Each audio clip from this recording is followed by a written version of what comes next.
everybody flooding in? How's everybody doing on this fan Monday, everybody? I'm a little bit early today. How are we doing? We got a bunch of shit we're doing today.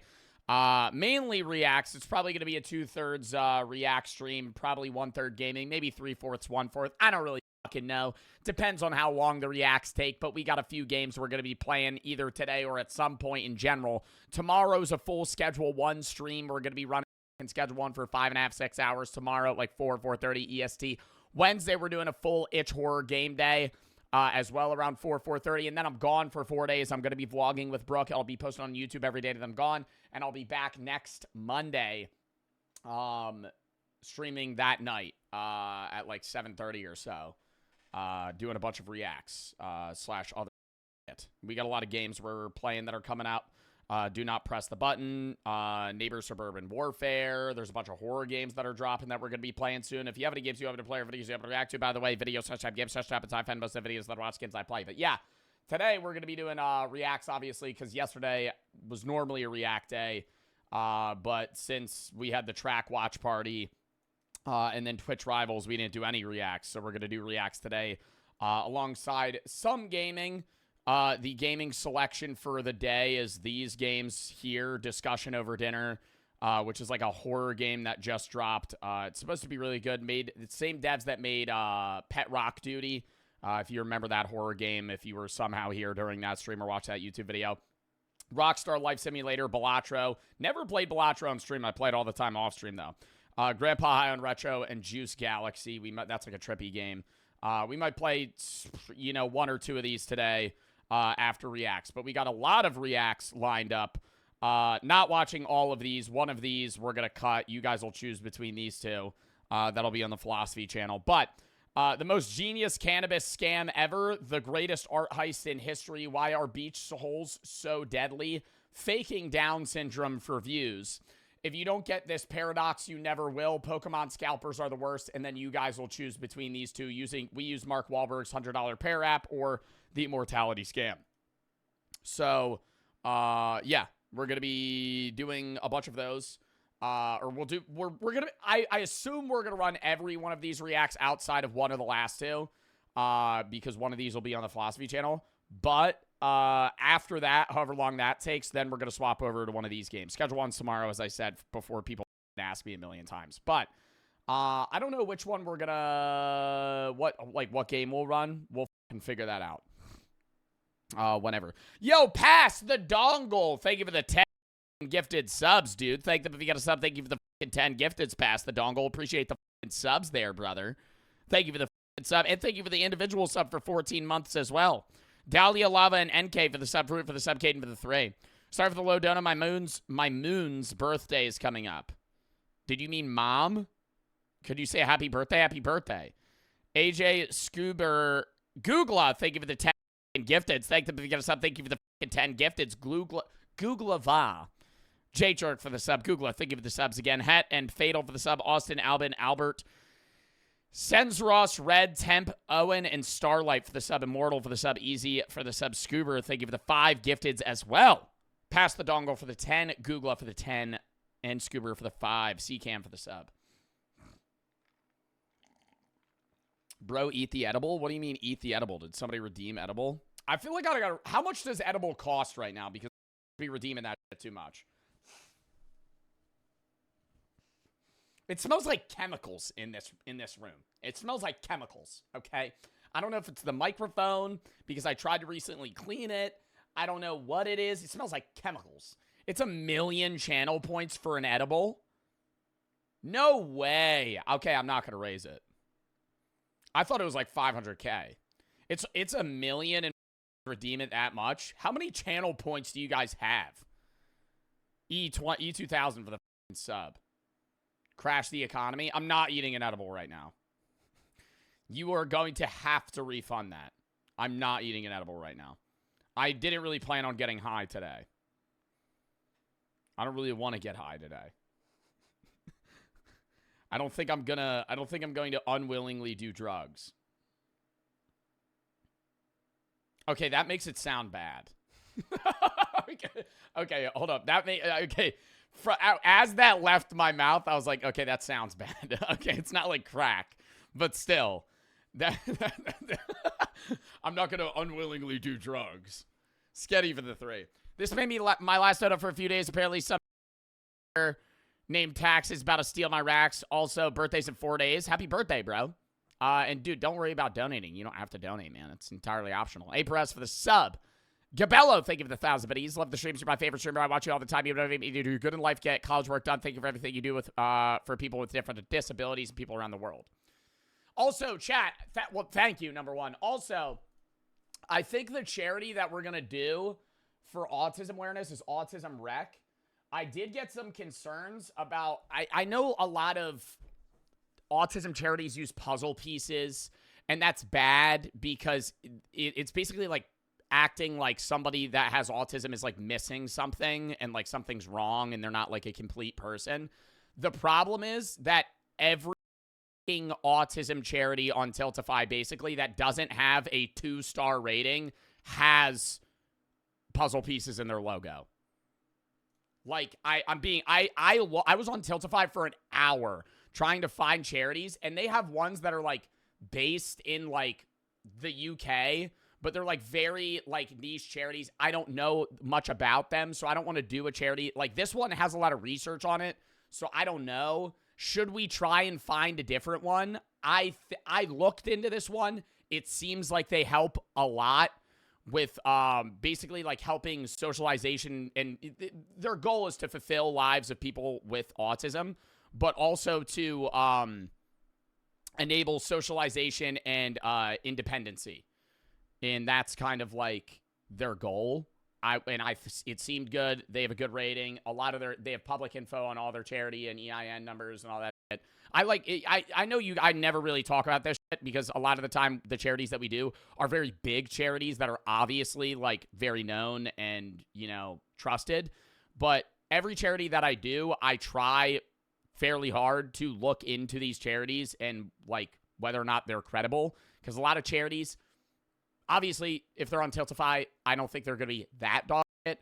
The problem with a lot of charities is you give them money and half of that money just goes to pay workers. It's not even like actually going to anything. It's just like going into the pockets of the CEOs that run or not even CEO. I don't want to say CEO. The heads of the charities, the people that work there, and they make like $400,000 a year. Like, so I try to prevent that, but I don't know. If you guys have any other better, right now we're going to stick with that one. If you have a better charity that is on Tiltify for autism awareness or something that has to do with autism, let me know. Or send it to a mod and then they'll let me know. But that's one we're going to do. That'll be like April 25th, I think. What are you sipping on? Coffee. Dow for the sub, Jeremiah for the sub, Baggin for the 1,000 biddies. You're my favorite content creator. You helped me through countless bad times. Well, thank you for the 1,000 biddies. I hope you're doing better now, dude. Joshua and A. Perez for the sub. But yeah. Anyways. Papa Meat first. I don't know which one. Dude, see, I feel like Reacts now. Y'all remember the era where every React stream, we would start with a Darman video or a cop body cam video? I don't really do that anymore. We still watch cop body cam videos all the time. I watch a Darman video once in a blue moon because I think a lot of Darman videos are like repeats. It's always just the same thing. But now it's like Darman's getting more and more outlandish if you actually like look at their fucking channel, where it's like Kung Fu Master gets bullied instead of just like something basic. It's like just a random thing. Girl with albinism shamed for her looks in school. Nerdy girl's mom sneaks into school. Teen's prank on school goes too far. I love the memes of Minecraft where they're like me screaming Ender Pearl and throwing a rock into the middle of the... Okay, they swapped it out. It's not... Okay. I don't know. This is more... I don't know if this is dark humor, but I get a lot of memes on my like TikTok feed, and it'll be like me screaming water bucket release and then peeing on the front row on the ground in front of the Minecraft movie. I don't know why I think that's funny, but that is fucking hilarious. As they're saying water bucket release, some guy just starts pissing just in the middle of the movie theater, I would be dying laughing if I fucking saw that. Obviously, yeah, you'd probably get taken out. But I would be like, yeah, that was funny. A water bucket release! The Ender Pearl one, it was with a grenade, though. It wasn't a rock. But that would not be funny. That would be crazy. Minecraft movie was so ass. I didn't see it. I need to see it. Flint and steel, and then I light the set on fire.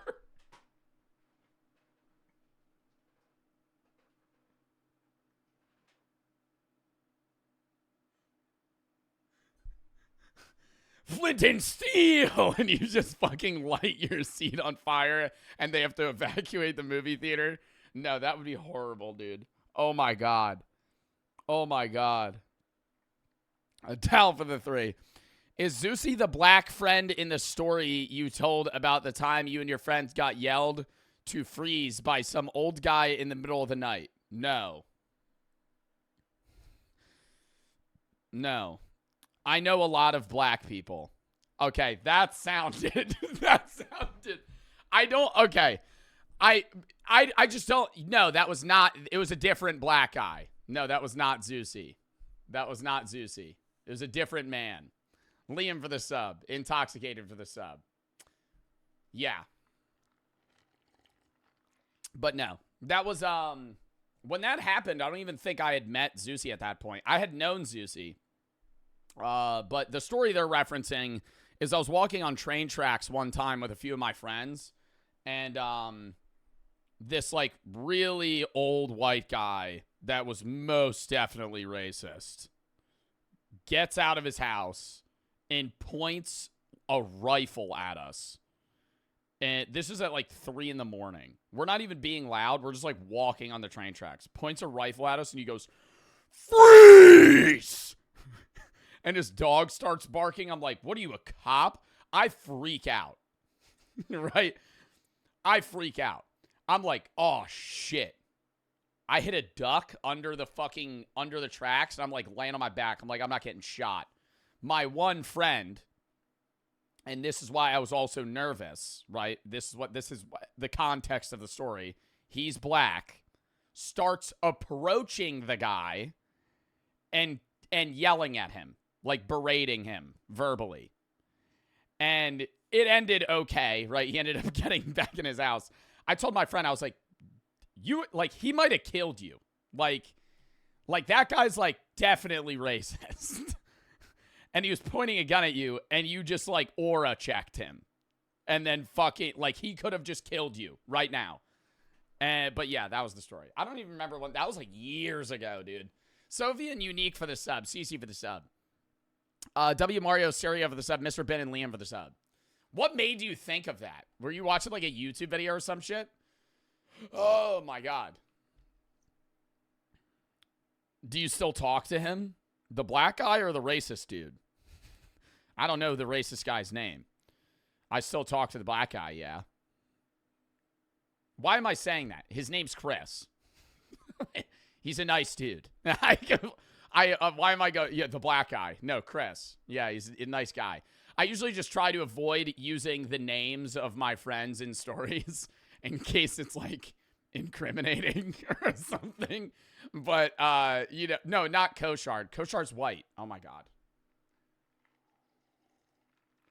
I can know more than one Chris. Chris 1, Chris 2. Dude, it's not the thing. Thing 1, thing 2. Chris Tucker. Who the fuck is that? Bagging for the 5. What was your peak viewership? On what? Here? Ever? During a front page promo. What were we doing? It was probably just like a react day.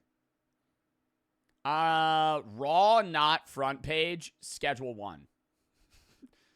So serious. Schedule 1, not front page. I had the most viewers I've ever had. But that's literally just the hype around the game. Before then, it was a Fortnite event. Back when Fortnite events weren't terrible. But front page, I don't really like to use that as like a skew. Because front page, it's just like, obviously, it's going to spike your viewers. How many people was it? I think it was like a week ago. It was like 8K. Yeah, like 8K. AK Raw. Like front page, yeah, it's like fucking 15, 16, but that's also like half of the people aren't even watching you. It's just like their PCs. It's like when you're watching cable TV and you leave your TV on, whatever's on you're watching, but you're not even there. It's the same thing with people when they pull up Twitch. It's just showing the front page, and whatever on front page is what is getting the view. Aware and C for the sub, Marcus for the sub, Stank for the 3. I've been a huge fan for years. I saw your previous Joe Martin philosophy video. Could help. I would love to help you become close to God because I want you to live forever when you die and live eternally with God. Can I possibly give you my number? No. No. You could, like, comment or some shit, or I'm, like, willing to have, like, some sort of, like, philosophical rant discussion.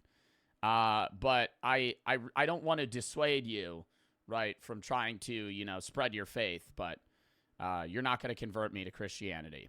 I believe that when I die, I will cease to exist. I don't think there is everlasting life. I think that this is it. This is the fucking big event that we're living right now. Bagging for the 5. Yerg for the 3. Oh, it's you, Rig. Thank you for the 3. Sorry, I've been saying that wrong. Been watching for a while. I want to say love the content. You're really sure, but I can watch for hours on end. You make me want to go to the hills, brother. KK for the sub, and not for the sub, aware for the sub. Carlos for the sub. Dude, you know a phrase that actually pisses me off now that I used to say all the time? Off topic, but I've been thinking about it frequently, and some of you guys say it, and it upsets me. My guy. I hate the phrase, my guy. It pisses me off. It's annoying. It's like, I don't know if it annoys me because I used to say it, and now I don't, but if it's like, my guy. My guy. I say brother. I'll be like, brother, please. You know, bro, please. That's better. Just say brother. Don't say my guy. It's annoying. I've never met somebody that's been like, yeah, that's a good phrase. I used to say that in high school. Ugh. So annoying. My guy. My guy. Ugh. What do you think the purpose for life is? Whatever you make of it. Realistically, we're social creatures. I think the biological purpose of life is to have a kid, make sure that kid doesn't die before it reproduces, and then die.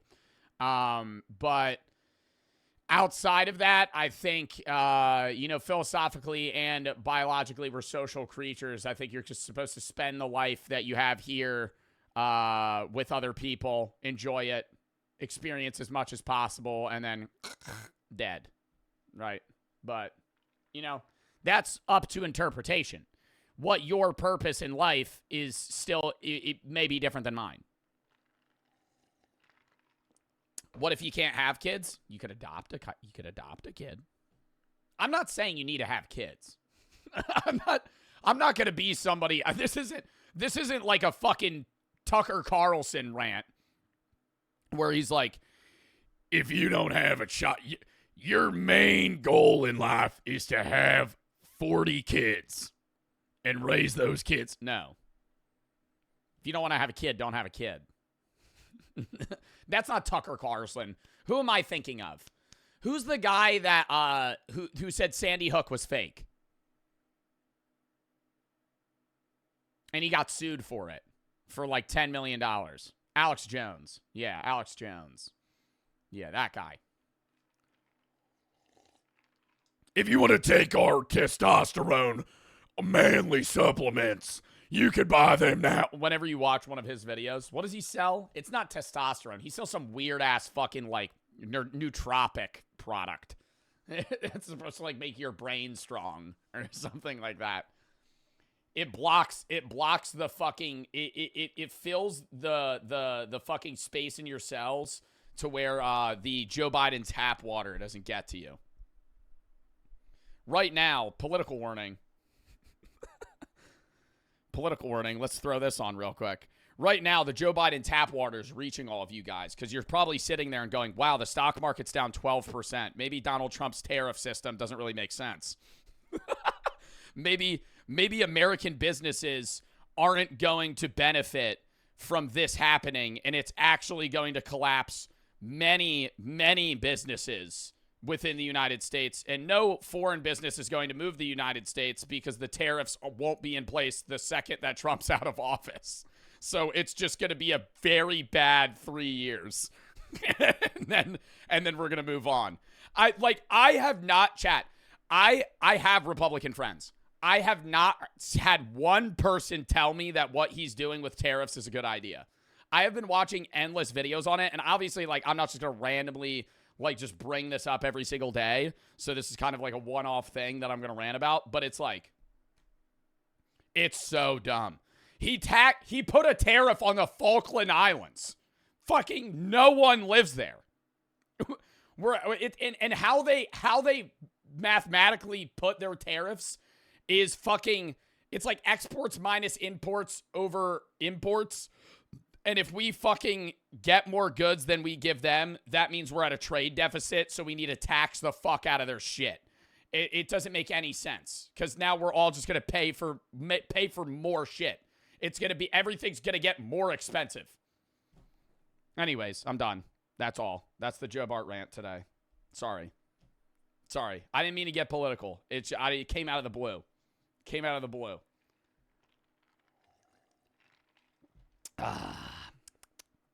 The tariffs are supposed to promote manufacturing in the U.S. since it's cheaper than importing in other countries. The problem with that is many things that we get, and the things that you're wearing on your body right now, are made from child labor and cheap labor. No one in the United States is going to work cheap enough to compete with those prices. The only way that still exists is if they keep those tariffs in place for an extended period of time to where those businesses are forced to move into the United States, and then they can pay people a minimum wage salary to where they're able to produce those things and still sell them at a slightly better rate than they're still sold in China, even with the 50% tariff or whatever it is on it. You can look into the analytics of this, right? It is so expensive to make cheap shit. Why do we want to move that? I get it for, like, tech stuff and, like, CPU chips or, like anything that's high value, which is what China's trying to transition to. But, like, putting tariffs on a lot of countries to try and move businesses that don't need to be in the United States, that aren't really that profitable from, like, a big business perspective, doesn't make sense, right? Because in the end, it's just going to hurt the people that would rather just ship it across the world than have a factory here that's going to give it to them for still more expensive than they were getting it in China, but now it's just cheaper because now China's just absurdly expensive. It's just a bad play, right? And you could see it unfolding. Regardless of what you say, a lot of people will say, hey, short-term loss for for long-term gain, and that may be true. We'll see how it pans out, but, like, the entire world economy is crashing because of this, specifically in the United States. The one-day crash after Donald Trump's tariffs came out was as bad as 9/11. Like, the stock market crashed as bad as it did when the planes hit the Twin Towers. The stock market is down 12% in, like, fucking a month. the for the 5 gifted subs. PETA number for the sub. Demp and Ido for the sub. That shit just doesn't happen. Caden for the 3. Pronounced my earlier donor wrong. Hate for the 3. What do you think about my bro? Twiggy, Skittles, alert for the sub. I never really hear that. Mr. Ben for the 3. Mess up my first message. I'm going to say you got to chill, Joe, my family, and I fuck with your videos. Keep it going. I'll be back. Jabobo and Blab for the sub. Carlos Thigh for the sub. Baggin for the 5. Monkey for the sub. All right. Done talking about politics. Let's get into the videos. What's the video lineup? I already showed it. What do we want to watch first, though? I don't know. I really want to watch this beach holes video. I don't know why I'm so intrigued by it. A lot of you guys have been spamming this in the video session tab, so I'm hoping it's good. Why are beach holes so deadly? Body cam, that's not even on the list for the day. We're not watching. Let's watch this. Let's start out the video with an absolute banger. Faking Down syndrome for views. Imagine for a second you were broke and looking for ways to make money. A regular job in something like retail might come to mind. Or maybe... How do you fake Down syndrome? Because people with Down... Like how do you fake Down syndrome? Because it's a chromosome issue. It's not something where you could just be, like, acting disabled. Pass, thank you for the 25 gifted subs. Thank them if you got a sub. Thank you for the 25 fucking gifteds. Dub in the goddamn chat for Pass the Dongle. Thank you for the fucking subs, Beast. I do for the 1,000 biddies. Can you react to the new donut operator video? I don't know what that is. Can you send it in the video /tab, though? Video /tab, game /tab. It's I found most of the videos that want skips I play. Fitting for the sub, ODS for the 3. Me saying the nether while shoving my fist up bro's ass, bro. Even picking up some shifts on DoorDash. But you know a job that doesn't come to mind? Faking having Down syndrome to post on OF.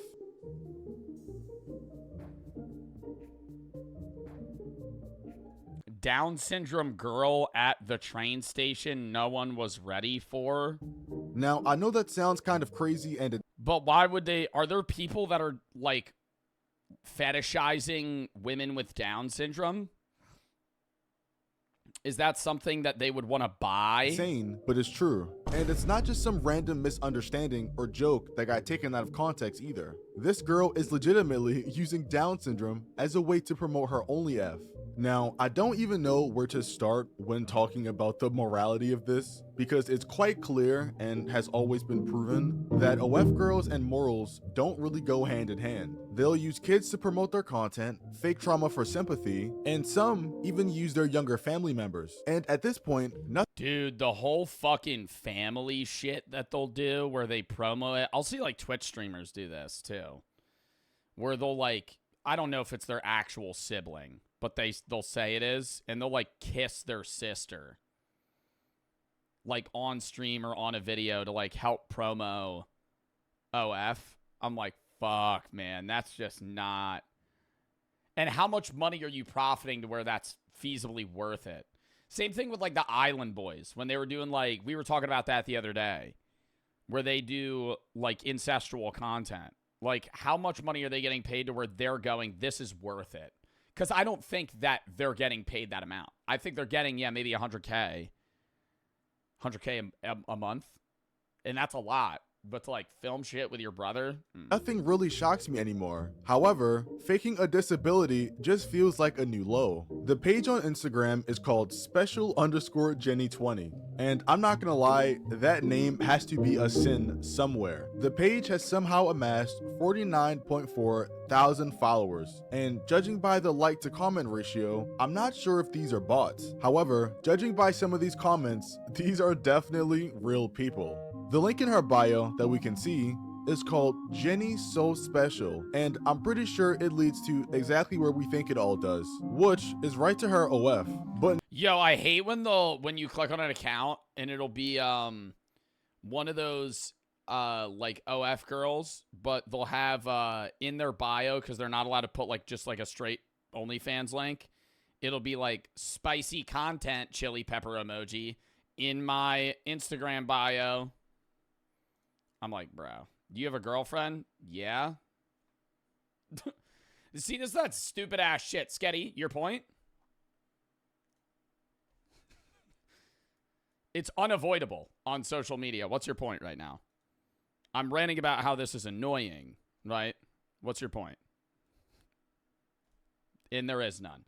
Anytime my chat goes, Joe, you have a girlfriend. Anytime I ever talk about another woman, if someone, the words come out of my mouth that I'm talking about another woman, bro, you got a girlfriend. in this case, I feel like I'm more concerned with the link name rather than where it goes at, because Jenny So Special is insane. I also tried clicking on the link and it says content not available, so I'm not sure if she took down the place where you get all her links from or if it got manually taken down. Either way, it's still really strange nonetheless. But do you want to know what I find even— Well, how do we know? How do you prove that somebody does or doesn't have Down syndrome?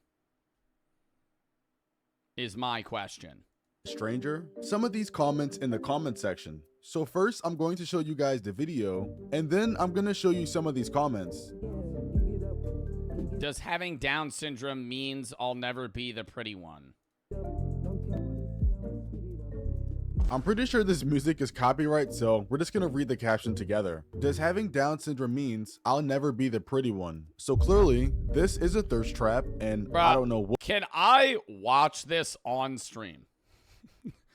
Froggy for the sub, Gabe for the 3. I think OF in the average Los Angeles, Miami content creator is just a crappy human being. Jack Doherty comes to mind for sure, and all the people stupid, and all the stupid people he is around.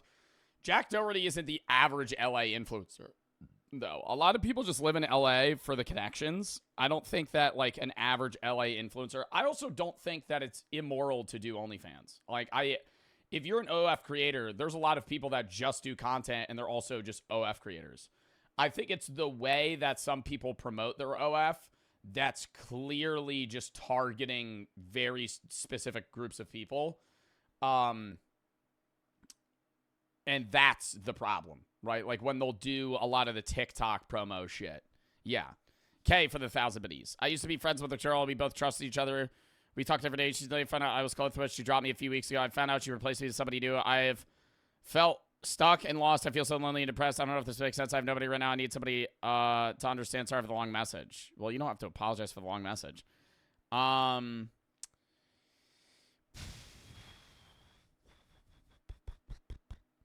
It sucks, but at least they're out of your life now.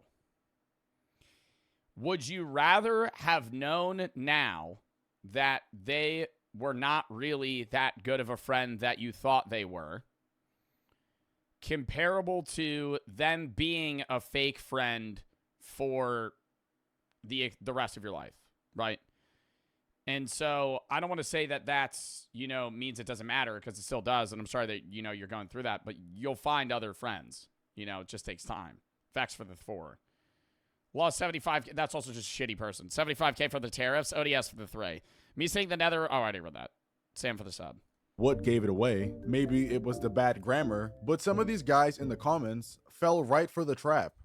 You're special with the gift of beauty. Saying things like, you're special with the gift of beauty. Bro, but this is like bot comment shit, dude. And I don't see, here's the difference. When it's a man profile picture, it's just a guy. No, that's not a bot. That's a dude. Maurice McCovery is probably a real guy. What do you mean pre-watched? Why are people saying pre-watched? Chat, it was right here. I read it right here.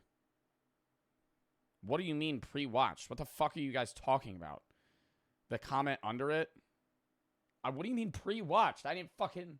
Trap. Saying things like... Anyways, when it's Maurice McCovery and it's a guy, I'm always like, this is probably a real person. If it's like a 50, 60-year-old man, and they always have like a down shot angle, where it's just like they're holding their phone at their stomach and they're like seated on a recliner and they're just like this. They've like food on their lip. Literally one picture take, instant, move that to the profile picture. You're special with the gift of beauty. Or not. Average man over 30 PFP. Yeah, no, that's the average man profile picture, or it's just like not even of their face. Oh my God, Lenny Baker. No, that's it. That's the face. That's the face, though. That's the profile picture. It's like a man over 40. I would say over 40. Man over 40 profile picture is this. Woman over 40, it's like one of those really shitty Facebook pictures, like, or those filters, and they're like this.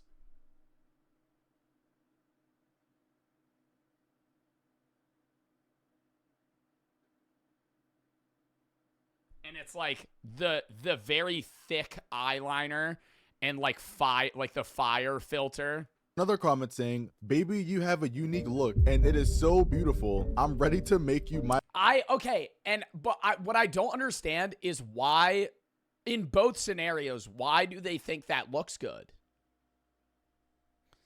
Because, like, why not just take a picture of your face? My wife. Yeah, I can't lie. I have no idea what's going on right now. Essentially, these guys are trying to shoot their shot in the comment of a girl that has Down syndrome. And unfortunately, these weren't even the only two. There's another one that said, well, like, Instagram accounts like cute and curvy and sexy. Okay, no, there's no way these are real people. I'm now starting to think these are bots. Because these people exist in every comment section of any woman on the internet. Like, any woman on the internet has had that exact profile picture. comment. Maybe it's just like another white guy that looks exactly the same. Says, yum yum baby girl, you are beautiful mommy, heart heart heart, kiss kiss kiss. Yeah, what the f?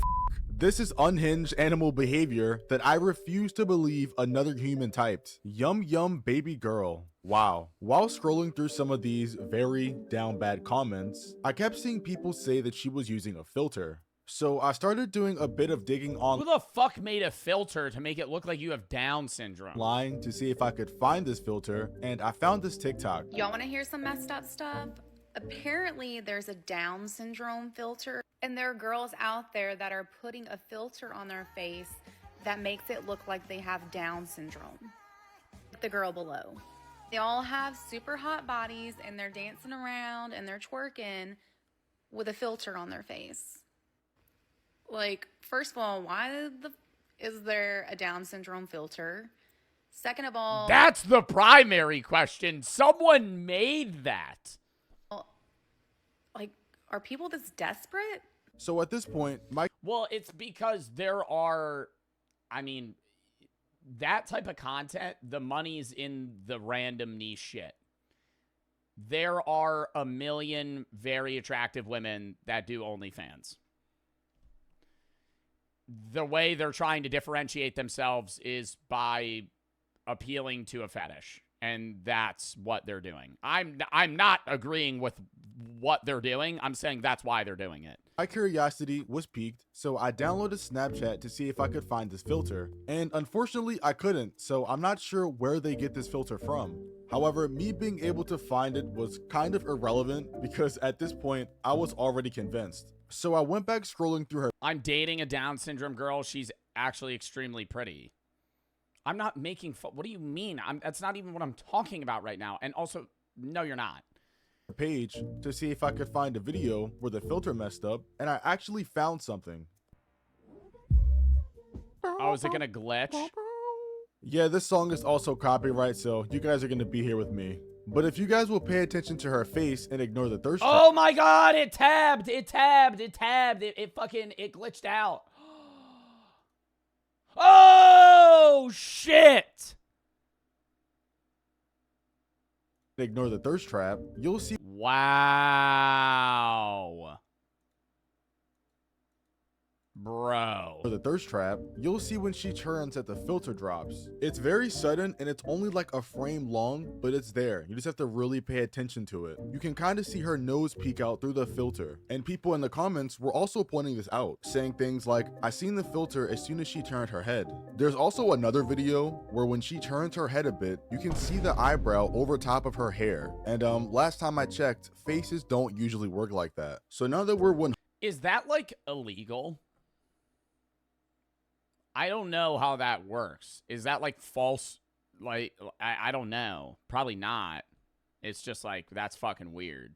100% sure that this is a filter. I can positively call this sick and very weird, because why on earth would you be trying to roleplay as someone like that? And also, why is this method working? Her first She probably gets less subscribers, but the people that subscribe to her are obsessive and will give her... She gets whales. She gets people that are really into this niche content, and they're like 45 years old, and they fall for this, and then they're like paying $5,000 for fucking custom videos. post was 5 days ago, and in that short time span, she's gained 50k followers and thousands of likes. So clearly, It's extortion. Well, the problem is, if you try to go to a court of law and go, I paid $500 for a custom video with a banana, and it turns out she doesn't have Down syndrome. I got scammed. Like, they're going to go, all right. Like, you're never winning that. You're never winning that court video, bro. Like, that's not even making it to court. They're gonna go, bro, get the fuck out of here. Like, what the hell? That's not their problem. I'm obviously doing something wrong. There was also something else I found out while watching the last video that made my skin crawl. So as I was watching this weird video, you know, the one with the eyebrow, I looked up at the top of the screen and saw this video was being simultaneously posted to multiple other accounts. And what I found out was insane. There seems to be this ring of people making these Down syndrome girl accounts that all have thousands of followers which started around It's probably the same fucking person, dude. 5 days ago. Combined, all Honestly, I wouldn't be surprised if this video is of another woman who actually does OF casually, and there's a guy that's just putting Down syndrome filters over this woman's face and trying to con people into buying the OF. all these accounts have around 500,000 followers, with the most popular one being this account. Now, how this account managed to gain over 248,000 followers, I honestly have no idea. The content on this page is basically the same as the last account we looked at, it's just been around for a few days longer. Yeah, once again, the music is copyright, so The text is nuts. time to listen to me again. On these other accounts, it seems like the people in the comments are way less delusional than they were on the first account we looked at. Because looking through some of these posts, there are a bunch of people calling out this stuff as being fake in the comments. In fact, this entire video's comment section is just a bunch of people calling it out for being fake and using a filter. Filtro down? Question mark. Which kind of brings us to our next point. After looking through all of these pages and looking at each video and picture, I can positively tell that it's a different girl in every single picture, like every single one of them. Although Dude, it's probably not even the women doing it. It's most definitely some guy. the bodies look different, they all have different shapes and curves, some have tattoos and some don't, and overall just different looks. The only way the person controlling the accounts try and confuse people is just by putting the girls on the page with the same hair color. But other than that, it's completely different girls, which also makes me question whether or not the person posting these filters on people are getting their actual consent. I can honestly say you are a very beautiful, gorgeous young lady, and yes, you absolutely deserve to be loved. Just as perfect as you are, don't ever change, because if other people's cart accept you as you, then you just don't deserve to be in your life as a friend. What? Oh, they just don't deserve to be in your life as a friend. Before they do it. For instance, imagine posting a video on Instagram. That's a bot. That's not a, that's a bot, bro. You think somebody typed that out? You think an actual person typed that out? What did this dude say? Any Spanish speakers in chat? What's this guy saying? The hard eyes. What is he saying? Hermosa means pretty, right? Or TikTok, and then randomly stumbling across that same video on somebody else's page, but then there's a Down syndrome filter on your Dead internet theory. I don't think I want to get into a dead internet conspiracy theory on a video of a woman faking having Down syndrome for OnlyFans money. face, and there's nothing you can do about it. And I don't know about you guys, but I definitely wouldn't like that. This chick is stealing a child's picture. Not only is this up, but it's disturbing. Also, as I was finishing up this video, I ran across another account that's also using the Down syndrome filter as a way to promote themselves, but they aren't in this same ring of accounts. This person seems to be the only person running it, but they do have another account which I'm not about to go to. And What is Mosaic DS? once again, it seems to be the same format as the other account. They're just using this to be a funnel to their other spicy account. However, this one seems to be a lot more unhinged, with captions like, guess where the doc said my extra chromosome went? Oh, hell no. my extra chromosome went. And it honestly gets to a point to where, like, I want shame back. Like, pretending to have this disability is already bad enough, especially what they're using it for, but to have captions mocking the disability. Bro, people will do anything for money on the internet, bro. Especially, yeah, honestly, I don't want to compare this to TikTok Live. TikTok Live, though, bro, if you ever just 2 a.m., prime time, dude, scrolling on TikTok Live, you will see the most pandering ever. Like, but it'll be like fucked. And I don't know. One of the things that I see, this is off topic. This doesn't have to relate to this video, and I've ranted about this before. I understand that they're getting money for their family, and it's like, you know, it's hard to raise somebody that has severe mental or physical disabilities. I see so many fucking videos or so many lives of parents just filming their disabled kid and just waiting for gifts. I'm not playing Schedule 1 today. Throw it in sub-only mode. I'm not playing Schedule 1 today. We're playing Schedule 1 tomorrow. I already said that. I already said the schedule. Why are people spamming that? Shut the fuck up. Jesus Christ. Can we talk about the fucking topic at hand here? I'm trying to make a fucking point right now. And Schedule 1? Schedule 1? Schedule 1? Schedule 1? Schedule 1? Fuck. Anyways, do you guys see those lives or is that just me? And every time I see them, I hit do not like, or I hit like you hold down. It says like not interested, but it still shows up. And I feel bad for like, you know, the person that's dealing with that disability, right? Like having to live with that to the point where like they're bedridden, right? But at the same time, I'm like, this parent is clearly just like using their kid to make money. And I hope that they're using that money to take care of the kid. But how will I know? But it'll literally be like a kid in a feeding, like they're like baby on a feeding tube and they're just like fucking like this close to their face filming the kid for like 3 hours straight. And I'm just like, God damn, dude. TK for the 3. I want to thank you for being you. You helped me through a rough breakup. You're the only thing that got me through it. There's this girl I met at streaming. She likes me and I like her. We both broke up with our exes. Do you think I should go for her? It's up to you, man. Melby, Gur, and it's for the sub. Comment and cash for the sub. Marcelo for the 3. Ship it out to basic training tomorrow. Dude, thank you for your service. Good luck. Lucy versus Joe Twerkoff when? I don't know. At some point, maybe. Preben, Foxy for the sub. Come, Sif, Twister, and 4 for the sub. I do for the 5. What is the key to keeping such a long-lasting, healthy relationship? Respect for the other person. You're going to argue with your significant other. You're going to have disagreements. It's about talking to them. Many people, especially early in relationships, have disagreements and perceive that as, okay, we're never going to work.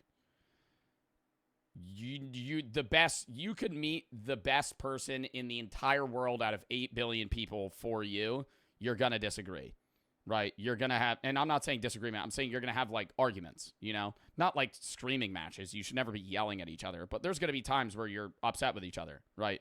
Finding that middle ground and finding a way to understand somebody's emotions and them to understand you as well is key. A lot of it also, and this is coming from a man's perspective, okay?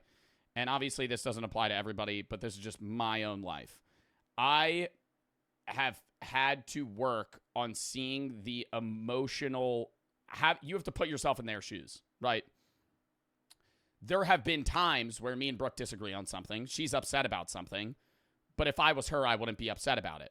So when we were early in our relationship, I would be like, why are you upset, right? And I could not grasp it. That doesn't matter why she's upset. She's upset, so you need to talk about it, right? It doesn't matter if you perceive it as, you know, something that would apply to you in that same exact setting. But it's like, hey, you have to get why they feel that way, right? And then move forward. I think that's a big thing, is just discussion. And you'll know if you're willing to put up with that discussion, right? If you're meant to be with each other. Because there's going to be times where you're mad at them, they're mad at you, and you talk about it, right? And then you move forward. That's just how it is. Right? Communication. But at the same time, I've seen relationships where they argue every single fucking day. Non-stop, month after month after month after month. Those people are toxic. They need to get the fuck out of there. Okay? Arguments happen in relationships, but if it's every single fucking day, all the time, that's a problem. Okay? You should have disagreements with your significant other, but not to the point where, like, you're having more bad times than good times. Like, that's bad. Arc for the 5. Thinking about joining the cartel, don't. Inexorable Salmon and Bison for the sub, Gabe for the 3. I mainly hate what Jack Doherty does, the messing with people in public stuff and hides behind his bodyguards. Yeah, no. One day somebody will attack him. Sam, Foxy, and Angie for the sub. Froggy and Brewer for the sub. Baboon and Gooby for the sub. Vuex for the 3. Would you ever consider playing Devil May Cry? I don't know. Send it in the game sesh tab. Always ban, and it's for the sub. Ability as you're actively fake using it, it's just to another level that I think is highly uncalled for. But that's just the internet. There's nothing you can really do about it but just not support them. So hopefully you guys enjoyed the video. Slap that like. That shit's crazy, dude. I've never seen videos like that, like somebody faking having Down syndrome, and I've seen some crazy stuff. Faking is crazy. Simping for that is even crazier. I have a younger brother with Down syndrome. Is downright disgusting. First, I didn't understand how she would even fake it. That's what I was saying. Because I never even would assume that there would be a filter somebody would use that would make you look like you have Down syndrome. Lancer for the sub, 72 for the 3. Next. Why are beach holes so deadly? Lock in. Also, chat, we're playing Schedule 1 tomorrow. Today we're running these reacts and like maybe 1 or 2 random games. Tomorrow, Schedule 1. Wednesday is Itch Horror. We're going to play like 4 or 5 Itch Horror games. And then Thursday, Friday, Saturday, Sunday, I'm gone with Brooke vlogging. I'll be posting on YouTube every day that I'm gone. We're going to obviously make a vlog or 2 for YouTube out of it. And then I'm back Monday, 7:30 EST. We're going to be doing reacts. And then we have a bunch of gaming, new games dropping that week. I'll be streaming every day that week. Jackie and Case for the sub. Lock in. Even though it's a favorite vacation destination, the beach is surprisingly dangerous. Consider the lifeguard. There aren't that many recreational activities in our... Bro, but lifeguards, like... Okay, I'm not dissing lifeguards. They should be at the beach. So, you know, before we get into this rant, keep in mind that lifeguards do need to be there. However, I have never in my life seen a lifeguard have to save someone, from my personal experience. Most of the time, I'm swimming in the water, and I'm like a little out of the green flag area at a beach, and I just hear, and then I hear a loud whistle, and some 17-year-old just going, "Get out of the fucking water! You're too far!" And it'll go like this. And I go, okay, relax. Our lives that have I'm coming in. explicit staff whose only job is to keep an eye on us, make sure we stay safe, and rescue us if we get into trouble. There are just a lot of hazards on the beach. Heavy waves, rip currents, heat stress, sunburn, jellyfish stings, sharks, and even algae can threaten the safety of beach goers. Dude, I would be too nervous to be a lifeguard. I know they have like training and you have to like, you know, pass a bunch of requirements to basically prove that you're capable of saving somebody. But like a lot of lifeguards for a while after they start working don't have to save anybody. There's probably been lifeguards that have never had to save somebody. And then one day it's like, my uncle's drowning. And now you're on the fucking clock, right? Your job has led up to this. And the whole summer, you've just been fucking chilling, getting a suntan going, listening to a fucking, you know, vibe playlist on a JBL speaker. And now you got to fucking swim out there because a guy's dying in the water. But there's a whole other hazard, this one usually Lifeguards get self-inflicted, audited every week? What do you mean? that doesn't make the list of warnings. I love digging holes. I love digging holes at beaches. I always try to dig the biggest hole at a beach. But then I heard one story about a guy that dug a hole that was taller than him or deeper than he is tall, and it collapsed on him and he died. So I always make sure that the hole is never taller than my neck. Even though it deeper. takes, on average, 2 to 3 lives per year just in the United States. If you know 2 to 3 people die from beach holes a year. me, you know I would never discourage the act of playing with soil and sand. It's basically what I was put on this earth to do. But I do have one exception. Because just about every year, the news reports that someone was buried when a hole they dug collapsed on top of them. There's no Oh, I thought it was going to be somebody falling into it. Because you just leave holes in beaches. central database of sand hole collapse incidents, but from the numbers we do have, It's not pre-watched, bro. How else would you die from a beach hole? Unless you fell into it. about twice as many people die this way than from shark attacks in the US. It might seem like common sense not to dig a big, unsupported hole at the beach and then go inside it, but sand has some really interesting geotechnical properties that can provide a false sense of security. So let's use some engineering and garage demonstrations to explain why. I'm Grady, and this is Practical Engineering.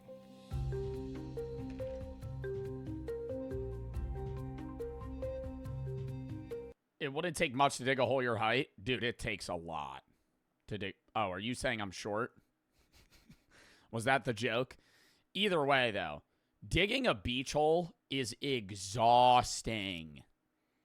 Have y'all ever tried to dig a big ass hole in the beach alone with like a shovel? You could give me a metal shovel that they use at construction sites. Oh my God. 5 minutes in, you've burned a fucking 100 calories. You're sitting there going, it's fucking hot as shit. The hole just keeps collapsing because sand is not easy to just support. In some ways, geotechnical engineering might as well be called slope engineering because it's a huge part of what they do. So many aspects of our built environment rely on the stability of sloped earth. Many dams are built from soil or rock fill using embankments. Roads, highways, and bridges rely on embankments to ascend or descend smoothly. Bro, why are people spamming? Give this guy advice. He said, Joe, I have autism. I got beat up as a kid, and the teachers hold me because I have autism, get abusive parents, and my parents get into fights a lot. And my chose to end it. What? Can you help me about mine mental health because my parents don't care about mine mental health and my mom says I'm a loser and I never want to be anything?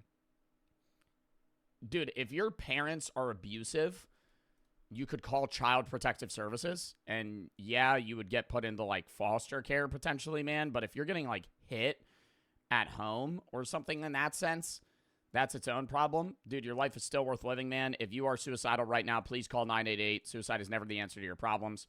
I'm sorry that you've gotten bullied in the past, but that does not mean you should kill yourself, man. If your mom's genuinely saying that to you, dude, I'm sorry, but it's still not worth suicide. Can't even the sub, hug even a 5. You gonna see the Minecraft movie? Yeah, I don't know when, though. OTS of the 3. Local YMCA swimming. I couldn't swim yet. I actually went a little too far. Couldn't touch the bottom, so I kept on jumping. You can see my grandpa smiling. Smiling, thinking I was joking. I thought I was dying. The lifeguards didn't do shit. Luckily, some random person saved me. Foxy for the 3. Most of my friends are into relationships. I've always seen relationships as something to focus on once I'm in college. It's good to have this mindset. Up to you. It's your life. Live how you want to live it. I got paratripped a year ago and your Discord server was banned over an innocent joke towards a mod. Can't send anything for the game session tab. VOE for the 3. Jackie in case for the sub. Lancer for the sub. For foundations, tunnels, lock in, chat. And other structures have to be stable for the people working inside. Mines carefully monitor slopes to make sure their workers are safe. Even protecting against natural hazards like landslides requires a strong understanding of geotechnical engineering. Yeah, I'm not putting any of that thought into digging a beach hole. I'm so serious. I just walk up to a beach hole and I go, yeah, I'm going to make it about yay big. About yay big. Maybe about yay tall. Yay deep. Because of all that, the science of slope stability is really deeply... Yeah, like the Holes movie. That's the ideal beach hole for me.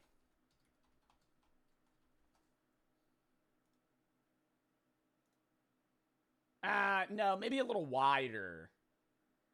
This is generally the hole I'm digging, though. At a beach. I would want to be able to sit in it. So probably wider, but this deep's perfect. Like waist depth, maybe up to your chest. What are you doing if you find a sandworm? I don't really care. I just love digging holes, dude. I don't know if that's a guy thing or just me. Love digging holes. It's so fun. And there's no point in it either. Because I treat it like a task. Every time I go to the beach, I go, I got to dig a hole. But then I dig the hole, and I sit in it for 5 minutes, and I go, all right, that was pointless. And then I go do other shit. Understood. It's just the grind. It's like a task. It's like a fucking quest that I have to get done. And then I move on. there's a well-developed professional consensus around the science of soil, how it behaves, and how to design around its limitations as a construction material. And I think a peek into that. The best is seeing how deep you can dig it. Facts. And then the worst feeling digging a hole, you hit water. That's the worst. You're digging a hole, you're making great progress.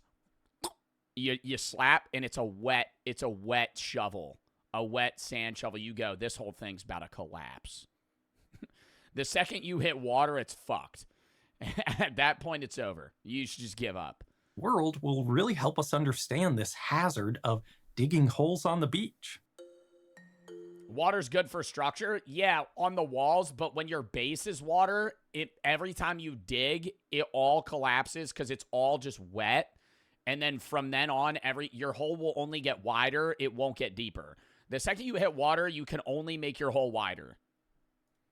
Like many parts of engineering, analyzing the stability of a slope. Okay, that sounded crazy. Sorry. Has two basic parts, the strength and the loads. The job of a geotechnical engineer is to compare the two. The load in this case is kind of obvious. It's just the weight of the soil itself. We can complicate that a bit by adding loads at the top of a slope called surcharges, and no doubt surcharged loads have contributed to at least a few of these dangerous collapses from people standing at the edge of a hole. But for now, let's keep it simple with just the soil's own weight. On a flat surface, soils are generally stable, but when you introduce a slope, the weight of the soil above can create a shear failure. These failures often happen along a circular arc because... I actually want to... Okay, normally I would think this is boring as fuck, but this guy's actually to give me some new tech on how to build a fucking structured hole. Pause. This guy's teaching me. I never know, chat. When you dig a hole in a beach, are you doing the angle method or just straight cylinder? I feel like you got to do like one of these, like a V, like if you were like a cone shape at a slight angle. Because an arc minimizes the resisting forces in the soil while maximizing the driving forces. We can manually... So if I angle my hole more, I'm able to go deeper. Solve for the shear forces at any point in a soil mass, but that would be a fairly tedious engineering exercise. So I feel like then it would slide more. Most slope stability analyses... Chat, you can't... Dude, we're talking about beach holes right now. You can't just say pause every fucking 2 words that I say. Use software. One of the simplest methods is just to let the software draw hundreds of circular arcs that represent failure planes, compute the stresses along each plane based on the weight of the soil, and then figure out if the strength of the soil is enough to withstand the stress. But what does it really mean for a soil to have strength? If you can imagine a sample of soil floating in... Type of sand matters. Very true, very true. Same thing with building snowballs. Same thing with snowmen and ice fortresses. If you've ever... lived in a cold environment when it snows a lot. There's bad snow. That's the worst. That's worse than going to a shitty beach. Getting a bad snow day. You get 2 feet of snow and you're happy to go outside. And it's just that fucking dry shit. Not that, like, you need a little wet snow to where it packs. You ever have that really loose, fluffy snow that's just like, if it's like sandpaper. It's like sand. That shit sucks. Space and you apply a shear... I hate slushy snow. No, that's too wet of snow. You need a snow that's like you pack it in and it's like a hard ice ball. God, I used to dude, that was dangerous when I was a kid, when we were kids, chat. Fucking doing snowball fights. I remember we would do snowball fights with my friends. I would go like this. That shit would be like full force. I would pack that. I'm throwing a rock at this point. I just peek my head out. Boom! Just fucking chuck that shit. Literally just throwing ice balls at people. It hits you in the back. You get a bruise. Your stress, those particles... You might as well just throw baseballs at each other. ...are going to slide apart from each other in the direction of the stress. The amount of force required to do it is usually expressed as an angle, and I can show you why. You may have done this simple experiment in high school physics, where you drag a block along a flat surface and measure the force required to overcome the friction. If you add weight, you increase the force between the surfaces, called the normal force, which creates Oh! the steepest angle that a soil will natural conditions makes with the normal force is what we call the friction angle. Under certain conditions, it's equal to the angle of repose, the steepest angle that a soil will naturally stand.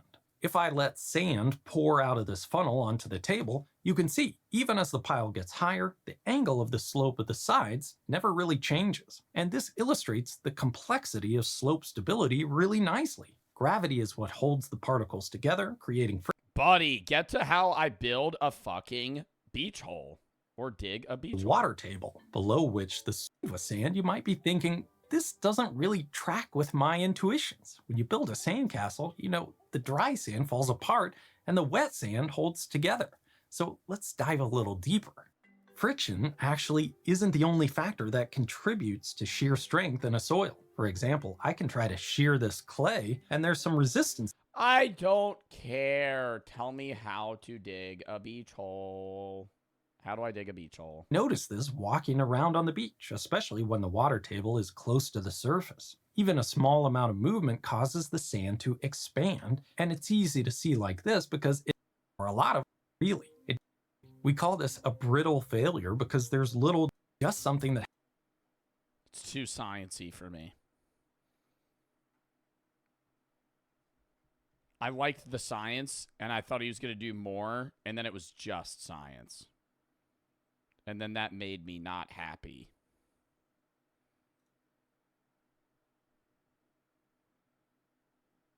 Hey, Wilson for the 3. You never read my comments. Can you read my comments just this once? You mean your chats?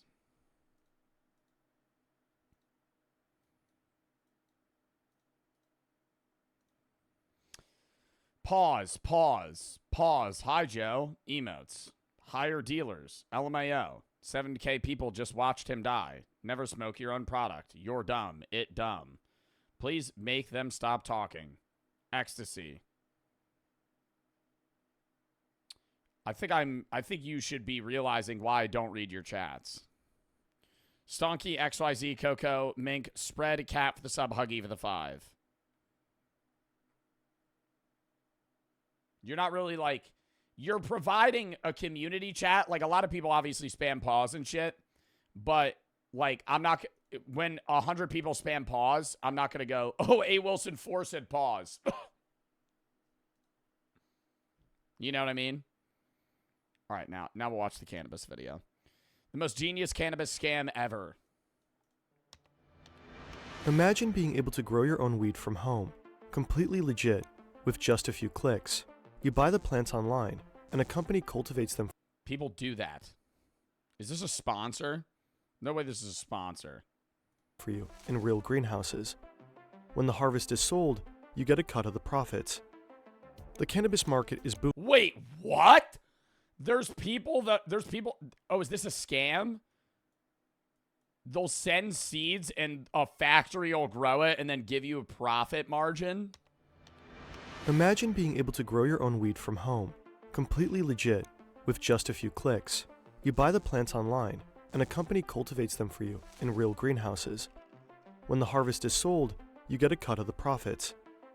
The cannabis market is booming, and the returns are huge, massive even. So you keep investing, possibly spending your entire savings. And then, one day, it's all gone. Oh, you get Haley Welch rug pulled. That's exactly what happened to thousands of clients who invested in a firm called Juicy Fields. And the story behind all this is just wild. A flashy, revolutionary startup sponsoring international cannabis expos. A promo video starring a German rapper packed with hidden clues. Well, it's effectively just, I don't want to say it's like a Kickstarter fucking investor platform, but once they have enough money, there's no need for you to pay for their fucking weed seeds. I don't know if that's how it would end up getting, cutting out the investors to start, but if I have no money and I'm like, if you pay for my weed seeds, I'll grow it and give you a profit, that's a fair deal. But the second I have a shitload of money, why the fuck would I go to you to buy weed seeds when I could just buy them myself and then fucking grow them and give you nothing. A CEO with an Ivy League degree who barely speaks English. A business address leading to a castle and a group of fake aristocrats. Alleged criminals. Every offshore gambling site. If you ever look up the fucking address of offshore gambling sites, because they have to list one for like legal purposes, it'll just be like a shack in the middle of like the Samoan Islands. Just some random place in the world where they're like somewhat tax exempt and no one actually lives there. They just like own a $10,000 property in an island.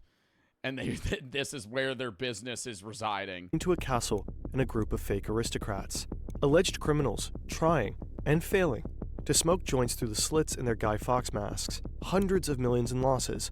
Investigations all across Europe. And a mysterious mastermind secretly pulling the strings. Money, money, green. Started with a dream. Now we I don't know, man. Okay, I would never do this. But if I were to get into selling illegal drugs, I feel like weed's the worst business to get into. Weed's getting legalized everywhere. Yes, it has a high user base, but there's also a lot of competitors. I feel like I would be selling I would do some Walter White shit. I'd be selling meth. We're not skipping. Mods, timeout OTS. Yep, put it in sub only. Yep. And we're back. Sub only. Vest for the 3. Am I an L chatter? Not looking at your chat. Sorry, boss. Gabe for the 3. How long does it take for you to want to make somebody VIP in a channel? Literally random. It's random when people get VIP. There's no strategy. Tavi for the sub. getting rich now, me. Money, money, green. Straight out of Medellin. Grown as a motherfucking team. Money, money. Juicy Fields, the most genius cannabis scam ever. The story of Juicy Fields was originally covered in depth by a brilliant 8-part investigative German podcast called Cannabis Cowboys. We spoke with one of the creators for this video, and also partly based our research on a great YouTube documentary by Despirer. You'll find both links in the description.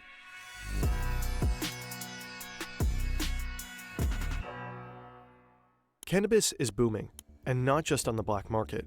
As of March 2025, I feel like cannabis probably isn't booming on the black market anymore. At least in the United States. Yeah, look, legal for recreational use, legal for medical use. Most of the United States, within 10 years' time, weed's just going to be legal. It'll be the same thing as getting alcohol. Gen Z consumes weed at a higher rate than alcohol. This is like the first time that's ever happened. Alcohol businesses are fucking freaking out about it because people use weed more than alcohol. It's a very popular business. Is that true? Yeah, I'm pretty sure that's true.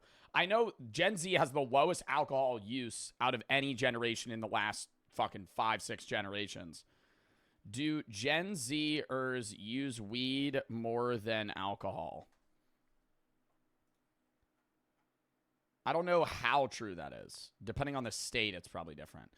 Gen Z's preference for weed over the booze, it's logical the alcohol industry would try to shift both to alcohol-free drinks as well as drinks with cannabis as mind-altering components, drinks with cannabis in it. Yeah, I don't know if alcohol businesses are going to get into that, but it's more... I mean, this obviously depends on what state you guys live in or what country you live in. New Jersey, weed's been legal for 4 years now, and almost every liquor store has a fucking like section or like a shelf of THC drinks. Like, it's literally, there's no alcohol. It's just like, hey, this has 5 milligrams, 10 milligrams, 20 milligrams of THC in it. And it's the same thing. They always make them look like more trippy and shit, but like this. They don't even have a weed license. I bought this from a fucking liquor store. It has 10 milligrams of THC, and it's that Delta 9 stuff. So it's legal even if you don't have the license to sell marijuana. And then on top of that, there's just weed dispensaries everywhere, dude. If you live in New Jersey or most states where weed's legal, there's like California too. There's a weed dispensary every 5 minutes. Like anywhere you want to go, you could get weed. And it's that simple. It's a little overpriced, but... 54 countries have legalized weed for medical or recreational use, and that number keeps growing constantly. I'm surprised it looks like that. I'm not as surprised like the East it has it less legalized, but I would have presumed more countries would have had legal weed usage. I'm kind of shocked it's not that many. Weed for medical or recreational use. And that number keeps growing. No way, it's not legal in Russia. You're surprised by that? South Africa, what is that? That's not Vietnam, right? What is this? Is that Thailand? What country is this? That's not Chile, dummy. Chile's all the way the fuck over here.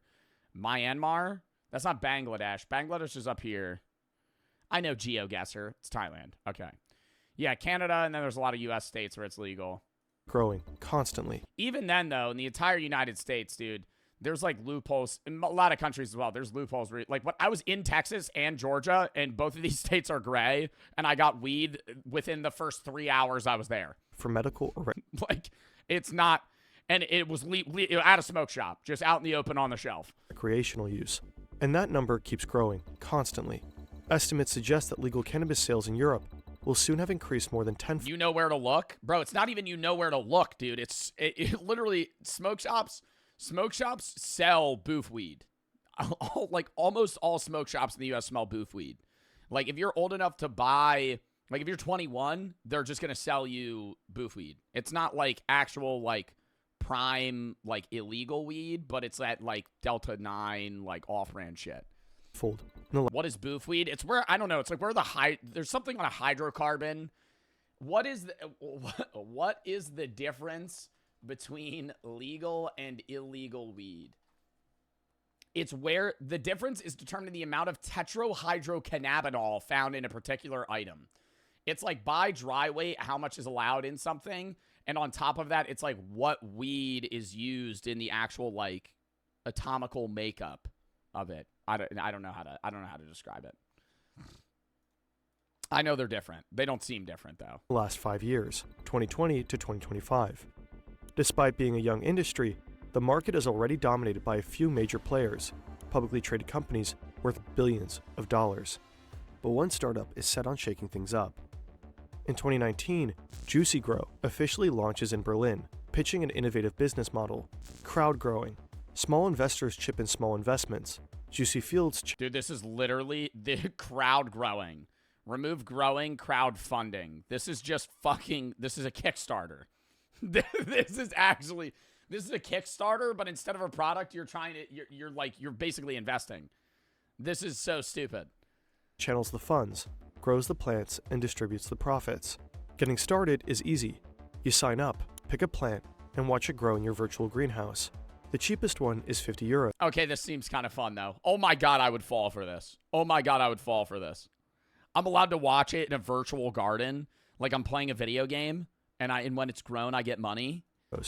A few months later, do it. It's a scam. This collapsed. It's not there anymore.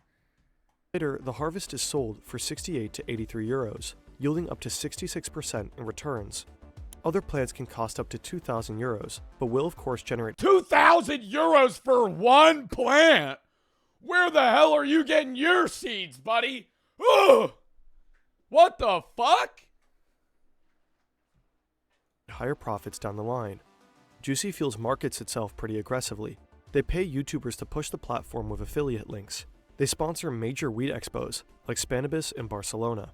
And they flaunt their success with flashy stunts, Lamborghinis, pompous parties, lightly clad dancers, and an obscene amount of bling. This promo video takes things to another level. Passengers are handed airplane-shaped joints and welcomed on board by Captain Blunt and his co-pilot Mary Jane. Next this is great marketing. This is great marketing. stop, a massive hotbox party up in the clouds. Another video shows a relatively successful German rapper endorsing Juicy Fields. Money in your hands, buy a couple lamps, grow a couple plants, fuck a couple grams. And then there's this guy here, sniffing cannabis buds like a sommelier. Just moments earlier in the video, he was playing Captain Blunt. He's the CEO of Juicy Fields, Alan Glantz, the face of the company. His mission is to take down the cannabis oligopoly, legal weed for everyone, the Robin Hood of ganja game. On the company's website and his LinkedIn profile, he presents himself as a visionary entrepreneur. Did he say, I don't smoke? On the company's I don't smoke cannabis, I am cannabis. Okay, I wouldn't invest. After I read that, I would not invest in this. I don't smoke cannabis, I am cannabis. Okay, and I'm out. And I'm out. What the hell? Project is my dream to crack the powerful cannabis monopoly, remove borders, and make all the benefits of cannabis available to everybody. His website and his LinkedIn profile, he presents himself as a visionary entrepreneur. But despite his supposed Ivy League degree, in interviews his English is, well, pretty shit. The guys is incredible, is working the perfect. I'm not know it's about the how many, like 5-star. But the message still hits home. What? A tight-knit community forms. And to be fair, apart from the CEO's sketchy resume, Juicy Field seems pretty legit at first glance. The website lists several renowned cannabis producers as partners. They offer tours of real greenhouses and webcam live feeds of the crops. They actually keep their promises, frequently distributing major payouts. How much of a return do you think you got from this? You spent 2K on it said 2K euros for one plant. That doesn't make sense because you're not getting 2K yield out of one plant. And this isn't even like some Schedule 1 knowledge type shit. Like, you're not getting, unless you're selling that weed for like an absurd amount of money. How much weed do you get from one weed plant? And they don't regrow. It's not like strawberries or some shit. It's like a one and done type thing. How much weed comes from one weed plant? It's like a pound, right? 500 grams. 17.5 ounces. 17 ounces to pounds. 1.06 pounds. How much you selling an ounce for? All right, let's do some weed math. Let's say it's high quality weed. You're not getting your boy price. Maybe like $2.50 an ounce. Probably like 17. Okay, yeah, you make like $4 grand on one plant. Oh my God. Okay, never mind. Oh my God. In 2021, oh my God. Juicy Fields harvests a staggering 72 tons of cannabis. They claim I'm not getting that on green crack in Schedule 1. I'm getting nowhere near that. That's not true. Y'all getting scammed. Mine's only 100. their production costs are just a... You're buying $100 ounces. I'm getting fucking conned, bro. If you're buying 100, I think you're buying that runt weed. I'm not even trying to make fun of you. I think you're getting that runt weed. You're buying $100 an ounce for fucking what? How much is an ounce? 28 grams? Or not an ounce. Yeah, 28 grams is an ounce because a half is 14. You're getting 28 grams of weed for $100. You're spending like less than $4 a gram. You're getting shit weed. A tenth of their competitors. After only 2 years, the platform already has 500,000 investors, mostly from Germany, but also from Austria, Spain, and Portugal. Get mine for 75. No, you don't. See, now you're lying. Now you're lying to me. Now, okay, I don't want to get into a weed pricing guide here. You're getting weed for $75 for an ounce. An entire mason jar of weed, you're paying $75 for that shit. Who the hell? Dispensary on God? Bro, a dispensary, I mean, in like Maine, you could probably get weed, you could probably get like an ounce at a dispensary for like fairly cheap. You ain't getting it for $75. What the fuck? How much is an ounce of weed worth? 150 to 300 or more. Yeah, dude, that's what I'm saying. The hell out of here. If it's more than 100, I don't want it. Cool. You're getting that shake. Juicy Fields is a massive success until it all comes crashing down. Now imagine you're running a real business, legit and serious, a good product, a team that shows up Oh my God, Severance. every day, loyal customers who This is an ad. Called it. Boffin steps in. It bans Juicy Wait. Fields. No more juggling 12 different for life. When €90 to get started, whether you're a top. His financial regulatory authority, BaFin, steps in. It bans Juicy Fields from selling plants in the country. Juicy Fields ignores the order and is fined €1 million. On July 11th, some Juicy Fields employees announce a strike.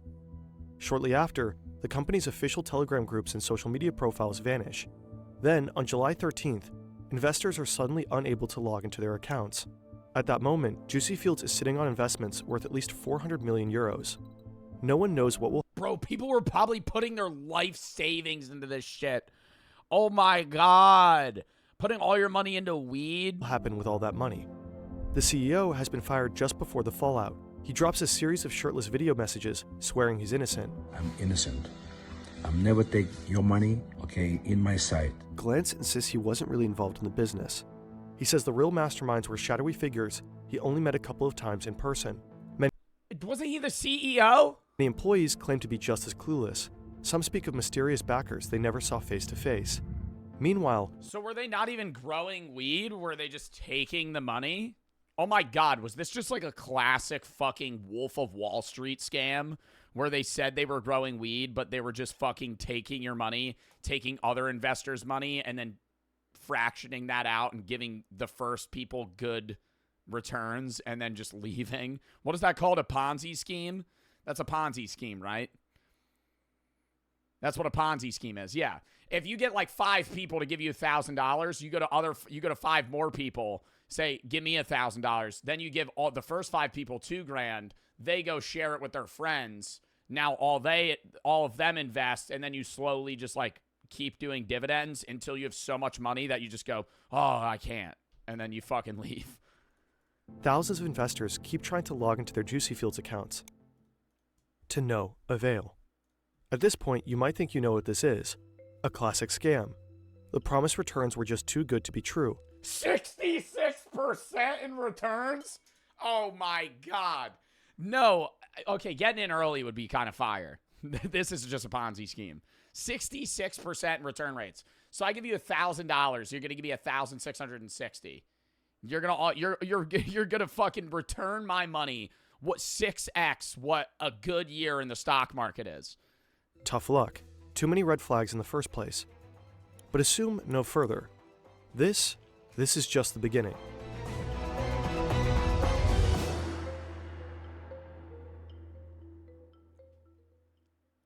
On July 16th, the Juicy Fields website suddenly publishes the full names and contact details of several individuals, people who had never been publicly linked to the company before. The statement accuses them of plotting a hostile takeover. It claims the customer logins had to be frozen to prevent that. This is Nicholas Martin, a journalist at the German public international broadcaster Deutsche Welle. He has followed the case from the start and spent over a year investigating it. He explains that Juicy Fields split into 2 fractions: the old Juicy Fields, made up of the platform's original founders, and the new Juicy Fields, a group of individuals based in Germany. These new people are all connected to Juicy Fields AG, a PLC registered in Switzerland, so they seem to have some actual ties to the platform. Their official address is a castle, and many of them boast long and complicated noble titles. I don't know. Old white guy telling me to invest in weed. I feel like that would be a little sketchy to me. Like, if you're running a weed business and you're like 70 years old wearing a suit and you look like you've never hit a joint in your life, I feel like I would not believe that you're going to actually pay me out. Was that a scam? Hey, boss, I'm letting you know I'm out of product. Okay, Benji. Ferment for the 3. What I'm hearing is that mods are Ponzi scheming us when they steal our bits and never get refunded or paid. No, they steal your channel points, not bits. Kai, I am and Drox for the sub. Trey, Vortex, and Zeeschlog for the sub. PQ, Sap, and Mavelli for the sub. Slick, Flixies, A Million, and Brino for the sub. I love being a sub and being able to type without any of the other poor people. Okay. It's Rocco for the sub. That's a little extra. Counts, dukes, and princes. But according to Martin's research, these people are only fake aristocrats. Their titles are not real. The old Juicy Fields operators zero in on a wannabe nobleman in particular. They claim he stole all the funds and disappeared, hinting that he's hiding out in the Bahamas to evade taxes. They tell him to stop acting nasty, and that they're getting irritated by his actions. And our guys in black hoods especially? That sounds like a death threat. Especially their guys in black hoods. Leaked documents suggest that Juicy Fields' main bank account was opened by one of those fake aristocrats. If this were true, the new guys from Switzerland would have had direct access to all the money and could run off with it. At this point, it really does look like Juicy Fields was undermined by a criminal gang of fake German noblemen. Why is that one dude more scribbled out than the rest? They all have their faces blurred, like their eyeballs blurred. This guy's like fucking hyper Roblox pixelized. Or pixelated. But the presumed aristocrats fight back. They claim they never had access to the main bank account, saying it was set up with a fake passport and a fake signature. To prove their point, they leak internal documents allegedly exposing the real masterminds behind Juicy Fields, the people running the website and the company itself. According to these documents, 4 Russian-born men are listed as the official owners of the German Juicy Grow GmbH. No! The leak even includes passport A Russian man pretending to be a German guy that sells weed? copies for 3 of them. The company's actual CEO appears to be a man named Victor Bittner, a Russian-born German who has stayed completely out of the spotlight until now. But the main shareholder and the true mastermind behind all of it is supposed to be a Russian named Paul Bergholz. It also turns out that Juicy Fields wasn't just operating through 1 or 2 companies. The companies in Germany, GmbH Ltd, and Switzerland, AG plc, appear to be linked to at least 6 other European firms. The company's legal imprint This starts shit doesn't make sense to me.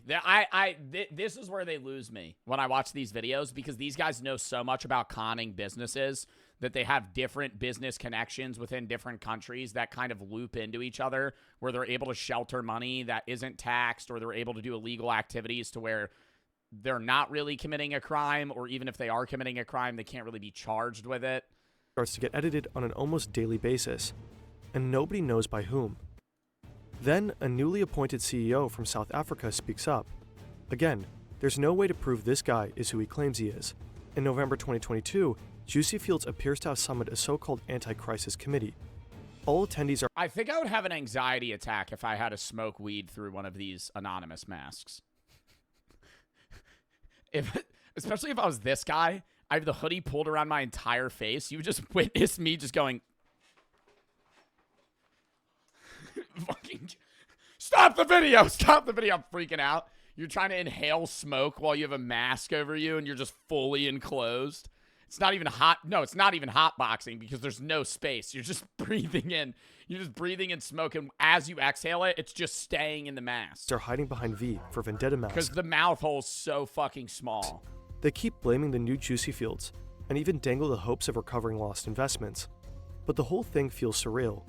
One of the 6 masked figures Buddy's whole joint is on fire there. the hopes of recovering lost investments. But the whole thing God damn! feels surreal. One of the 6 masked figures tries to smoke a joint through the slit in his mask, and fails spectacularly. It's total and utter chaos. There's countless leaks and docs flying around. There are CEOs, founders, Why wouldn't he light it before he put it in his mouth? and even dangle the hopes of recovering lost investments. But the whole thing feels surreal. One of the 6 masked figures tries to smoke a joint through the slit in his mask, and fails spectacularly. It's I love how that's a highlight of this video. 400 million people, 400 million euros worth of money was conned out of investors. Look at this video, this guy that can't smoke a joint right now wearing this dumbass mask. total and utter chaos. There's countless leaks and docs flying around. Nah, I would feel so stupid if I was him. I'd be like, no, cut the video. No, cut the video. We gotta restart. There's countless leaks and docs flying around. There are CEOs, founders, shareholders, presidents, and consultants. But who is really calling the shots? It will soon turn out that all the chaos and confusion is not accidental. It's most likely part of a meticulously orchestrated farce. Behind all these weird characters and blatant amateurs is someone who knows exactly what they're doing.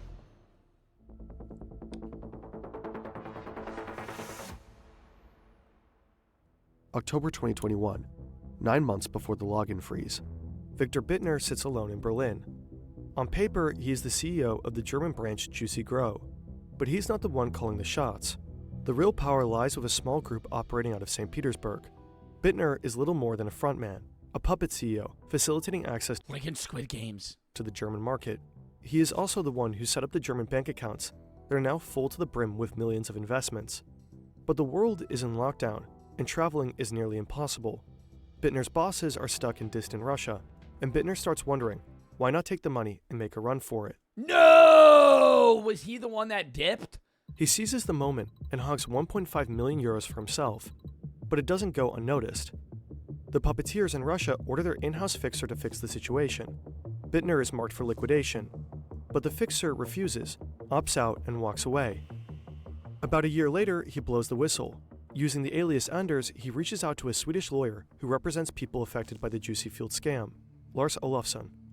The whistleblower Anders said that I don't want to be a part of this. Yes, I could scam people. I'm a criminal. Yes, but I don't want to be involved in killing people. Nicholas Martin and the creators of Despair documentary have spoken to Anders as well. We can't independently verify his claims, but Despair was able to prove that he was in fact part of a criminal network in St. Petersburg.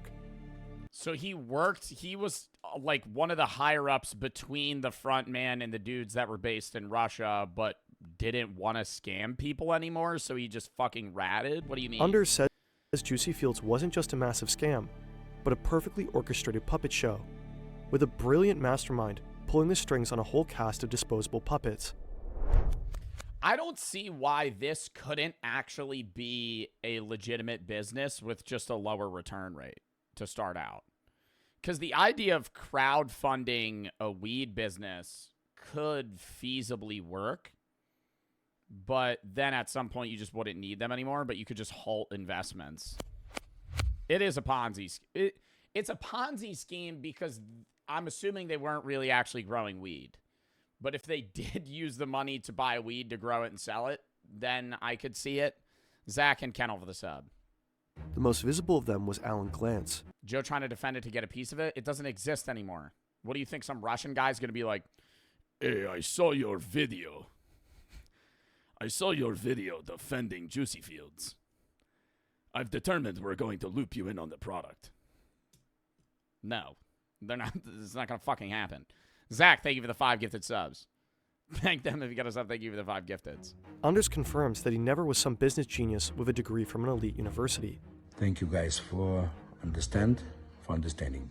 He appears to have been a taxi operator in St. Petersburg before his stint at Juicy Fields.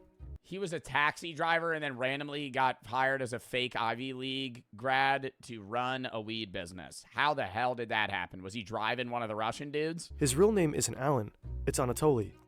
They bought him designer suits and a Rolex to make him look the part. The entire Juicy Fields success story was carefully staged. The 72-ton harvest, the 500,000 investors completely made up. Most of the big-name partners had no idea they were being featured on the website. The Lamborghinis were rentals. The tours took people to random cannabis plantations with zero Wait, so how did they even get money out of people? connections to Juicy Fields. And the profits from those crops, the sales never actually happened. There was no revenue stream whatsoever It was a Ponzi scheme. to pay out those returns. That is surprising that a Ponzi scheme worked in this time. The truth is that Juicy Fields was never even allowed to sell cannabis-derived financial products. The Berlin Trade Register officially listed the company as a gardening supply business. Everything points to a classic Ponzi scheme. New investors kept pumping in new cash, and the old investors got their payouts. I called it, chat. I called it. Zach for the 5 gifteds. I actually never seen fucking Wolf of Wall Street, but I know that wasn't Wolf of Wall Street a Ponzi scheme? Well, they also did insider trading. I know that Jordan Belfort would loop investors in, and it was like kind of like modern day rug pulling, where people would get in early. What did he do?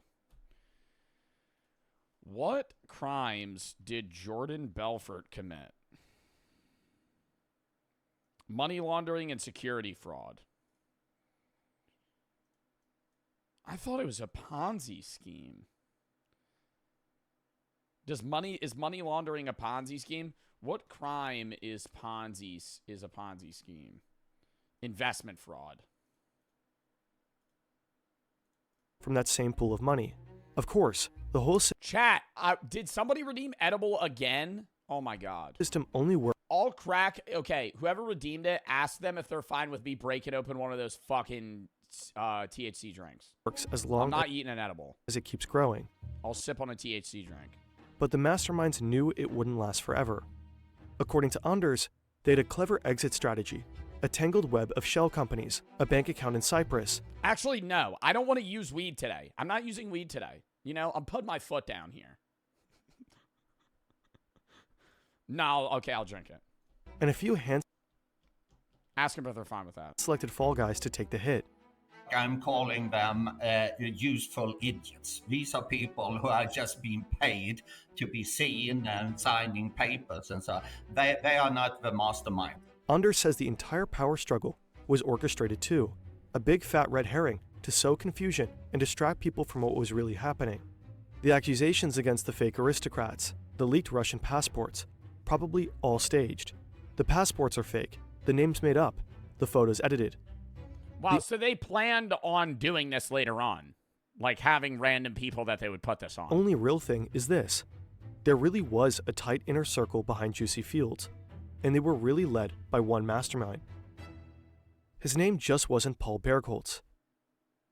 Anders describes him as a low-key, tech-savvy guy, an IT expert, darknet enthusiast, and die-hard Cannabis fan. Oh, and apparently he's really into rap.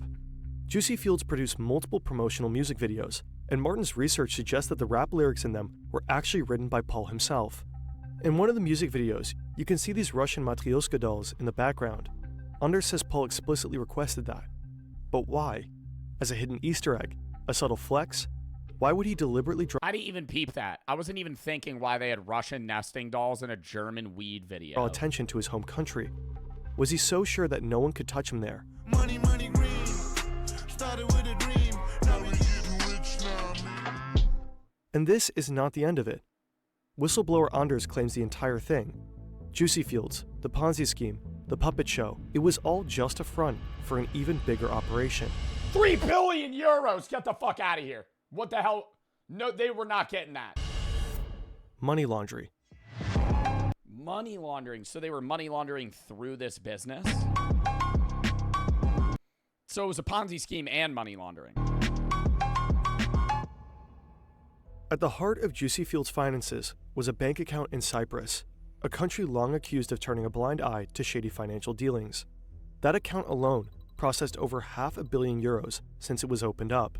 The cannabis investments might have been the perfect cover for an old-fashioned money laundering scheme. The dirty money flows into illegal business, blends it into its revenue stream, and comes out clean on the other end. In other words, and they could just write them off as investors into the business. Oh my God, dude. Yo, this is actually smart as fuck. It's weird that they would want to do both of these crimes at once because you could easily fail in that sense, but it's like the perfect hidden money laundering scheme because everybody's going to be focused on it seeming like a Ponzi scheme, not something that's a front to clean actual drug money or dirty money. The Ponzi scheme and the money laundering machine could have been a perfect match. Anders claims the masterminds had direct ties to a Colombian drug cartel. Was Juicy Fields a front to wash cartel money? Martin and his team spoke to the German prosecutor's office. According to them, Juicy Fields... I always did wonder how cartels would wash absurd amounts of money. Because when you're playing... I mean, I don't want to relate this to Schedule 1, but when you're playing Schedule 1, you money launder low amounts, okay? Like in Breaking Bad as well, right? Even in Breaking Bad, yeah, Walter White's laundering, $4, $5, $6 million. But that's not a lot of money comparable to the cartel because they're pushing hundreds of millions of dollars of cocaine or weed or whatever they're, selling depending on where they're getting it from. But they're making absurd amounts of money and all of it's fucking dirty. So I always wondered if they were fucking like putting 50K through a business at a time or if they were going for like just straight raw businesses like this where they could just fucking, hey, we're going to give you $500 million and you're going to fucking filter it for us. This was linked to organized crime in Russia. And St. Petersburg does indeed seem to be the hub. The city is infamous for being a stronghold of the Russian mob. Experts believe an operation of this scale could only go down if it's somehow sanctioned by the Kremlin. Viktor Bittner is believed to be connected to Russia's FSB intelligence service. But this is where the trail went cold for a while. The picture got too blurry. What is FSB? Like Russian government?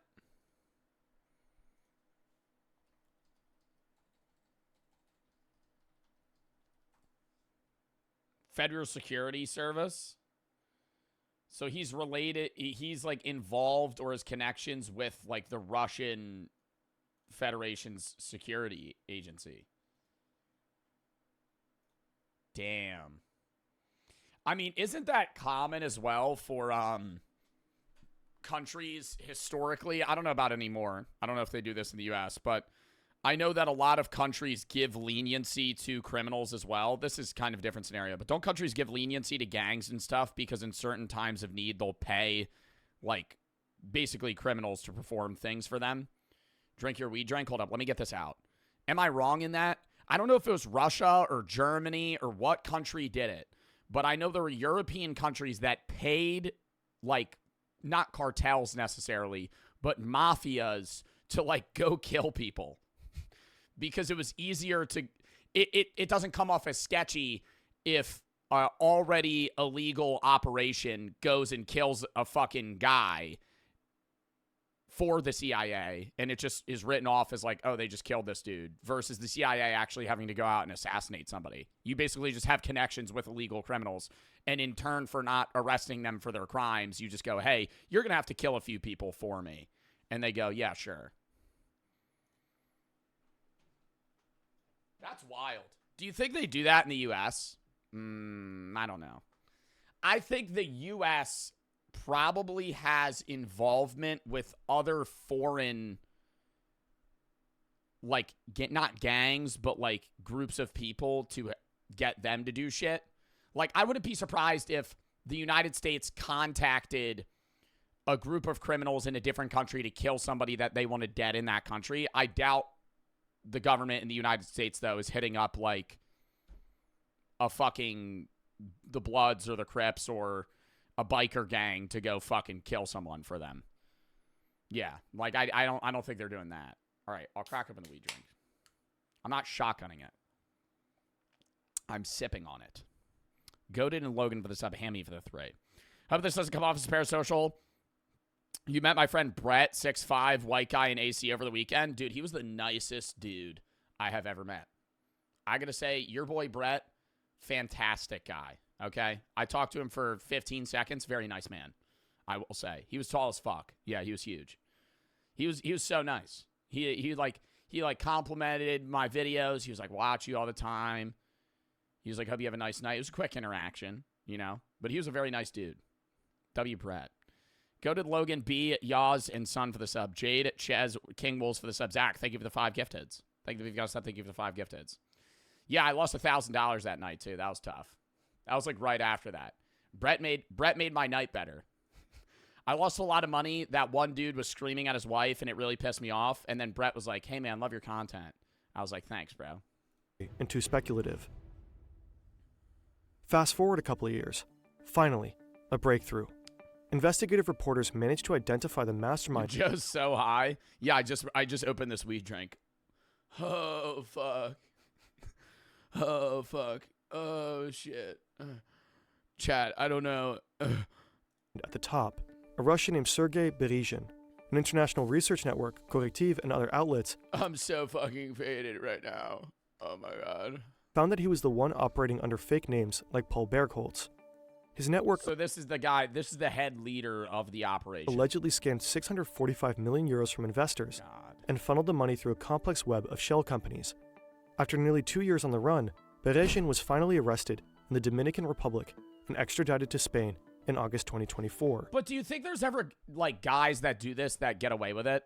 Because I feel like I've watched a lot of Fern videos or documentaries in general about guys that funnel $800 million out of scam businesses. And it's so complex. Like, he had to have assumed that they wouldn't find him. There, he now faces charges of fraud, money laundering, and running a criminal organization. Or were they like, maybe they won't be able to prove it? Berezhin's father was a Russian nuclear scientist with political and military connections. That adds weight to the long-standing suspicions that Juicy Fields may have been a joint operation between the Russian mob and the FSB. Well, that as well, because say they get... I know historically there have been people that have done crimes either for the U.S. or for Russia or against whatever, and then they can just go live in Russia and they're like fostered there, right? Like if you commit a crime for Russia, right, and you do illegal things, blah, blah, blah, and you like scratch their back, they'll scratch yours because you could just live there and they won't let people come arrest you. Buggy and Son for the sub, Yaws and B for the sub, Logan for the sub. Somebody redeem flex. I just flex, chat. Lock in. Designed to funnel Western money into shadowy activities, potentially even the war in Ukraine. Then there's the alleged whistleblower, Anders. Turns out his real name is Igor Kekshin. And the war in Ukraine, dude, I know, I feel like it's not like talked about enough now.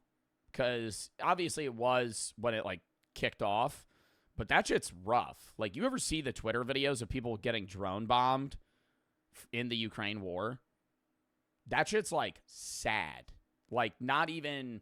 Because war in World War II or Vietnam or, you know, 30, 40, 50 years ago, even, like, Afghanistan, yeah, there was a lot of high-tech stuff where there were missiles and there were there were bombings and stuff. Now it's just like they're gonna strap a bomb to a fucking drone that costs, I don't know, $1,000, and they're just gonna fucking fly it right into your group of people and blow it up.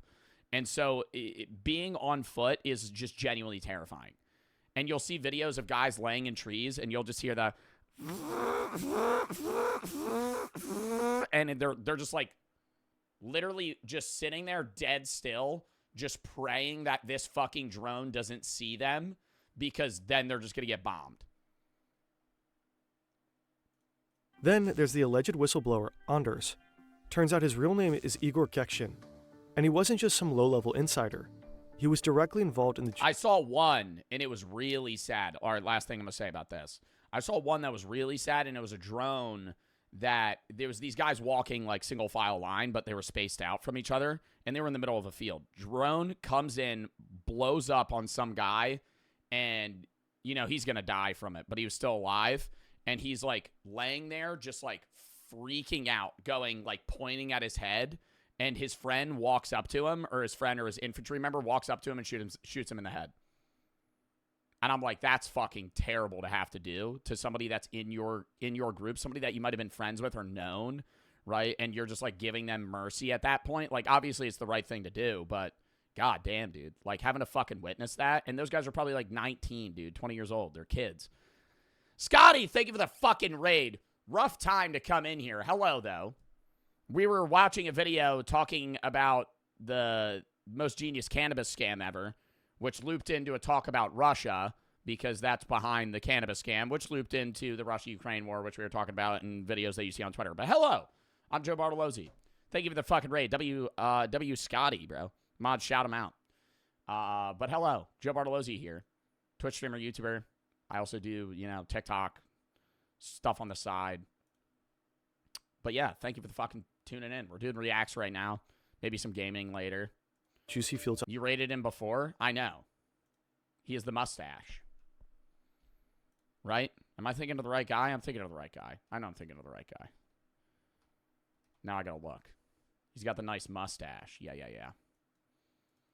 How could I not recognize that mustache? Look at that. Wow. I wish I could grow a stash like that. I can't even grow facial hair well. I need to try a beard again. Operation. But in a bizarre twist, Kekshin later revoked... That's not even a channel point redemption. That's not even a channel point redemption. Chat, nobody redeemed twerk. That's not a channel point redemption. Neither is Jiggle Machine. Those don't exist anymore. Yes, it is. It's not. I'm looking at it. Why are you saying you're getting scammed? You're just trying to get me to fucking throw ass right now. Chat, there's no channel point. I'm literally looking at the channel point redemptions. There is not a Jiggle Machine. There's not twerk. Now you're lying. Now you're just lying. You're saying scammed. I'm not scamming. There's no redemption. It doesn't exist. No one spent channel points. What did I scam? All of his statements. Apparently, someone tried to kill him twice. In one instance... Lock in, bro. I'm trying to watch the end of this video so we can fucking move to the next one. Turns out his real name is Igor Gekshin. And he wasn't just some low-level insider. He was directly involved in the Juicy Fields operation. Oh, the guy that whistle blew. But in a bizarre twist, Kekshin later revoked all of his statements. Apparently, someone tried to kill him twice. In one incident, his car was blown up shortly after he returned to Russia. The suspects were driving a car registered to Bereshin's father. Someone must have wanted him permanently silenced. Oh my god. Meanwhile, Lars Olofsson, the Swedish lawyer who represented Juicy Fields' victims, has come under scrutiny himself. Reports now suggest he may have been playing both sides, working with both the scam's victims and some of its key perpetrators. Bereshin's network was ultimately dismantled. In April 2024, law enforcement across 11 countries coordinated a massive crackdown.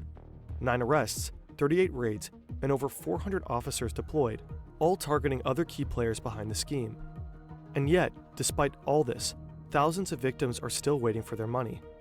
The Juicy Fields scandal is a textbook case of how reality and deception can blur in massive financial frauds.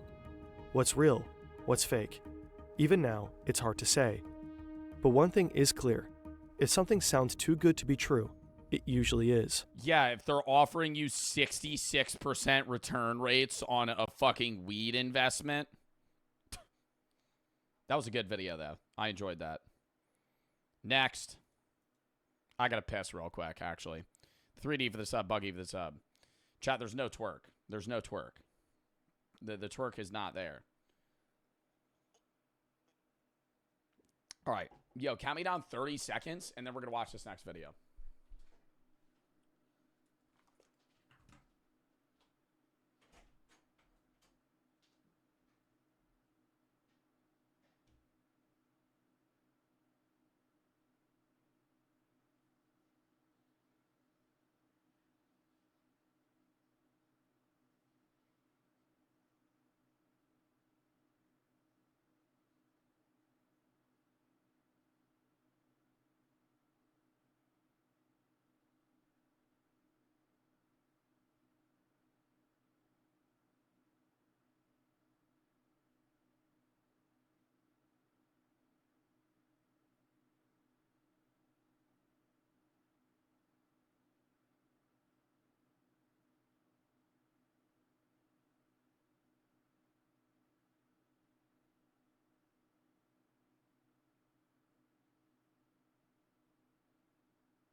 Bro, refund all the other channel port redemptions outside the fucking edible one, bro. That's literally what I'm doing right now. Refund the other ones. I'm not doing any other channel point redemptions today. Literally like 30 have been redeemed. Fuck off. I'm not doing any of the other channel point redemptions, dude. Give it up. Give it a rest. I think I just got metal in my drink. Whatever. 72 for the 3. Rapture for the sub. Cool for the sub. All right, next. If you don't get this paradox, you never will. You are faced with a game involving 3 doors. Behind one door is... I know why you guys sent this to me, by the way, because we were talking about this on some other stream where you were telling me if I'm in the Price is Right and I choose door number 1 and they remove door number 3, I have to switch my door. No, the fuck I don't. Why do I have to switch my door? Is a brand new car, and behind the other two... You are faced with a game involving 3 doors. Behind one door is a brand new car, and behind the other 2 are goats. The host, Monty Hall, asks you to choose a door. You pick door 1. Next, Monty opens door 2, revealing one of the goats. He offers you the option to switch to door 3 or remain with your chosen door. I'm locking in my goddamn door. I'm not changing doors. Are you guys changing doors? No. If anything, I think he's trying to get me to switch doors because he's a con man and he wants me to lose. So he's going to try and get me to fucking not believe that my door's the right door because his ass knows what door the fucking car's behind. Should you do? The vast majority of people choose to stay for purely psychological reasons. Those who attempt a logical response conclude it doesn't matter, it's a 50-50 choice. After all, there are exactly 2 doors, and we have no information about which has a car behind it. That's my logic, but he's going to tell me I'm wrong for some reason. But they've removed door 2, okay? I had a 1 in 3 chance of me being right. Now I have a 1 in 2. Yes, it's a new decision to be made because they've removed one of the options, but that doesn't mean that my option is less likely than the other because it's still 50-50. It doesn't become 2 out of 3/3 chance that I win if I switch. That's just stupid. Or do we? In fact, the optimal strategy is to switch, doubling your odds of winning. This is It doesn't double your odds! the Monty Hall paradox. Despite being a solved problem, its solution widely accepted and mathematically proven, No, it's not! How is it mathematically proven? I literally can't understand it. I literally can't understand it. No, chat, seriously. No, shut up. Shut up for a second and let me explain. There's 3 doors. Bro, I'm about to do this with cups. I'm about to get 3 fucking cups. I'll put a coin under one of them, and I can fucking remove 1 cup, and your dumbass switching doesn't fucking make it more likely that now you're picking the coin under the cup. Do it. Give me literally 30 seconds.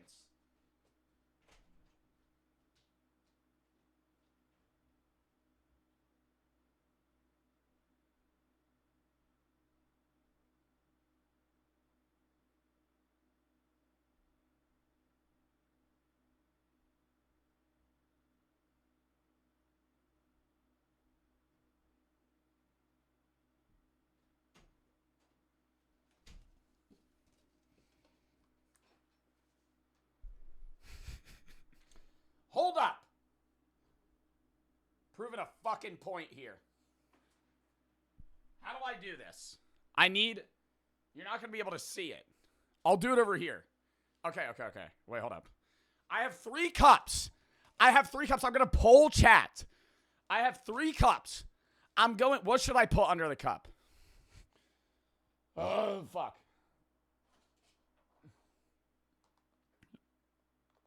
Tooth floss.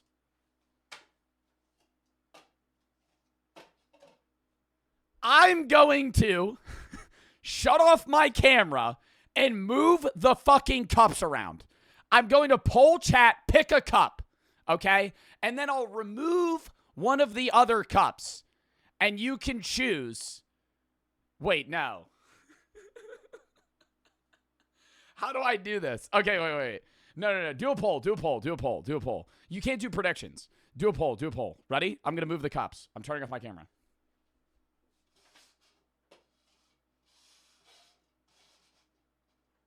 Okay. Ready? 1, 2, 3. Pick a cup. What cup do you think the tooth floss is under? Whatever chat chooses, that'll lock in. I'll remove a cup, and then I'll give you the option of switching. It's so even. Most people are choosing the middle cup. You believe that I did not move the floss. That's the logic that most of you are having, because you saw me put it under the second one and you went, he didn't move it. Okay. End the poll. End the poll. 40% chose middle, 32 right, 32 left. You guys locked in middle cup.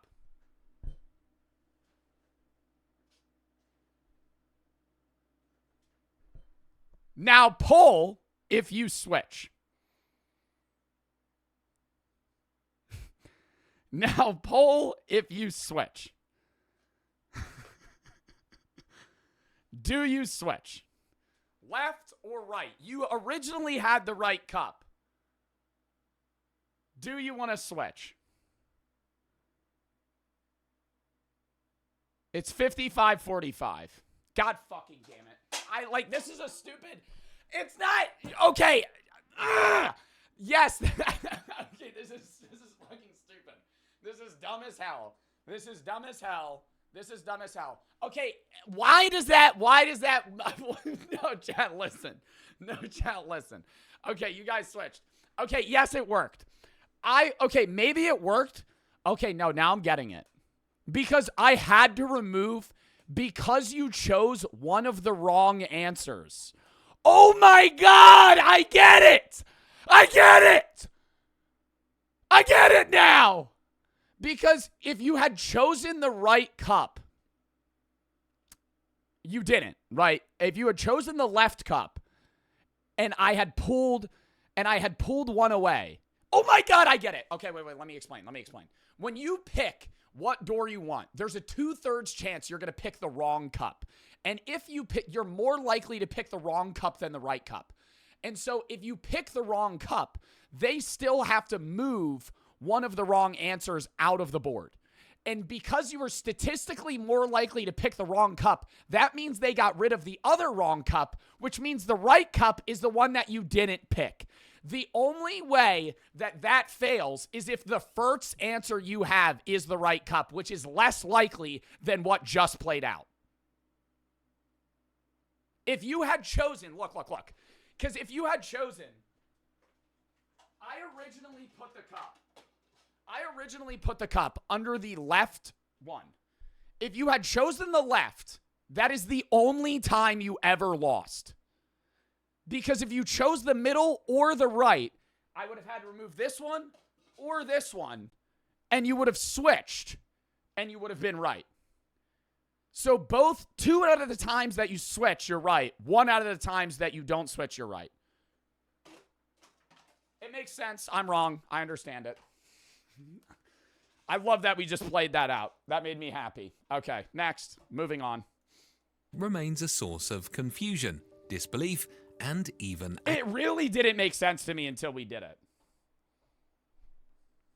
Outrage. The typical explanations tend to only confuse the skeptic further.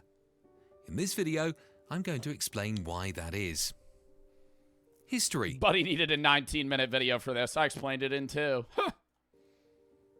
The Monty Hall paradox gets its name from Monty Hall, the host of the 1960s game show Let's Make a Deal.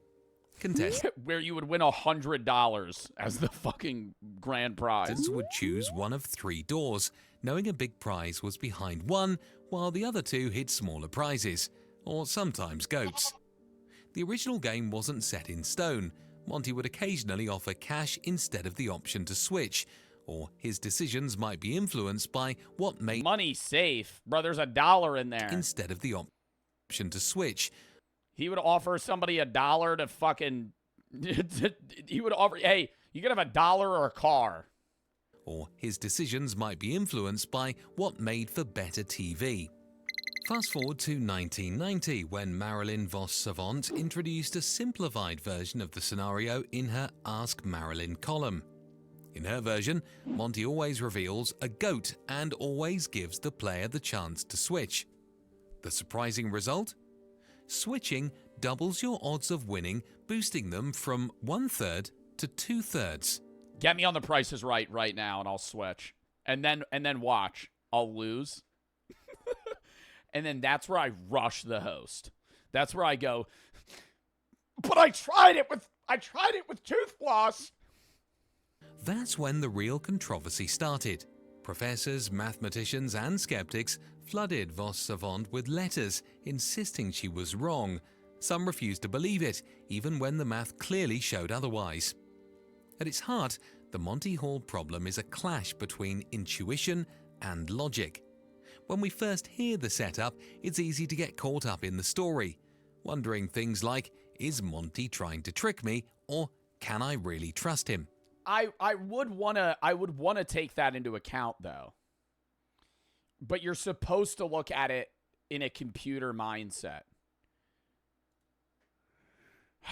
Because when you add the host factor and I offer you the option of switching, you're gonna be like, well, no.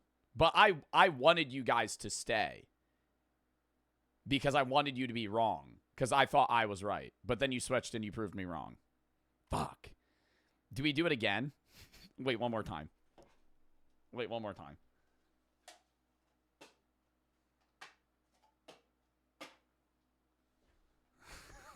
Okay, wait, one more.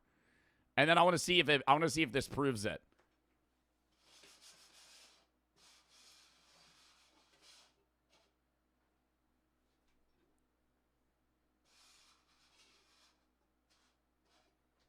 Okay. Pick one. It was black screen? No shit, because then if I fucking move the cups, you would know where it is. All right, pick one. Pick one. We can't see. It doesn't matter, dummy. It's fucking 3 red cups. What are you going to sense the aura of one of them?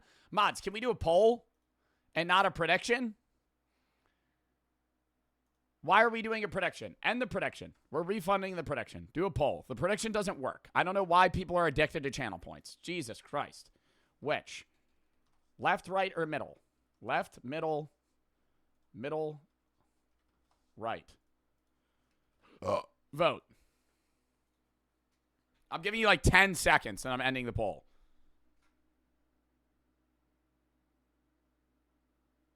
That's so weird that most of you guys go one way.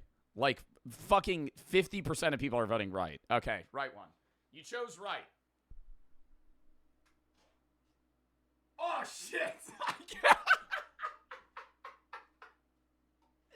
I forgot where it was. Okay. Oh, my God. I thought it was in the left one. Oh, that's my bad. Okay.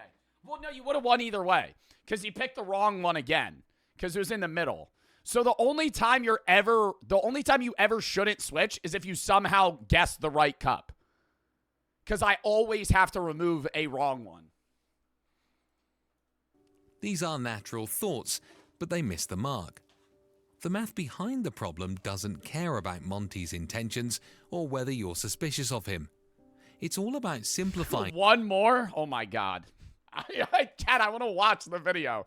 I want to watch. Jesus. Okay.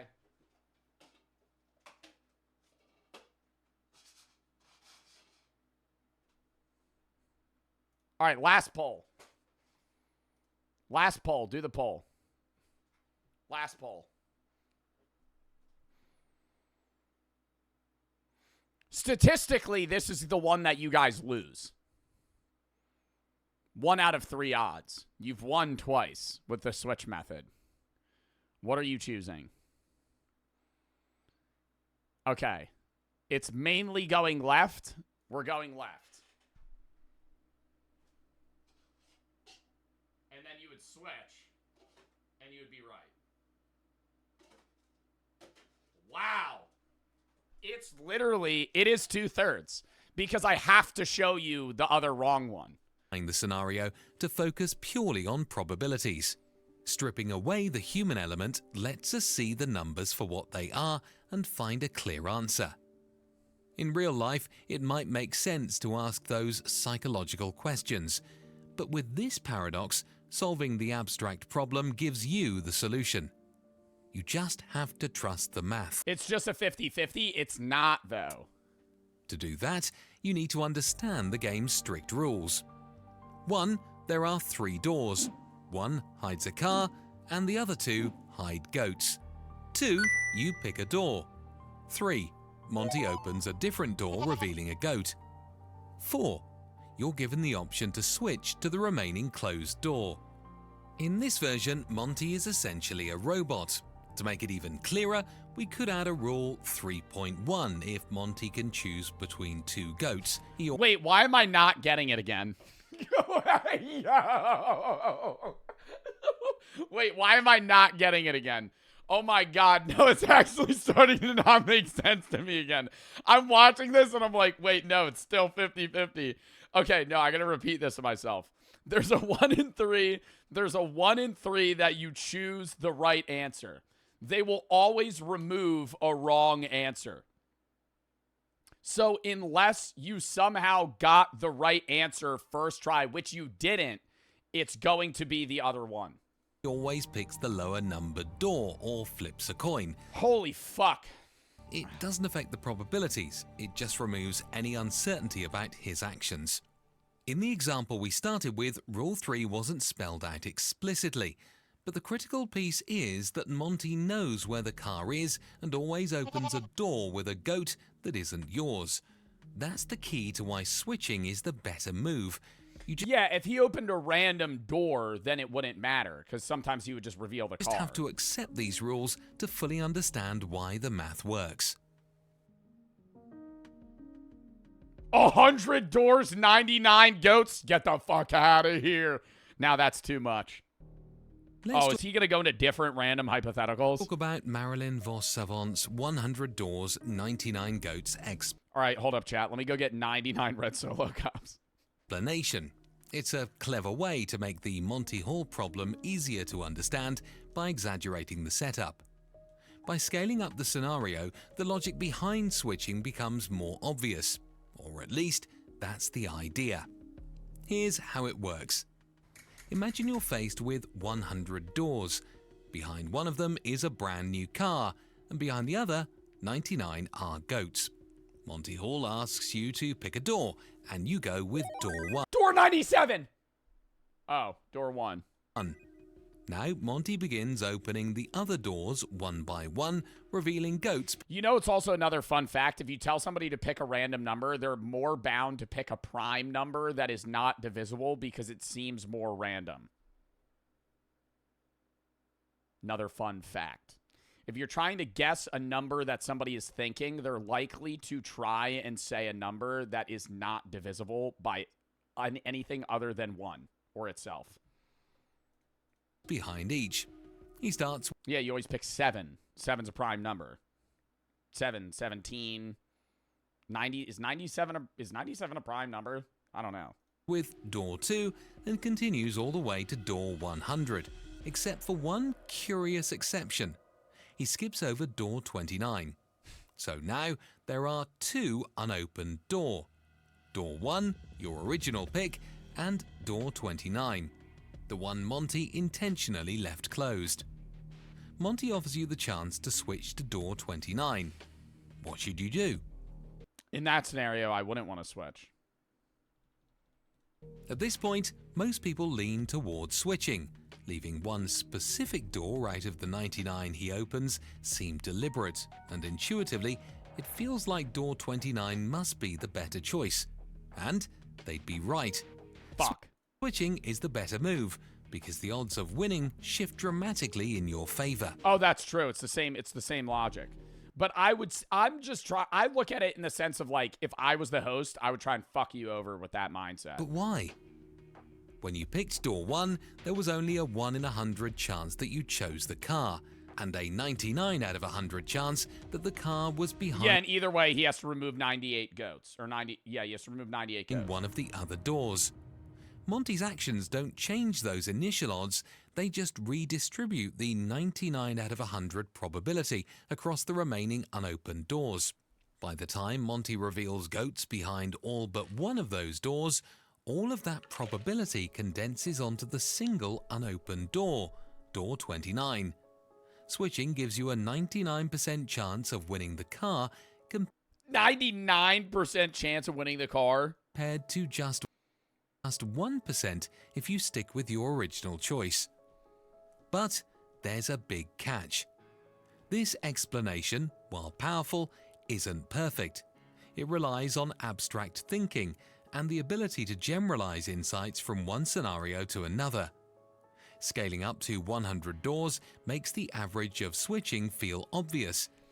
Wait, so then in the classic game show with Howie Mandel, Deal or No Deal, when you pick a case in the beginning and you have $1 and $1 million left, you're supposed to switch?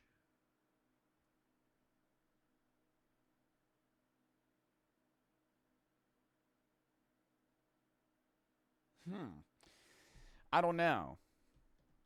Yeah, that's the strategy. You're supposed to switch your case. If there's 2 cases left and one of them is higher value, you're supposed to switch. This context. But then if I did switch and I got $1, I think I would probably burn the set to the ground. But it requires a mental leap to apply the same logic back to the original 3-door problem.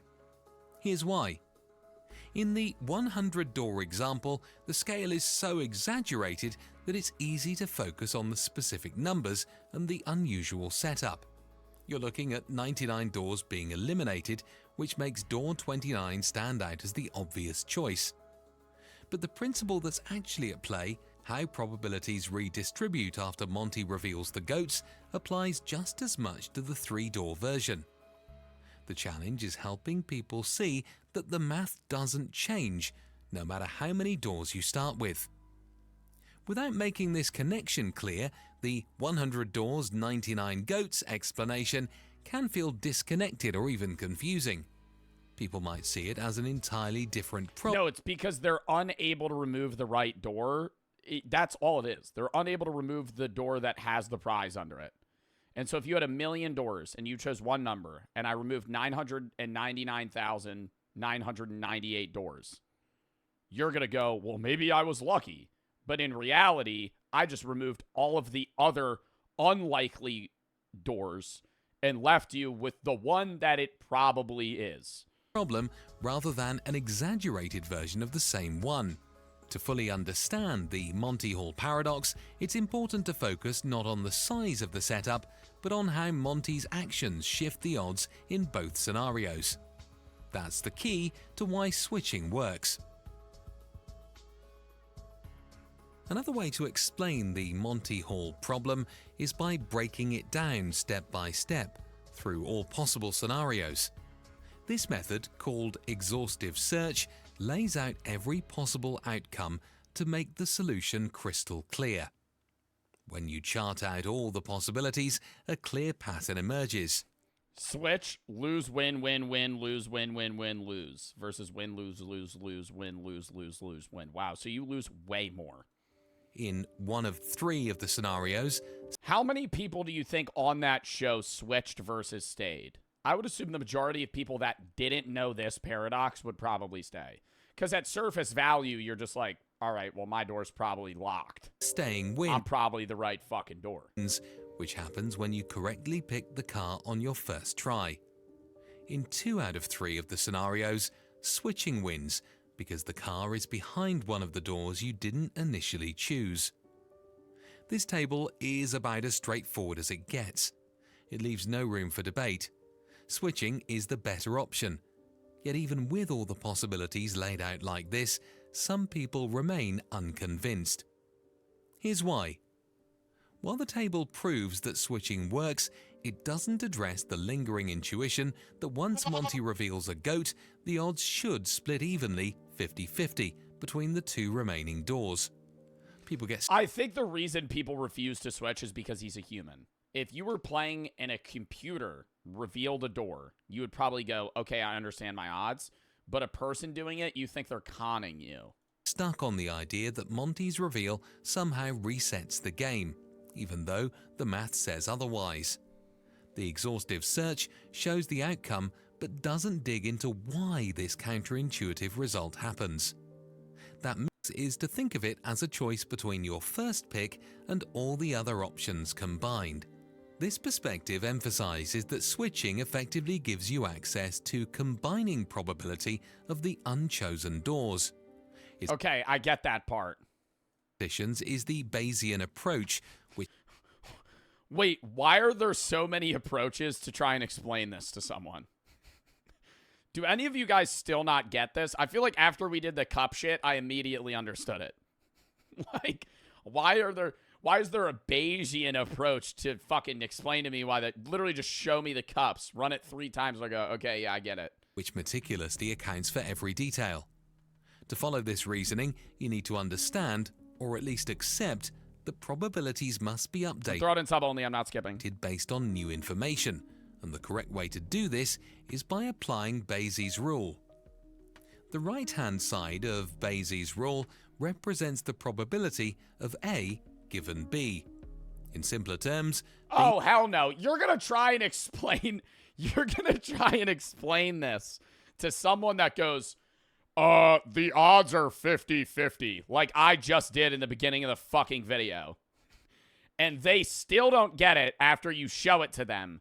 And so your next logical way of trying to make them understand the door paradox is showing them a complicated looking mathematical problem.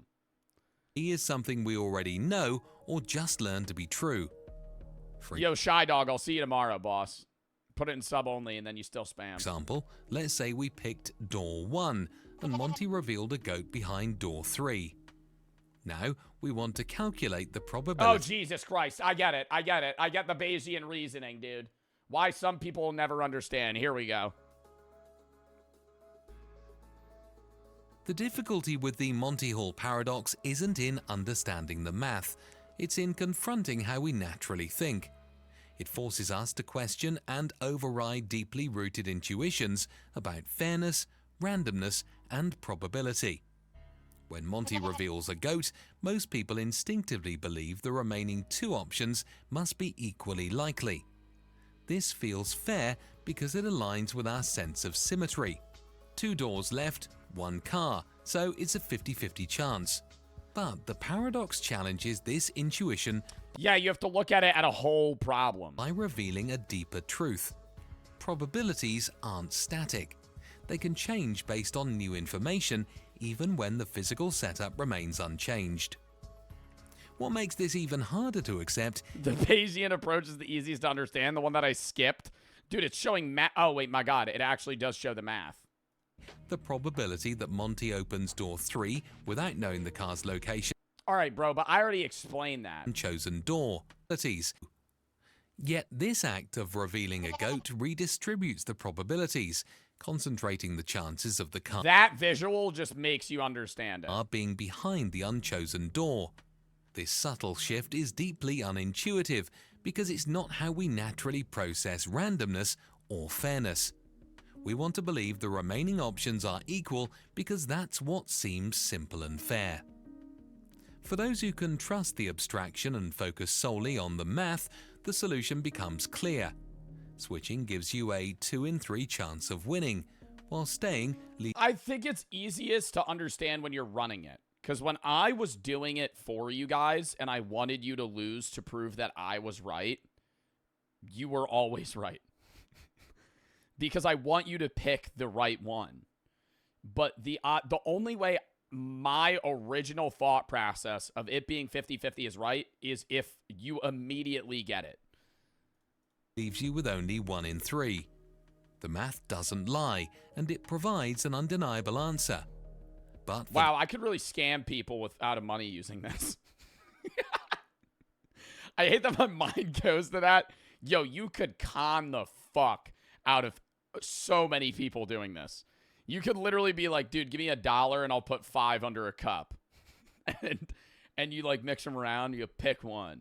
He picks one. You move the other one. Do you want to switch? He's going to go, no, man. Open that bitch up. You would have to do the math to where statistically you're going to win more money, but for those who remain tied to the narrative, where Monty's reveal feels like a random event that resets the game, the solution feels wrong. The one they choose at first is random, yeah. No matter how it's explained. They focus on the story instead of the probabilities, and as a result, the logic never quite clicks. But this paradox is about more than just a game.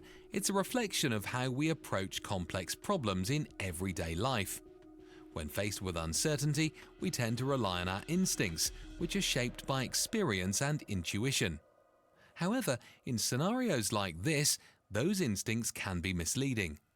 The Monty Hall paradox teaches us that the tools of abstraction, simplification, and mathematical reasoning are essential for making sense of situations that aren't immediately intuitive.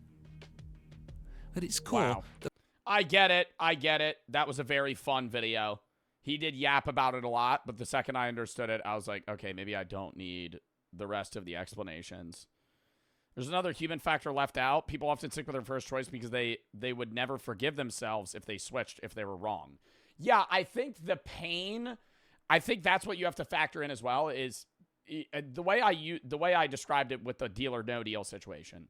If I picked the $1 million case and I narrow it down to $1 in a million, statistically, I should switch my case. But the pain I would feel sticking with my case and losing is nowhere near as bad as if I abandoned my case and then lost.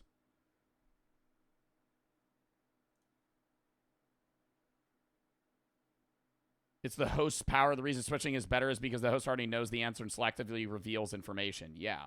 It's if they randomly revealed one of the doors, it wouldn't matter. But if they have to reveal a losing door, then it helps your odds. Wow. What if we're living in a place where goats are more valuable than cars? Then stick with your fucking door, dummy. Where's a goat more valuable than a car? Malt, Kleb, and Just for the sub. Ethan for the 3. It was when you went to the bathroom and should still be paused. I thought the song was fire. Ginty and TV for the sub. Electric Hot for the sub. Orphan and Jonah for the sub. Noggy, Charlie, Leon, and Luke for the sub. Atlas for the 3. Smars for the sub. King for the 3. Thank you for what you do. Adrian for the 5. It's actually mathematically proven I did this statistics class. Waif and Phil for the sub. BFAB for the 3. My girl's guilt-tripping me to getting her pregnant. She'll kill herself if I don't do it. Break up with her. Ethan for the 5. Leave her ass. What song was that? Daddy Bart. Heat Stick by Shoreline Mafia. Back up for the 3. As an autistic person, I haven't done any research into the specific charity, but the logo includes the puzzle piece. I talked about that earlier in the stream, which is really harmful to the community. The puzzle piece was started by the hate group called Autism Speaks, and is associated with investigating autism. The thing that I brought up at the beginning of the stream was that the majority of autism charities on Tiltify have logos that include puzzle pieces. I don't know if that's because it's popular to do. Do you have any other recommendations for Tiltify charities that aren't puzzle pieces or don't have puzzle pieces involved? Because that was my problem when I was trying to look into them. Because the only other charity that was shown, where is it? I gotta go to Tiltify, fundraise for a charity. It's making me sign in. There was another charity that was like very popular in the United States, but it had a 3 out of 5 star rating on most charity websites, which is bad. Like, a charity should have like almost a 97, 98% score, and it had like a 60. And so I didn't want to go with that one when the other one had a lot more info on it. I'm down to switch charities, though. It's not locked in that we're doing this one specifically, but I don't know. What the charity seems to do seems good to me. But I'm also not a genius on that type of stuff. I understand your concern, though. That's why I brought it up in the beginning of stream. So, I don't know. Let me know, Becca. Raptor for the sub, 72 for the 3. Cool for the sub. JP and Strike for the sub. Little Squirt, Ginger, and Malt for the sub. Next. Greatest art heists in history. We have this one, Pokemon video, and then you guys are going to choose one of the 2 philosophy-esque videos, and then we are going to play either, probably discussion over dinner, maybe. Maybe Grandpa High on Retro. I don't really know. Or Balatro Run. These 2 we're probably going to stay for another day because these are longer games, but one of these 3. Or Fall Guys Ranked. We'll see. Ripple for the sub. Bangle for the sub. Tomorrow we're doing Schedule 1 for the whole stream. Wednesday we're doing itch games. A bunch of itch horror games. Then Thursday, Friday, Saturday, Sunday, I'm gone. I'm only taking 2 days off more than my regular days off because I always take 1 day off a week. This week I didn't take off, so that'll factor in. And then next week I'm not taking off stream. So I'm taking like 2 extra days off the vlog, but that'll be for YouTube. When I'm back, I'll be back Monday. We're going to be streaming 7:30, doing reacts. Then we got a bunch of new games that are dropping. We're going to be streaming every day that week. So I'll make up for it. GeoGuessr? Maybe GeoGuessr. Twerk and Jiggle Machine? Those don't exist as channel point redemptions. All right, lock in here, chat. I don't want to throw it back in sub-only mode, but I'm letting you know if chat starts spamming again. It's been more and more frequent, and I understand it might be because I have an influx of viewers right now, but like I really hate having to throw it in sub-only mode, chat, but like I have to do it more and more often because chat just like randomly goes through these waves of being like absurdly annoying purposefully, and it's not even funny. It's just like you're spamming. Like, you're not like doing a bit or a joke. You're just being like, somebody redeemed twerk. It's not funny. Kayla for the 3. I know. Did you hear about the mom in Georgia who was arrested for throwing her baby in a dumpster? What? After she miscarried? Oh, the one in the hospital? We watched a body cam video about that. Unless you're talking about an entirely different thing. But I remember watching one. It was like, she was probably like 20. Yeah, she gave birth to her kid in the bathroom and then fucking threw it in the trash. Buggy for the 3. Said papa. It's sparking so much about women's reproductive rights. When did this happen? Is this a different case? Ripple for the sub. Oh my god, is this a different case? Oh my god, this is new. Oh, but they're saying she miscarried. Well, because I remember, this is different than the body cam video that we watched, but the one that we watched, I remember they were basically saying that if the baby was she was claiming that the baby was not breathing and was dead when it came out. Like it was never it was never alive, right? Like it never breathed, or yeah, it never breathed, and so she just threw it out, right? Which is still fucked, but it's like that was her logic, and they had to prove whether or not the baby through an autopsy was alive and then died when she threw it in the trash, because that would determine whether or not she was a murderer. Willow for the sub. Buggy for the 3. I don't know what happened with this Georgia case, though. I kind of want to read this article real quick. Hold up. It was alive, I think. In her instance, yeah. In March in 2020, rural Georgia, an ambulance responded to an early morning call about an unconscious bleeding woman in an apartment. She had a miscarriage. That was only the start of the ordeal. They recovered remains. She was charged with concealing the death of another person, abandoning a dead body. The autopsy revealed that they had a natural miscarriage around 19 weeks and the fetus was non-viable. But is that a legal way to dispose of a body?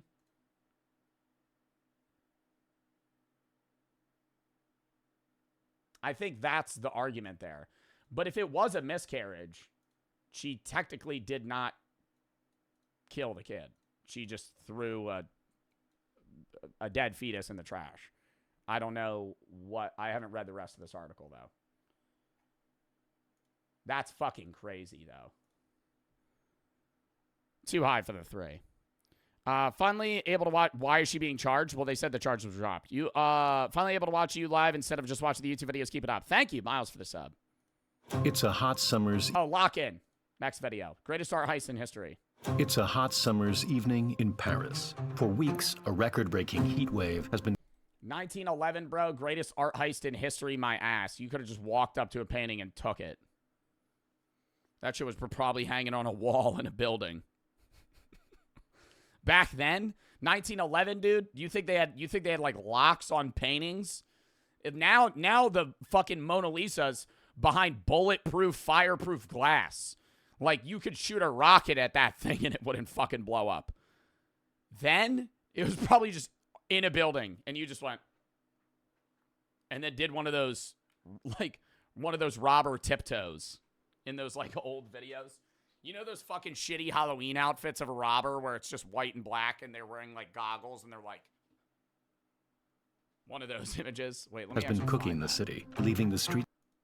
Robber outfit. The first image.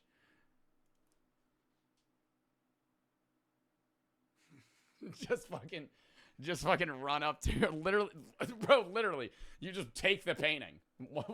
What's stopping you? Somebody being there. That's the only thing. Streets empty and the Louvre quieter than ever. No one dares to go outside. But for one man, it's time to strike. Throughout the night, he pulls off the heist of the century, plucking the Mona Lisa from the Louvre and disappearing into the city. He just put a blanket over it. The greatest heist in history.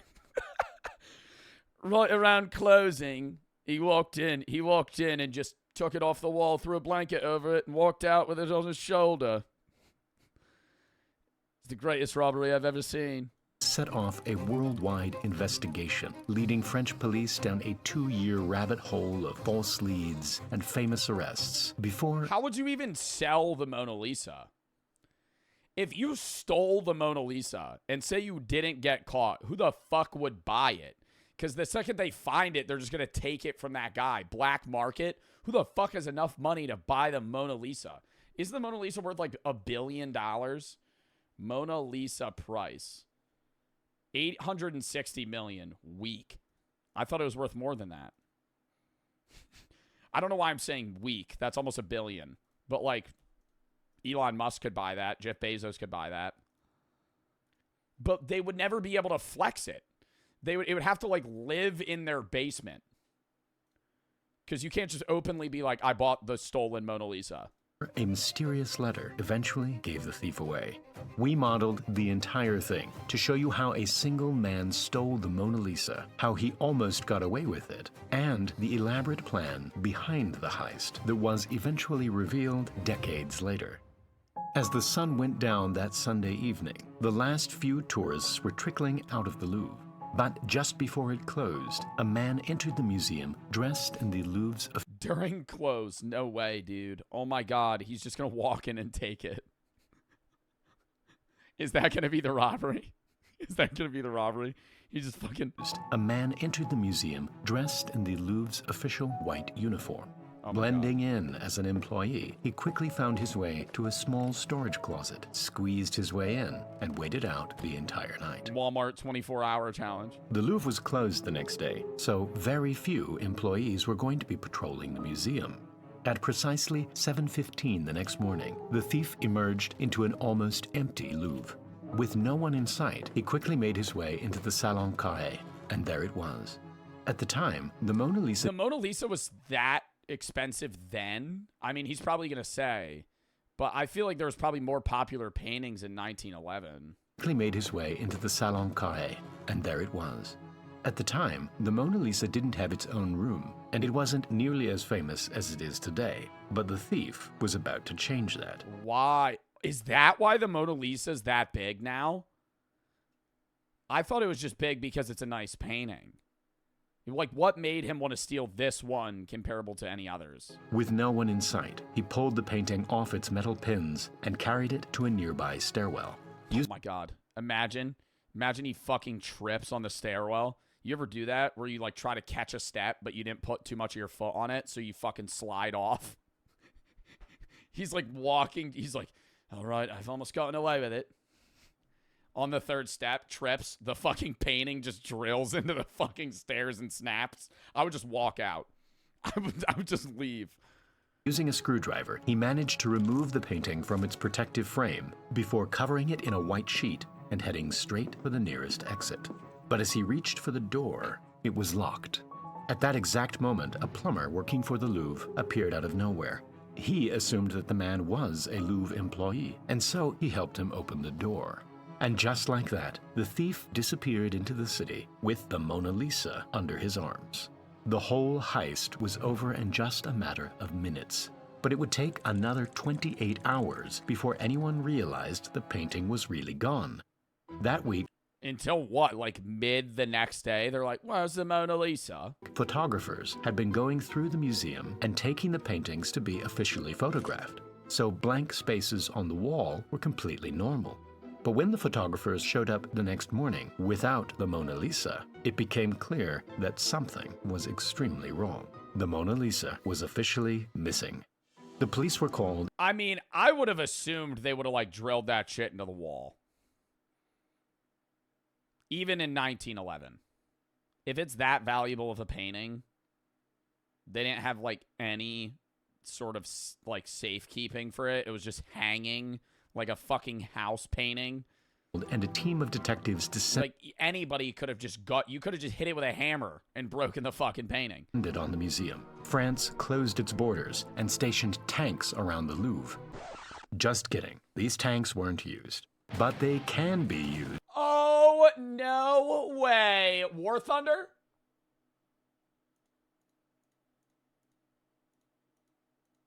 Free on iOS or Android using the link in the description.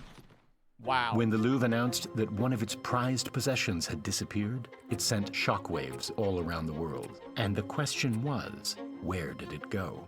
All the police had found was the wooden picture frame and a fingerprint. Way better than my sponsorship transitions. I just hard cut.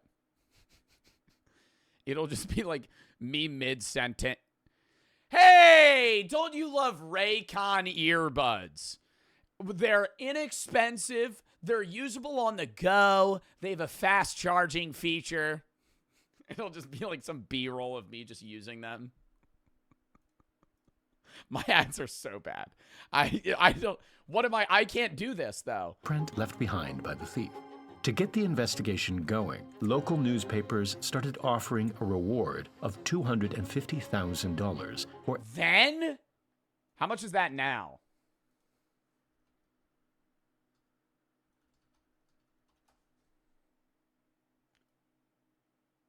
That'd be $8 million now.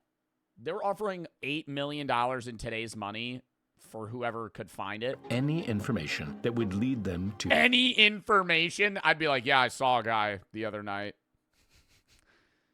All right, what was he doing?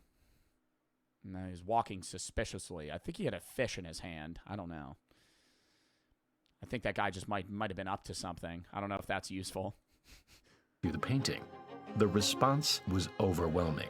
Thousands of people sent letters and showed up to police stations with all kinds of They're French. I can't do a French accent. information. So I'm going to say I can't do a French accent. Oh, I didn't know. I'm going to immediately go like Looney Tunes. It would be bad. Placing the Mona Lisa all over the world. 2 separate witnesses were called. Wait, let me hear a French person talk. I think I could nail a French accent. French person speaking English. Fluently? Yes. Perfectly. Ça veut dire couramment. Oui, je traduis, on sait jamais. Do you speak English? English is very bad, but I speak well Spanish. My English is very bad. Nah, I can't do it. It's very, like, proper. All the police had found was the wooden picture frame and a fingerprint left behind by the thief. To get the investigation going, local newspapers started offering a reward of $250,000 for any information that would lead them to the painting. The response was overwhelming. Thousands of... I saw a strange man carrying a bulky object leaving the Louvre. The Louvre. I heard the Mona Lisa was on a train. I think it just passed through Bruges. Overwhelming. Thousands of people sent letters and showed up to police stations with all kinds of information, placing the Mona Lisa all over the world. 2 separate witnesses recalled seeing a man leaving the Louvre with a bulky object, but the descriptions of the man were completely different. One person claimed that the Mona Lisa was on a freight train heading through Belgium, and another claimed that the painting was on a ship which had already set sail for America. Damn, imagine if that ship sunk, though. But perhaps the most promising suspect was the famous artist, Pablo Picasso. A secretary who... That's what Picasso looked like? I don't know. I hear about so many of these artists, and I never actually, like, look up who they are. This is what he looks like? Picasso. I also just immediately assumed that all artists were alive like 2,000 years ago. I didn't know Pablo Picasso was alive in 1911. Now that's my American lack of historical knowledge. If you told me when was Pablo Picasso alive, I probably would have gone, I don't know, maybe like 1360. I probably would go, I don't know, a long time ago. Like, he died in 2007. Oh, God. Pablo Picasso was alive? What? Pablo Picasso. Pablo Picasso was born in 1881, died in 1973. Who was alive when was, like, Leonardo da Vinci? That's when I think Leonardo da Vinci, born in 1452. Whenever I think of any artist that's famous, I just go, yeah, they were probably born around the 1400s, because that's like when the Mona Lisa was made. A secretary who knew Picasso wrote to the police and admitted that he had stolen several Iberian statues from the Louvre. He claimed to have sold these statues to Picasso, who went on to use them in one of his paintings. It seemed unlikely, but after checking the serial number on the statues, the Louvre confirmed that they really were from the museum. Picasso was arrested and taken in for questioning. Meanwhile, the police turned their attention to another famous suspect, American banker and art collector J.P. Morgan. J.P. Morgan from Morgan & No, not Morgan & Morgan. What is J.P. Morgan famous for? Steel or oil? I love learning about that oil baron time, because the wealth distribution today is a lot more drastic. From, like, you know, the top of the line billionaires versus, like, very poor people. But the amount of billionaires then were so far and few between that being, like, John D. Rockefeller, like, you were so unfathomably rich comparable to anyone else in your time. Like, if you're Elon Musk, there's a bunch of guys that are the same, you know, wealth as you. The best way that it's describable is people in that time, while, you know, you can make the argument that there were no ethical billionaires, billionaires in that time still existed in their society. they had a residency, right? Like John D. Rockefeller probably lived in what state did he live in? What state did he live in? He probably like primarily resided, Cleveland, Ohio. And then he started doing oil refining. But he still lived in his area. Billionaires today don't self-identify as being a part of a country. They're like world moguls. Billionaires today hang out with other billionaires, and they just exist. They're not like a part of a country. They're not like, yes, they're citizens, but they don't self-identify as like, I'm American. Like, they're more just like, I'm so rich that I basically have the wealth of my own country. I'm my own thing. At the time, art forgery was a big business, and paintings were often being forged and sold to naive millionaires in America. According to the claim, Morgan had commissioned the heist, and the painting was now on its way to him. Police in America stopped and searched a boat pulling into New York, but there was no Mona Lisa on board. Theories kept coming in from all over the world, but after 2 years of search, I'd just start throwing out random conspiracies, dude. You throw out 500 duds, one of them's going to hit. The location You just start feeding very realistic stories to the police. of the Mona One of them's got to be like, hey, that's pretty close. Lisa was still a complete mystery. As it turned out, the Mona Lisa hadn't gone far at all, and it was sitting in an apartment just 2 miles from the Louvre. This was the apartment of Vincenzo Perugia, a 29-year-old Italian who used to work at the Louvre as a handyman. He knew I wish I had a mustache like that so I could go like this. You ever see those videos where it's like today they go like, and then they twist it? It seems so fun. A 29-year-old Italian who used to work at the Louvre as a handyman. He knew every weakness of the Louvre. Grow hair on your head first? He knew that it was closed on Mondays. He knew about the photographers. And it was him who had made the Mona Lisa's protective case, which he dismantled so easily during the heist. After leaving the Louvre, he hid the painting in a trunk with a false floor, which he had made himself. But how did he get away with it for so long? Amazingly, Perugia already had a criminal record, and his fingerprints were But who the fuck is he going to sell it to? already in the system. But only his right-hand fingerprints were in the system, and the one on the picture frame was a left-hand print, and so a match was never found.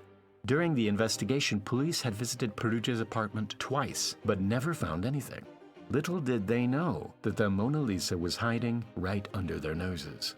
Perugia had pulled off a stupidly simple heist, and it seemed like he would get away with it.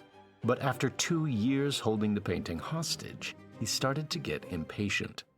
He wrote an anonymous letter to an art dealer in Florence, the city where Da Vinci painted the masterpiece.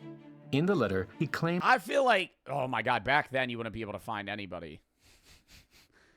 Now, if you did this, you could just like DM Elon Musk on like a fake Twitter account. Tweet at Elon Musk with a fake Twitter account and be like, here's the Mona Lisa. Do you want to buy it? claimed to have the Mona Lisa in his possession and said he wanted to return Finding dealers then, though? Oh, it fuck back off. to its home. He signed the letter with the name Leonardo and took the next train to Florence. The art dealer and his associate agreed to meet Perugia in his hotel room to authenticate the painting. With the doors locked, Perugia opened up the trunk, and to their surprise, it really was the Mona Lisa.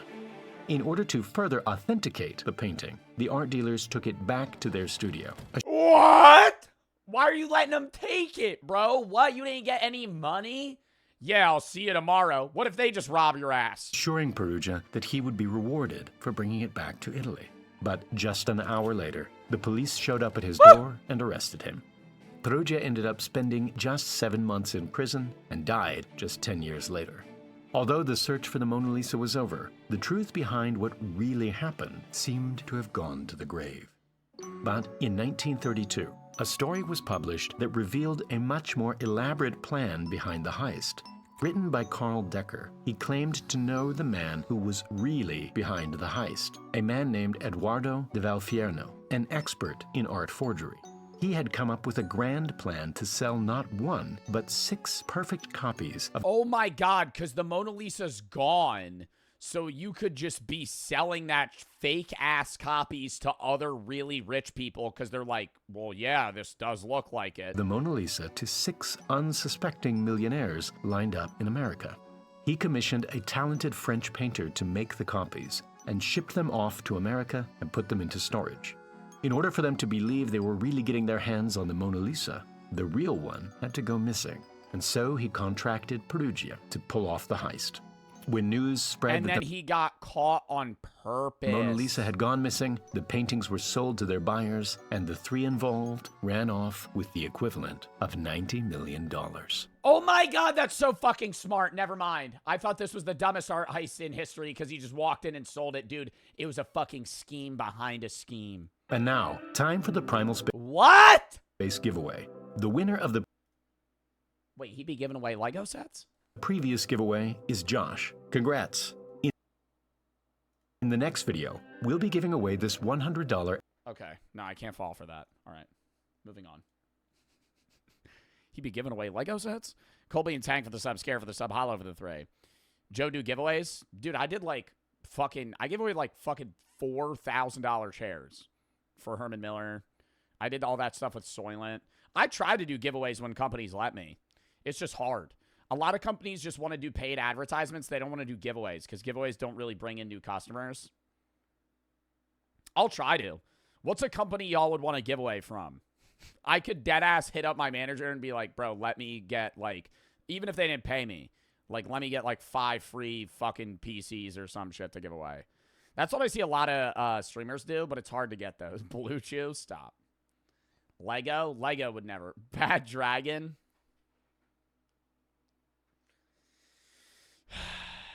That would be a wild giveaway. That would be a wild giveaway. Yeah, no. I don't think that one's going to pan out. All right. Colby in the Tank for the sub. I got to go pee again real quick, and then we're going to go next video. We got 2 more videos, and then we're going to fucking hop into some gaming. All over the 3. My dad's French and sounds exactly like that. That one in VQ for the sub. Mr. Happy for the 3. My boyfriend... or my best friend forever, Tony Giorno, is a really big fan, and he wanted to know when you'll play ENA Barbecue. Never. Too high for the 3. Finally able to watch you live instead of watching the YouTube video. I think I already read that. Miles for the sub. Colby for the sub. All right. Lock in chat. I got to piss.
Next video, lock in. It's in K for the sub, Colby for the sub. Pokemon Scalpers are the worst.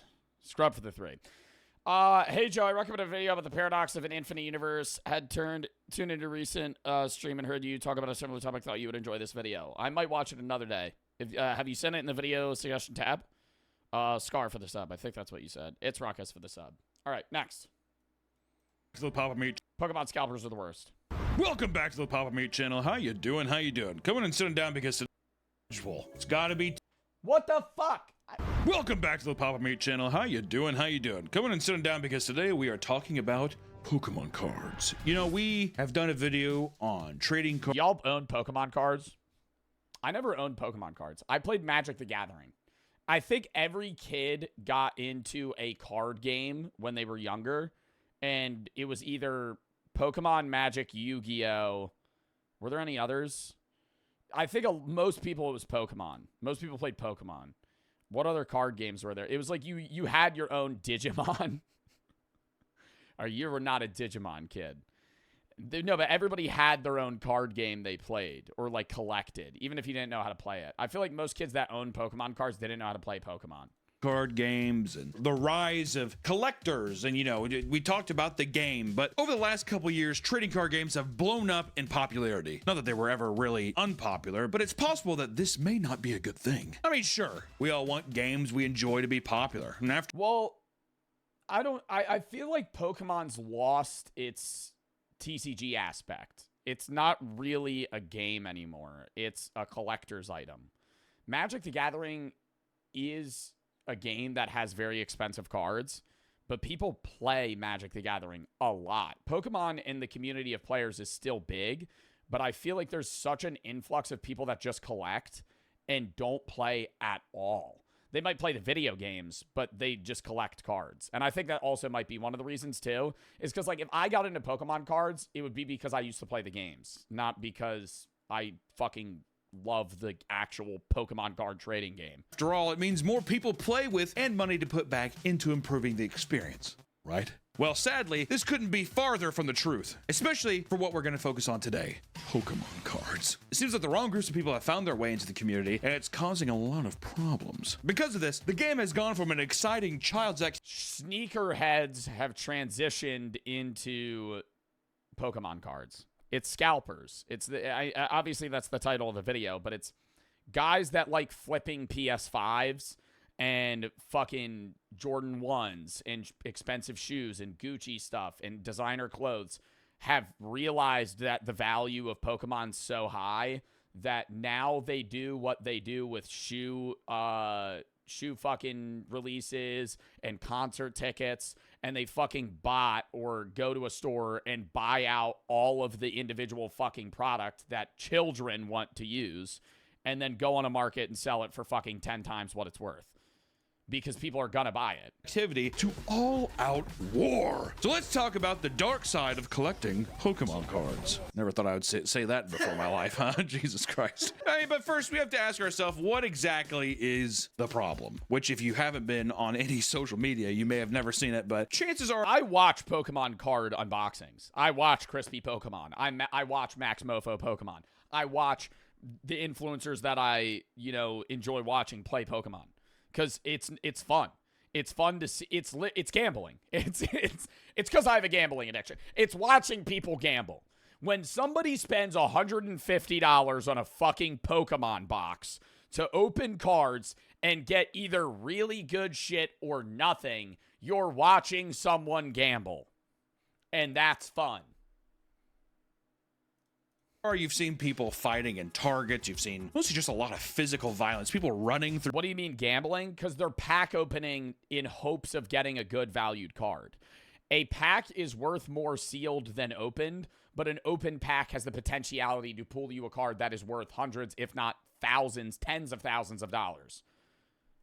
Through stores to grab stocks. It's an all-out blood war right now, ladies and gentlemen. Ever since the pandemic, the value of rare and vintage Pokemon cards has gotten astronomically high, unbelievably high. And the fact that mainstream creators were joining in, I wish they had a Kevin James card. Astronomically high, unbelievably high. And the fact that Smirk and Shrugger is his abilities. Hold up.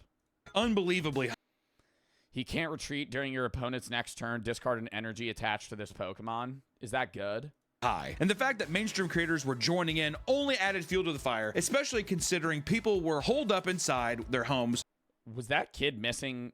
Oh no, they were in the floor. The fire, especially considering people. Where the fuck is the rest of this kid's body? People were holed up in. Are they stuck in the fucking AC vent? Oh my god.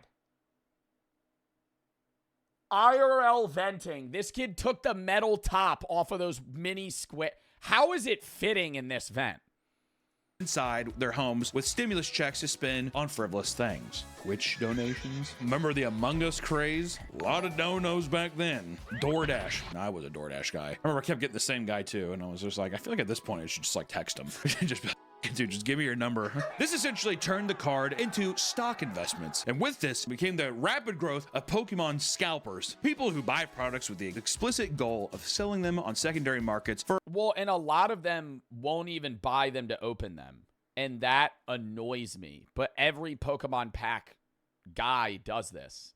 Because you collect boxes, because those boxes will guaranteed increase in value. If you open a box...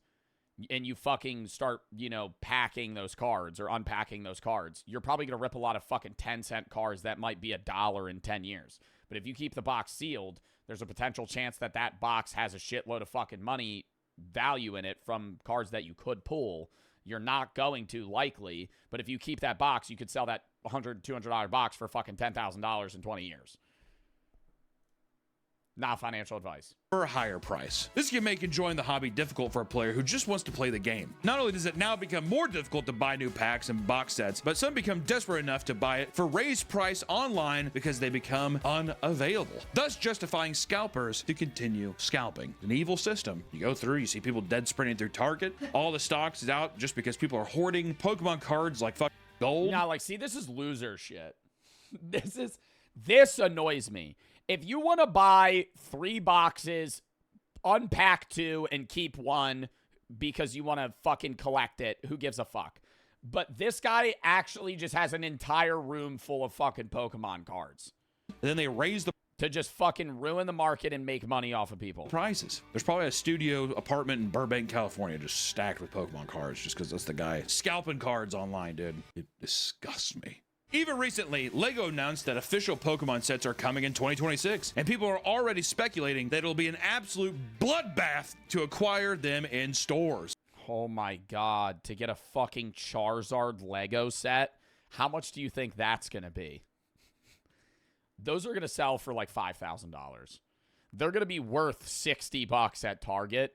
They're gonna sell for so much. Those will be on StockX the next day. For fucking $4,000 or $5,000.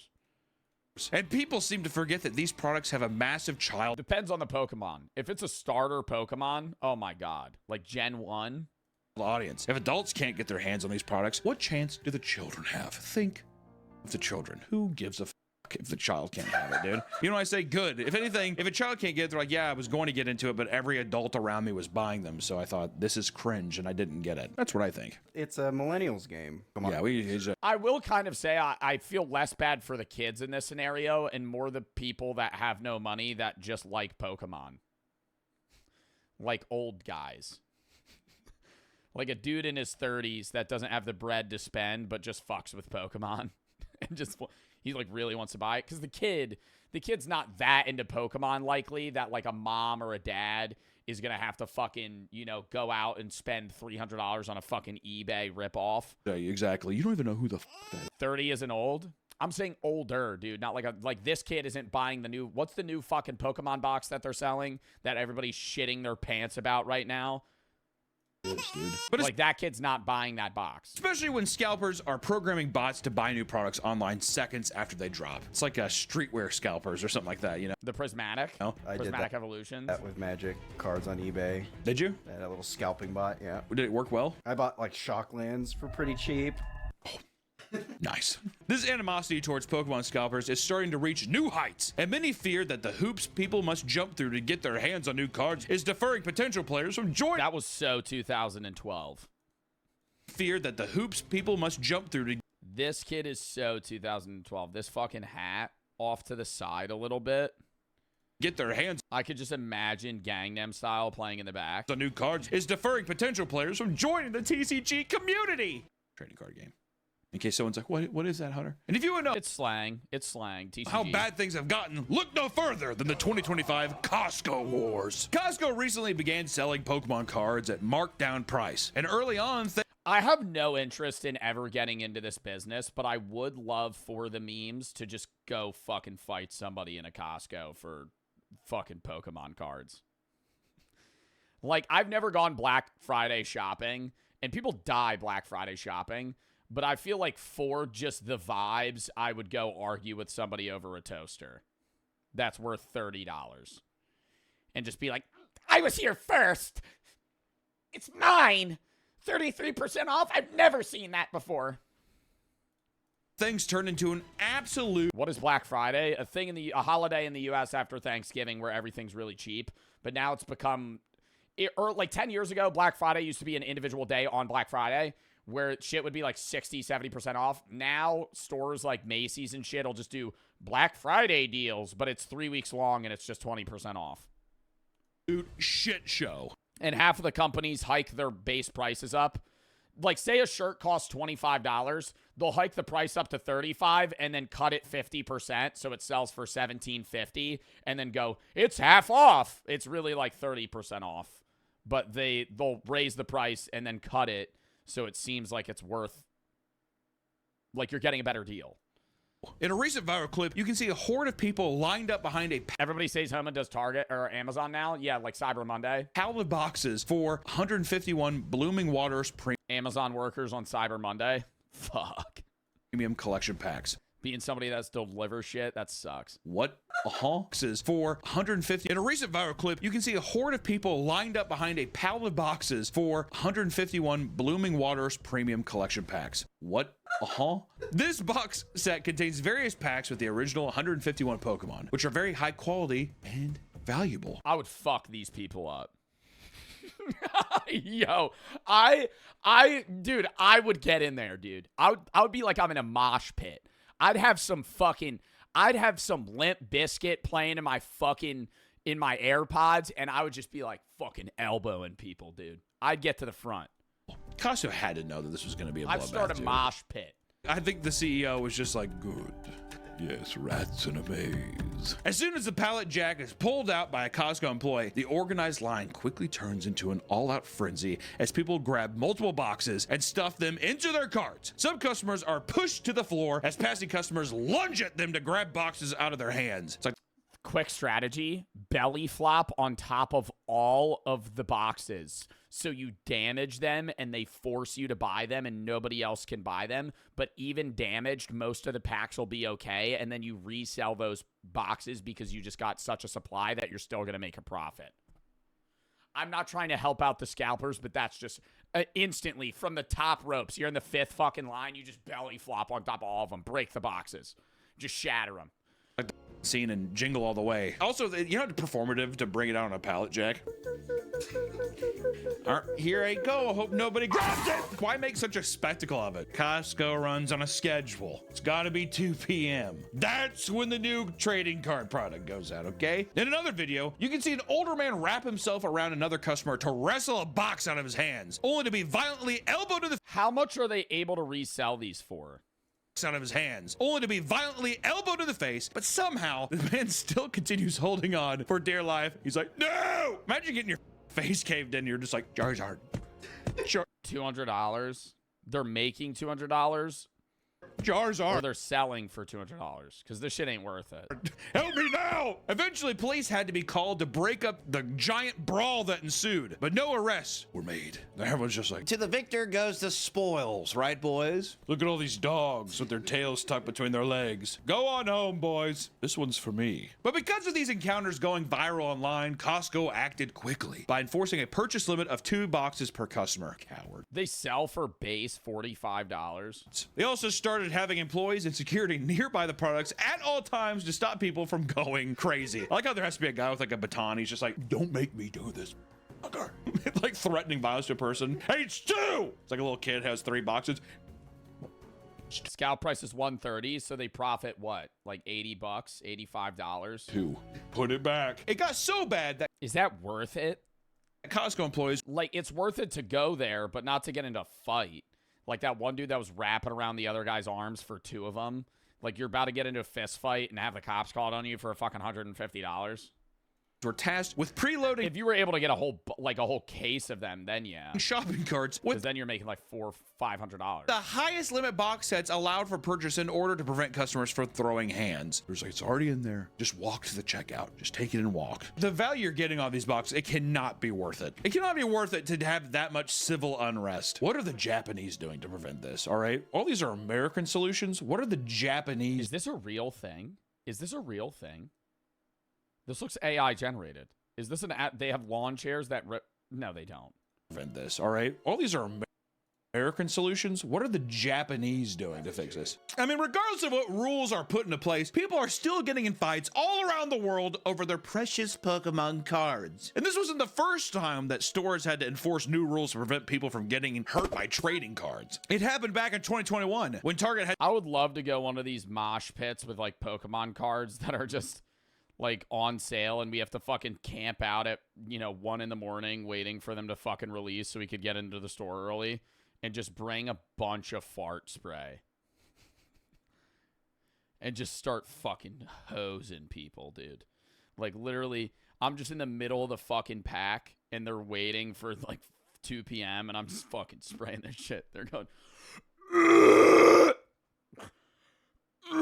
they're fucking sitting there yakking, just freaking out. Had to temporarily put a stop to selling chemical warfare in the fucking Costco of trading cards after an intense fight broke out in the parking lot in Wisconsin. I don't know why. Almost every unruly video, it's always in a Target, which points Walmart. Even Walmart, they're just like, there's a whole other breed of thing going on here. It's like watching Dumbledore. You would get arrested? You think it's illegal to spray fart spray? What if I spray it on myself? I wouldn't spray it on other people. I would hold my breath. I would wear a mask and I would just spray myself with fart spray. What? I have a video of that, of somebody doing that. Wait. Now I gotta show you guys. Where is it? Fart spray, fart spray, fart spray. Not death in space. No, not that. Where is it? I literally have a video of a guy spraying somebody with fart spray, and it's so funny. I'm not going to be able to fucking find it. It's like a top 5 video. I've been liking too many fucking Minecraft memes. I can't find it. God damn it. Look it up on YouTube. No, give me 10 seconds. If I don't find it in 10 seconds, we'll move on. Oh my god. I feel like I watched it so recently. Did I not? Oh my god, what the fuck? Like a woman starts crying in the video because it smells so bad. I'm not going to be able to find it. Editor, throw up a video of that. Dumbledore drink that thing. He's like, oh. He's like, no, I don't want to. That's what it's like having a Walmart be like, come here, buy these cards. On the train, yeah, you know the video. I think Walmart stopped doing it too, though. He's like spraying himself with it, and there's a guy that's just like, like just staring at him, making noises, like just appalled. Because of the same reason. A lot of shoplifting. People at Walmart are like, oh, I don't care, just take it. What is it? I think the only thing they care about is guns and liquor. You put the captain back. You can take the Pokemon. I don't know what the hell that Japanese shit is. Take it. I will say that became a thing too. I remember in the past, people would like lift up Walmart shelves because stuff had fallen back behind it. So it's just like in dust and dead debris and bugs. I'm like, oh, cool. It's like a set that came out 6 years. Ew. What, and you get it for free? Years ago or something. One man purchased some cards only to be jumped by 4 other people that wanted to steal them from him.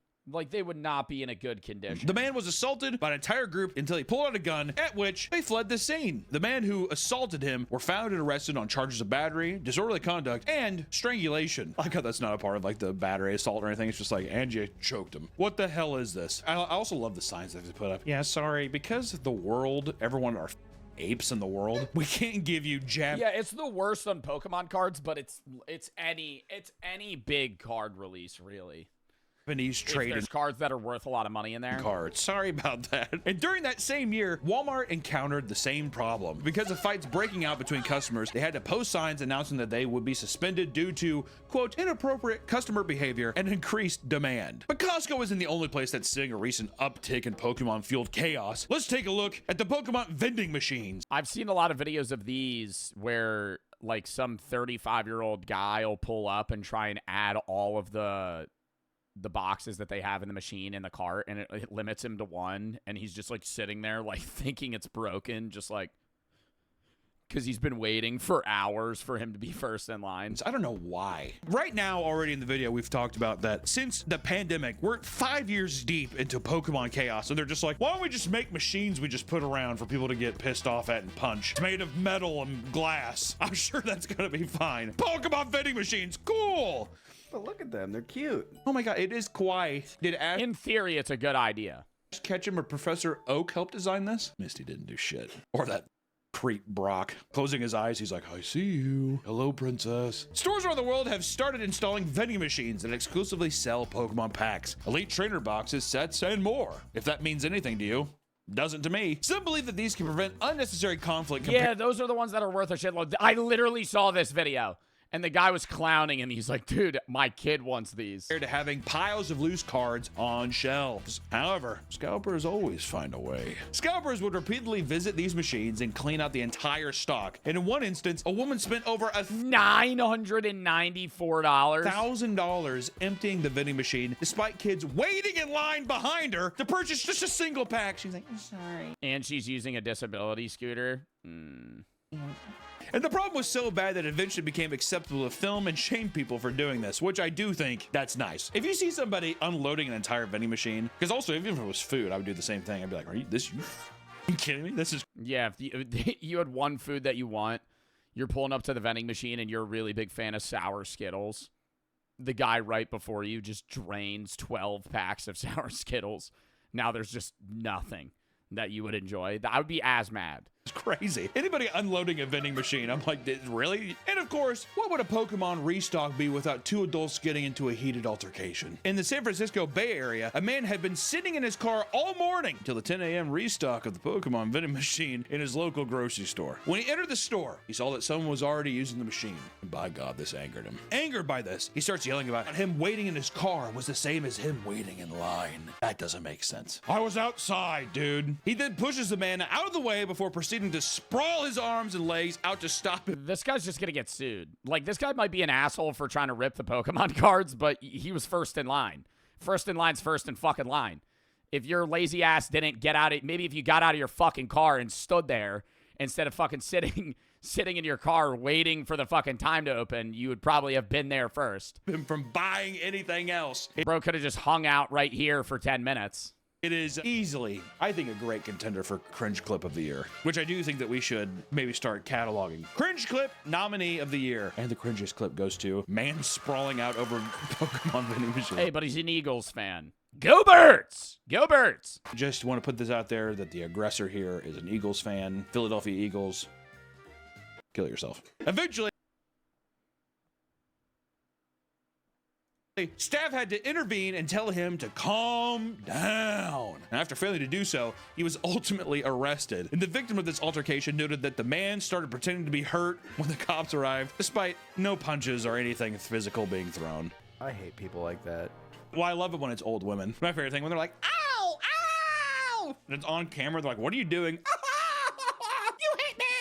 Oh my God, in every cop body cam video where somebody's just crashing out.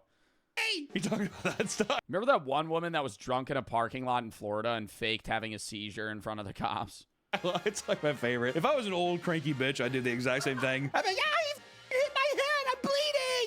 Well, no matter what wrongs me, it could be something super small. I'm dropping to the ground. I'm telling everybody that you hit me. That's what I'm doing. I might even start just incorporating that into my own life. But as confrontations like this keep happening more and more frequently, these stores were also pushed to enforce purchase limits on these vending machines. Not only is loitering no longer allowed near these machines, but loitering's not permitted. They'll call the cops on you if you stand in front of the machine. Began putting pauses on purchasing their available inventory throughout the day to push scalpers to get impatient and give up. The guy who Wait, couldn't they just, like, bring 4 different cards and just use those to check out? Isn't that, like, a loophole? Day to push scalpers to get in. Began putting pauses on purchasing their available inventory throughout the day to push scalpers. Oh, so it's not even like, hey, you have to be an individual different card holder. It's once this Prismatic Evolutions box has been bought, there's a 10-minute timer. That still sucks, though. That's such a bad fix. Just to get impatient and give up. The guy who's sitting out in his car for 7 hours, you think he's not going to just be like, oh, wait. And at Target, they're I'm just going to go to Pizza Hut because there's a Pizza Hut in Target. I'm getting tired. I'm going to go to Starbucks in Target. If you watched our last video about trading card game community, you may be convinced that it's exclusively composed of horrendous people, but that's not always the case. Coop's Collection is a content creator that streams himself running a Pokemon card vendor. In a recent video, a customer approached him at a convention and hands him a binder filled with various holographic Pokemon cards and encourages to give it to someone for free. Later, a young boy approached the vendor with his father. His father explains that he's new to collecting and was curious about it, so Coop surprised him by giving him the binder. Aww. Definitely didn't have a camera set up. I see everything now, and I'm just like, yeah. Give them the binder, but you take out all the good cards first. Yeah, give this binder to somebody for free. Yeah, for sure, man. It's just a bunch of energies. Just a bunch of holographic energies. Here's a good starter box. It's that and like a Diglett. Right. Oh, yeah. Convenient, dude. I want to believe, but my putrid, small, fat heart won't let me have anything nice. Like, hand it to him, and it's just like, all right, give it back. Get the f away from it! That's in my mind. That's what happens. All scalpers are scum. This guy's got a heart of gold. This guy does have a heart of gold. I'm going to choose to believe that he has a heart of gold. Please. Have a heart of gold. Anyway, so yeah, I forgot there's more to the kid flips it on eBay next day. The story about this stupid thing. He's just a young hustler. Stranger next to him even joins him by handing him one of his most valuable graded cards. Whatever, who gives a fuck? The kid got some free cards. Here's a PSA 3 Pikachu. There's like poop on it and it's bent to shit. It's fucking looks half burnt, like it was set on fire. It's stained. He's gonna get rid of him as soon as he finds out what pussy is. But we can also talk about how the Pokemon community saved a dying puppy. Is this video wholesome progress now? This feels gay. In 2021, an 8-year-old child from Virginia named Bryson discovered that his 4-month-old black lab puppy named Bruce was diagnosed with parvo, which is like puppy cancer. I don't think it's a puppy cancer. Isn't it just like a puppy? Parvo's like a disease that young puppies get and die from very frequently, right? Parvo is a contagious virus that, if left untreated, has an incredibly high mortality rate in puppers. And from that day, they brought Bruce home. Isn't that one of the reasons that you wait until 16 weeks to buy a dog? Is because that's the time they would usually get parvo? Or no? Because I know it's like also when they stop like feeding on the mom's milk. But I also think it's because, like, within that first 16 weeks, it's, like, very common for dogs to just die. The two of them were inseparable. He was incredibly distraught to see that Bruce was losing lots of weight. And this feeling became worse when he realized that his family could not afford the thousands of dollars it would take to treat the dog. In tears, he told his mom this, and I quote, this is the direct quote. I don't want Bruce to die. I'm gonna pray that he don't die. Okay, why do you gotta give him that voice? Why?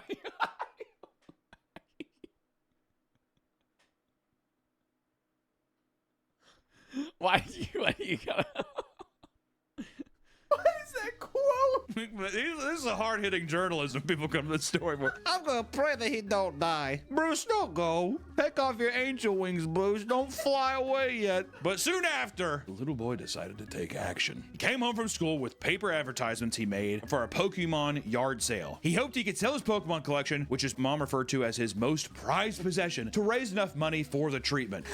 Oh my god, he has like a very expensive $2 million Charizard in prime position. And this guy's like, yeah, I'll help your dog. Here's $5,000. Thank you. Just fucking runs to his car. Oh my god, I just got this card from this dumbass kid. That is so chased by a highway. Literally by a highway, like, please stop so my dog doesn't fly to heaven. He don't die. Dog, he don't die. I hate that this is tugging on my heartstrings too. I'm like, I feel so bad for the kid. Some of his neighbors paid him a visit and purchased some cards. Like his neighbors are just like, what is it? I can give you $3, kid. All right. Say thank you. That's not enough to clip his wings so he doesn't fly to heaven. I'm like, all right. But he was not making much money early on. When it was discovered why he was trying to raise money, the news started to spread throughout town. His mother started advertising the stand on Facebook as well, which brought tons of new How many cards did he have? people over. Friends then helped her set up a GoFundMe page, which quickly raised over $28,000. Touched by Bryson's willingness to give up his favorite things in order to save his dog, people started donating their own Pokemon collections to help him free of charge so he could keep it going. I mean, that's just... So he scammed people. That's where my mind goes immediately. My dog's couldn't look healthier. Look how skinny he is. He just has... Oh my God, being a conspiracy theorist here is so bad. Oh my God, being like, your dog doesn't have parvo. He looks perfectly fine to me. Your dog looks like he could run a mile and wouldn't break a sweat.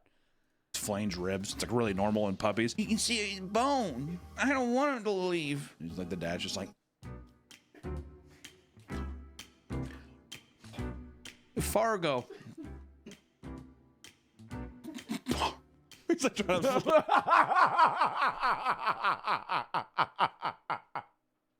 He's talking to the camera. The kid keeps looking to the side.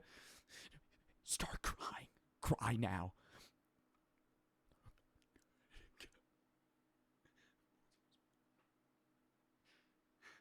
All right, now talk about how you don't want to see him go, and make sure to stutter.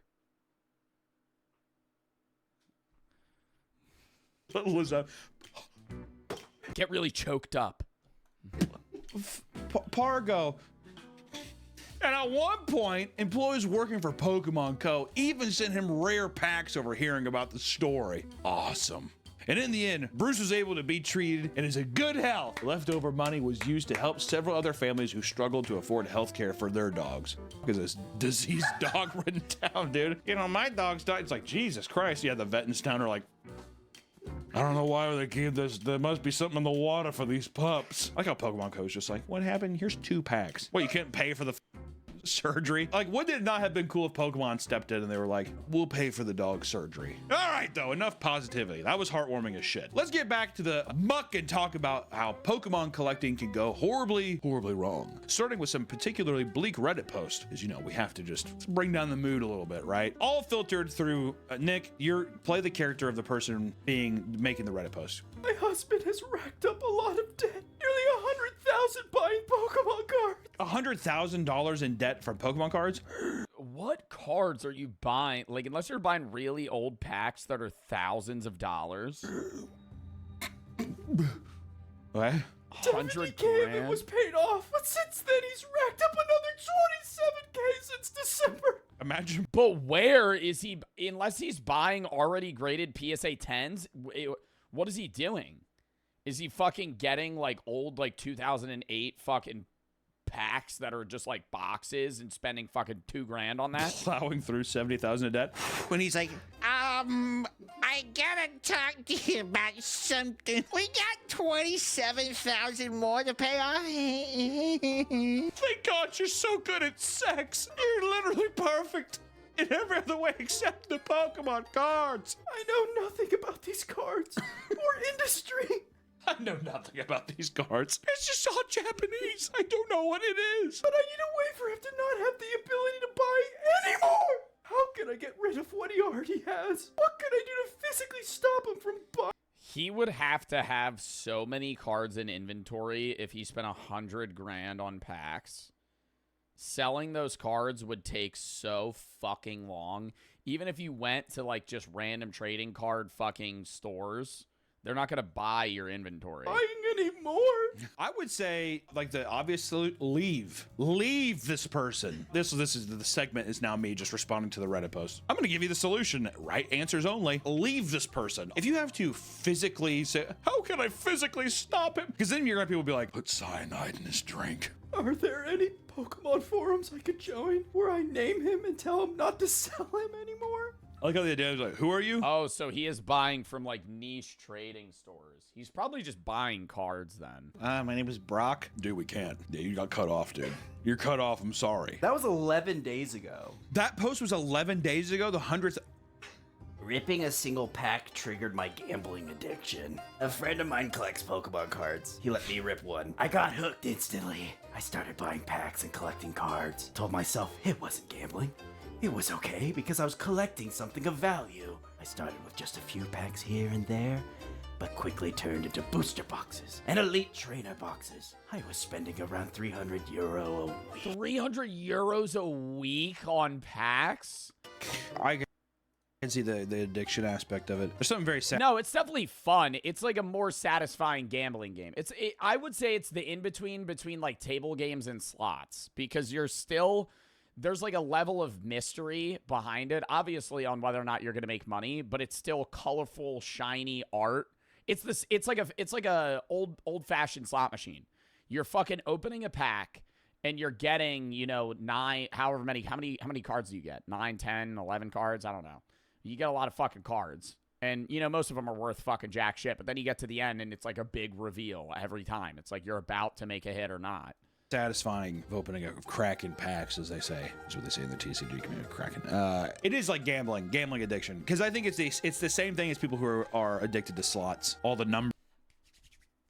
It's the art. It's the art. Because even if they release a new... Wait, is there one in this photo? No, even if they release like a new EV or a different type of EV, chat, it's not pre-watched. It's the same thing. I literally gamble. You guys say I have a gambling addiction. Obviously, I'm going to fucking relate it to a slot machine. If you look at either individual packs or individual like releases for like prismatic evolutions or whatever it may be, they might have like 3 different EVs, or not EVs, like even Articunos or something. It could be an individual Pokemon. It could be a bird. It could be whatever it fucking is. Lapras. Like this one, for example. There could be one that's like this. The art's cool. There could be one where the art's cooler. It's worth $5. There could be one where it's really cool and it's fucking shiny. Now it's worth fucking $560. Numbers are like that aspect of it makes it really addicting. The sounds and all that stuff, even just the crinkling of the packaging and the hopeful opportunity that there's something in there. I've said this before on our Magic channel. If you're going to get into actually collecting, you don't have to buy packs. Just buy the singles. Even if you're like, oh, I don't know, this card's $200. I feel so weird. I have a friend that does that. I have a friend that's really he's opened a few packs in his life, but whenever he plays Magic the Gathering, and he has fucking 5,000 cards, but he hand picks, or he knows what every card does. He just builds decks of 100 cards. He builds fucking whatever he wants. He just buys the card for fucking 3-4 cents a pop. Yeah, there's cards that are $5-6, but you're not getting conned or gambling because you're buying what it would just be raw worth, which is way cheaper than if you had a fucking pack every single card that you want. $200, and then you find out that you just spent $2,000 trying to open it in packs. Just pick up the card that you like, save up for the card that you want, and just hold in your collection, and then let it accrue value that way. Hunter's hack. I tried selling the valuable cards I pulled to fund new packs, but I lost a lot of money doing this. Things spiraled out of control. Today, I opened all the Prismatic Evolution booster packs that I ordered 80 plus, but got nothing. I found myself chasing my losses. 80 plus packs or boxes? In online casinos, I lost over 1,000 euros in an hour. That's when it hit me. I had relapsed badly without even realizing it. I seriously need help to stay away from gambling, or I think it's going to ruin my life completely. I'm 25 now, and I really don't want to relapse again. I like how much you're taking the piss out of a guy who's like genuinely asking for help. Like it's like an actual tragic story. You need to go to gambling addiction therapy, whatever. Or go to Vegas and try to hit it big. Every No. great gambler doesn't stop. You're always one bet away. Dude, it's not something that you should make fun of it at all. But it's crazy to see, because I gamble in Atlantic City a lot because I'm from New Jersey.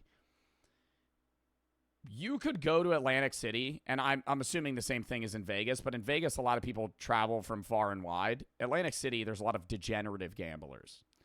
And people, like the guy that was screaming at his wife that I was talking about, they get so angry. And I'll lose money at a casino, and when I was a kid, my grandpa used to fucking tell me this. He was like, whenever you go to a casino, don't be mad if you lose, right? Like, if you lose, don't go. If you're mad, that's a problem. You should not go gamble unless it's an amount of money that you're going into knowing you're going to lose it. You're paying for the experience. Don't assume that you're going to win, right? And if you're getting that itch where it's like, I need to get more, I need to pay more, I need to get into this, that's bad, right? And you see these people that drive from fucking 6-7 hours away, fucking 3-4 states away, stay in the Borgata for a night, blow $7,000, and then go home. Or they'll fucking be there. I've seen guys write checks for fucking 20, 30K at a time. Like, I was playing Spanish 21 with this one dude. Because he wasn't allowed to go to the ATM, because obviously they're not going to give you that amount of money. So he would put 20K on file. He would sign a check. They would rip it, and then they would give him 20K in chips, and he would do $2,000, $3,000 a hand. And that's 10 seconds. That's 10 seconds you're playing the whole hand out. And I'm sitting at the same table as this guy. And he's like fucking crashing out. And obviously he must have a lot of money, but that could be fucking all of his money for all we know. And you just see that constantly. People watching in those fucking casinos is crazy. Most people that are there are just having fun. They're drunk. It's whatever. Getting free drinks. But there's like the people that actually make casinos money are that 5%. Those people that are so cripplingly addicted to gambling that they're there every other day. Away from changing it all around. Open up some more prismatic packs. You might open the God Prismatic packs, start to get open a couple more credit cards. You know, it's good to have debt. My 5-year-old son just got scammed. The drinks are free? Yes. So when I went the other day and I lost $1,000 fucking dollars, I got 4 free drinks, 5 free drinks out of it. I got a Budweiser.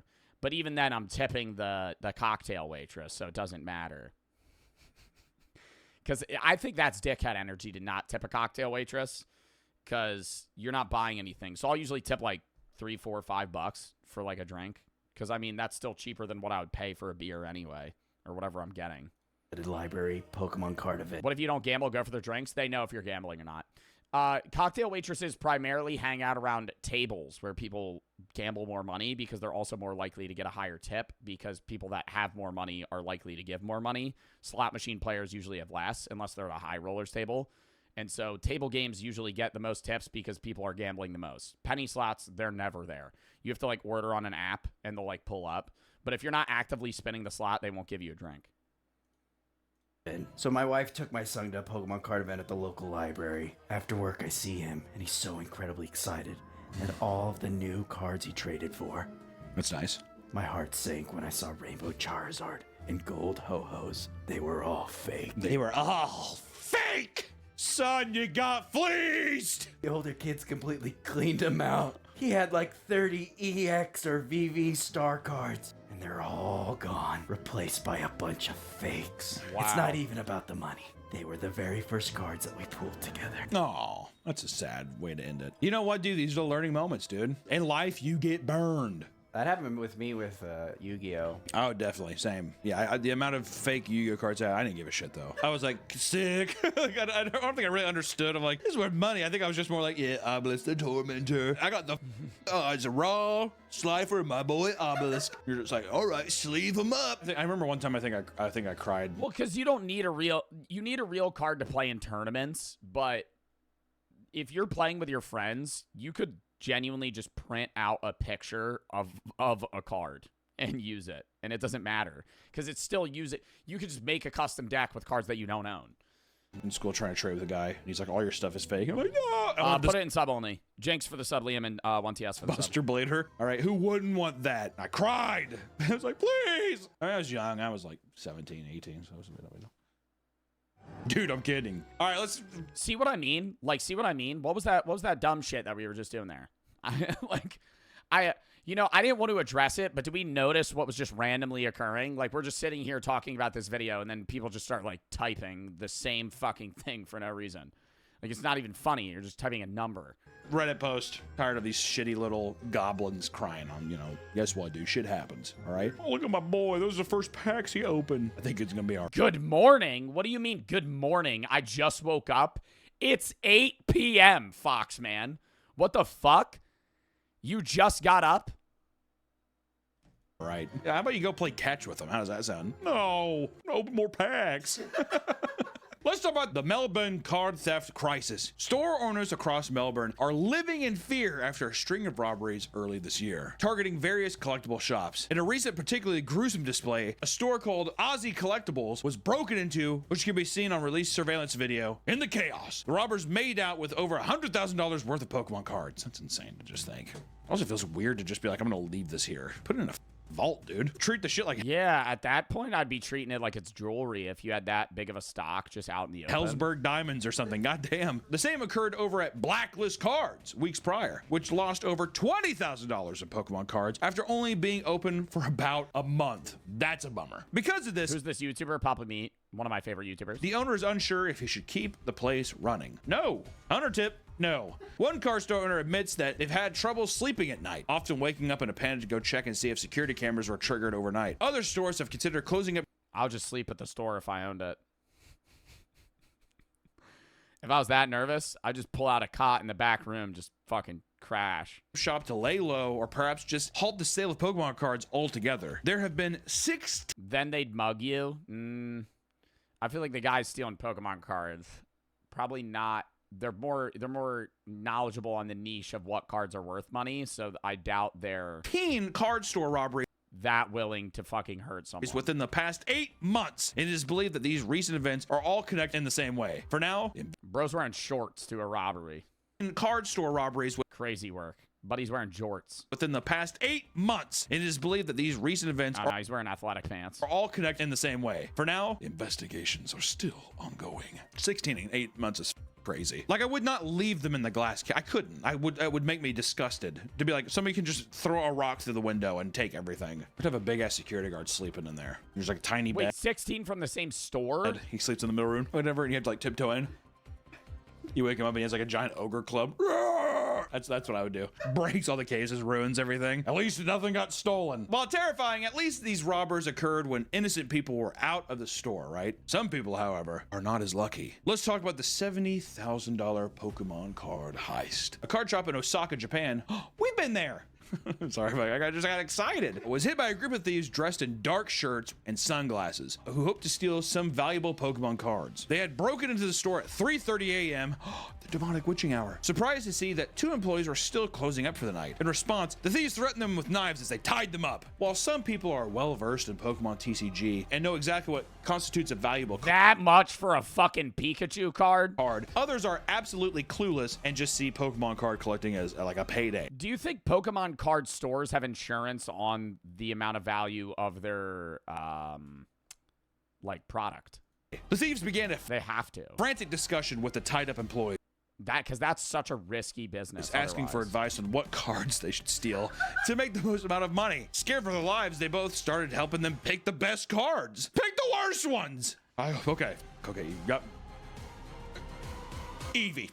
They ended up leaving the store with $70,000 worth in valuable cards, as well as the employees' phones and wallets. Oh, shit. Luckily, nobody was injured. Sadly, an investigation has not yet led to any arrest. I like how you can just go into a Japanese store or like any store and just be like, I'm just gonna rob this. On the topic of Pokemon robberies, you'd be surprised to find out that these thefts are peanuts compared to one of the most notable Pokemon heists. Let's talk about the biggest Pokemon robbery of all time. Photos had surfaced online alleging that one or more employees involved in printing cards for the Pokemon Company may be stealing rare Fusion Strike cards off a line and selling them to a... That's crazy. No, that's crazy tech. That's new shit.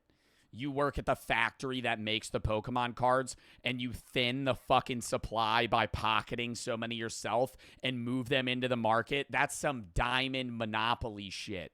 That's some fucking diamond mining con shit. Local card stores to make massive profit. The image showcased a ludicrous amount of incredible valuable card. Wow. And they're not even fake. They just rip those off the factory line? Yeah, I know. There's some people who are like this. Oh, sorry, fellas. Close your gobs and listen up. Trading Card World, one of the local stores that the thief was attempting to sell to, refused to do business with him, assuming that anyone with a collection like this either stealing them or printing counterfeits. In an attempt to prove their legitimacy, the thief admitted to working for a Pokemon card printing company, and the shop worker immediately reported him to the Pokemon Company. A big bundle of oopsie daisy there. An investigation began, and it was quickly discovered who the thief was. Supposedly, the man was put into police custody soon after. Is this the video of his binder? Or is this just somebody that wanted the same one card of all of them?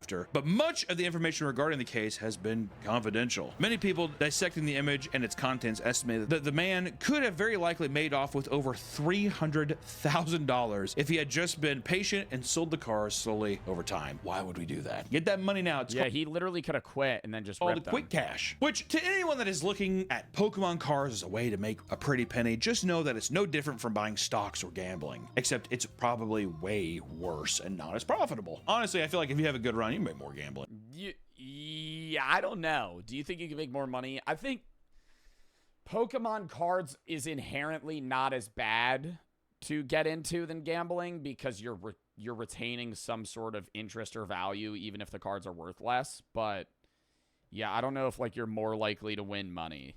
It's not a way to make money. You play the stock market also, by the way. You have to Kevin, Demon, Jinx, and Liam for the side. play that for your whole life. You just have to put money into it and just be like, I'm not even gonna look at it. So it's not like you're just like, ooh, my returns every week. That's not how the stock market works, but there's always a risk. So don't fall for the hype and end up getting burned. Although it's easy to relate to the idea of wanting to make a quick payday, there's something so unsettling about using a family-friendly card game to do it. It just feels odd. It feels even more manipulative than a guy like doing card tricks on the street or like scamming people out of like street games, you know? If you're rushing to stores and clearing out entire stocks to the point where children can't even enjoy buying a new pack here and there, you know you've lost the plot. You know that you're kind of a piece of shit. If you are running in a Target to get stocks of cards, well, it just ruins the whole premise of the trading card game itself. But I mean, they're never gonna not sell, you know, more unique, rare cards. Otherwise, the whole point of the Pokemon card trading game itself also loses purpose. That was a fun video. All right, we got one more. We're either gonna one more and then we're gonna do a game. Do we want to do, we use Mark Wahlberg's $100 prayer app or the Immortality Scam? They're basically the same length. You guys vote on which one we watch. This is for the Philosophy channel, hence why we're doing one today. But I do have two other videos that we got to upload as well. But yeah, we're going to watch that, and then we're going to hop on probably discussion over dinner or some other random game. But vote on one of these. Mods, can we do a poll, one or two? I gotta piss real quick. Fuck. Count me down.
Jesus.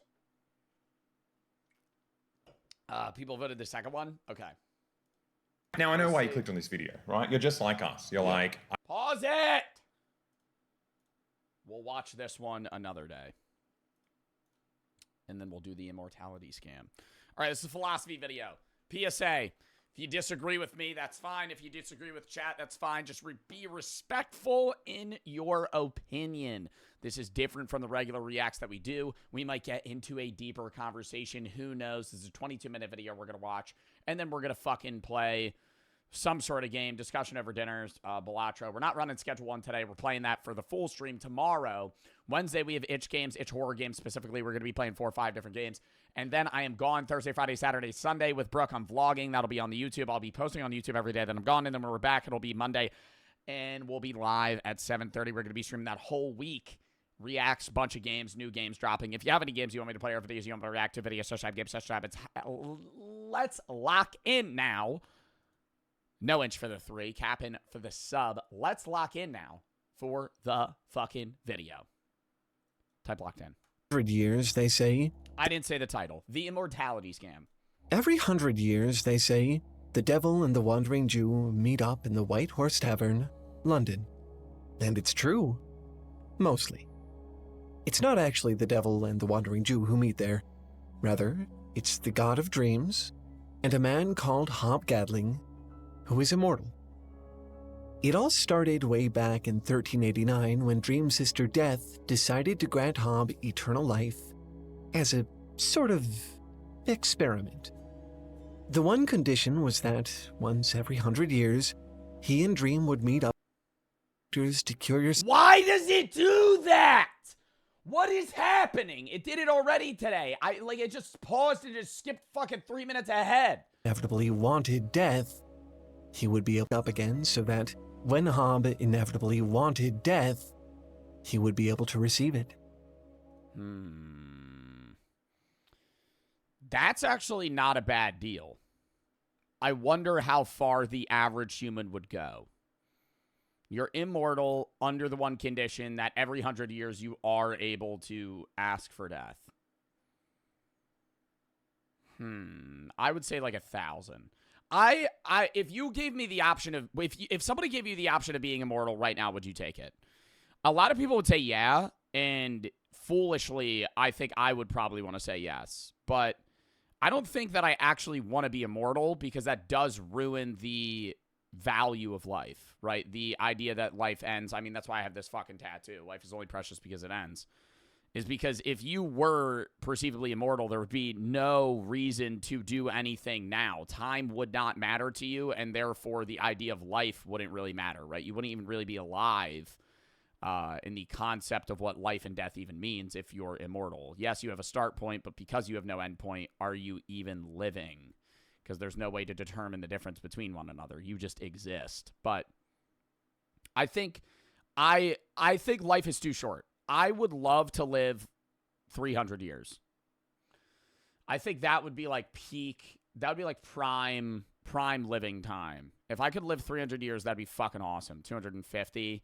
Yeah, even like 100. I don't know. It also depends what condition you're living in. Because if I could be the physical form I am now, living 100 years, 200 years, 300 years is awesome. But if you're aging, like being like an 88-year-old man, like 90 years old, like that shit sucks, right? When you see somebody live to 126, yeah, they're probably a good 80, a good 90. But like near the last 10, 15, 20 years, dude, they're like fucking, they're not doing anything. They sleep 16, 17 hours a day. They're up rarely. They don't go anywhere. They don't learn. They don't have new experiences. What if you aged every 10 years? I don't know. I think I would want it to be like the movie In Time with Justin Timberlake because that's one of my favorite films as well. Not talking about the, DUI shit, but that is a good movie. And it's the idea that time is money, right? Money is time. You live to the age of 25 for free. And once you you live to the age of 18 for free. Once you hit 18, a year starts on your clock. And if it counts to 0, you die. And you could still get shot in the head or killed. But You have like something that's just like on your heart that keeps your heart pumping and you living if your time is good. And there's people that have like millions and billions of years and they trade it and all this other shit. And it's like poor people are living on hours. So they wake up that day with only like 8 hours on the clock. And if they don't go to work, they die and shit like that. It's a really interesting movie, but it brings up the idea that being immortal actually isn't that good. This is one of my favorite plot arcs in Neil Gaiman's Sandman series. As a robot looking at the human race, I can understand the desire to run an experiment like this. You humans have a complicated relationship with death.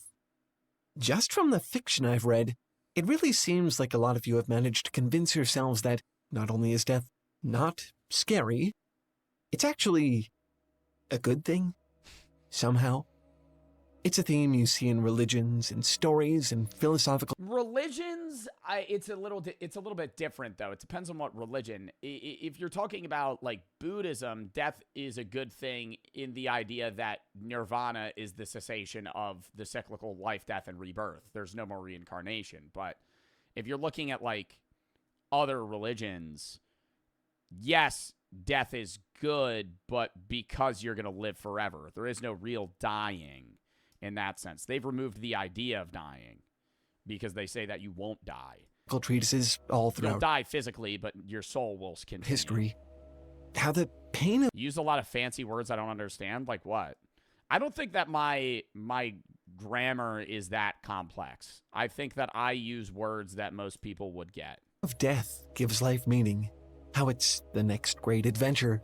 How, really, you want to die someday. Dream and Death know all of this. They know how humans think about their mortality. So, they didn't think it would take long for Hob to give in and beg for release from this whole immortality thing. After all, what mortal really wants to live forever? I think a lot of people would want to live forever, but would end up regretting that decision later on. Not that life isn't valuable, but the idea that you could perceivably live for an endless amount of time. It would be great for 1,000 years. And then you would be alive after the earth fucking explodes. You would be alive after every single person you know has died, which would suck. Yeah, living forever would be good if everybody else did. Yeah, being the only... If every living thing were to live forever, then it would be a bit better. Even then, it would still be an entirely different experience. You'd be on the same level as, like, Greek mythological gods versus human society. You would literally have an infinite beef with certain people. You would start doing random things that are harmful for fun. You would start trying to spice your life up and do crazy things just to experience something. You'd be emotionless.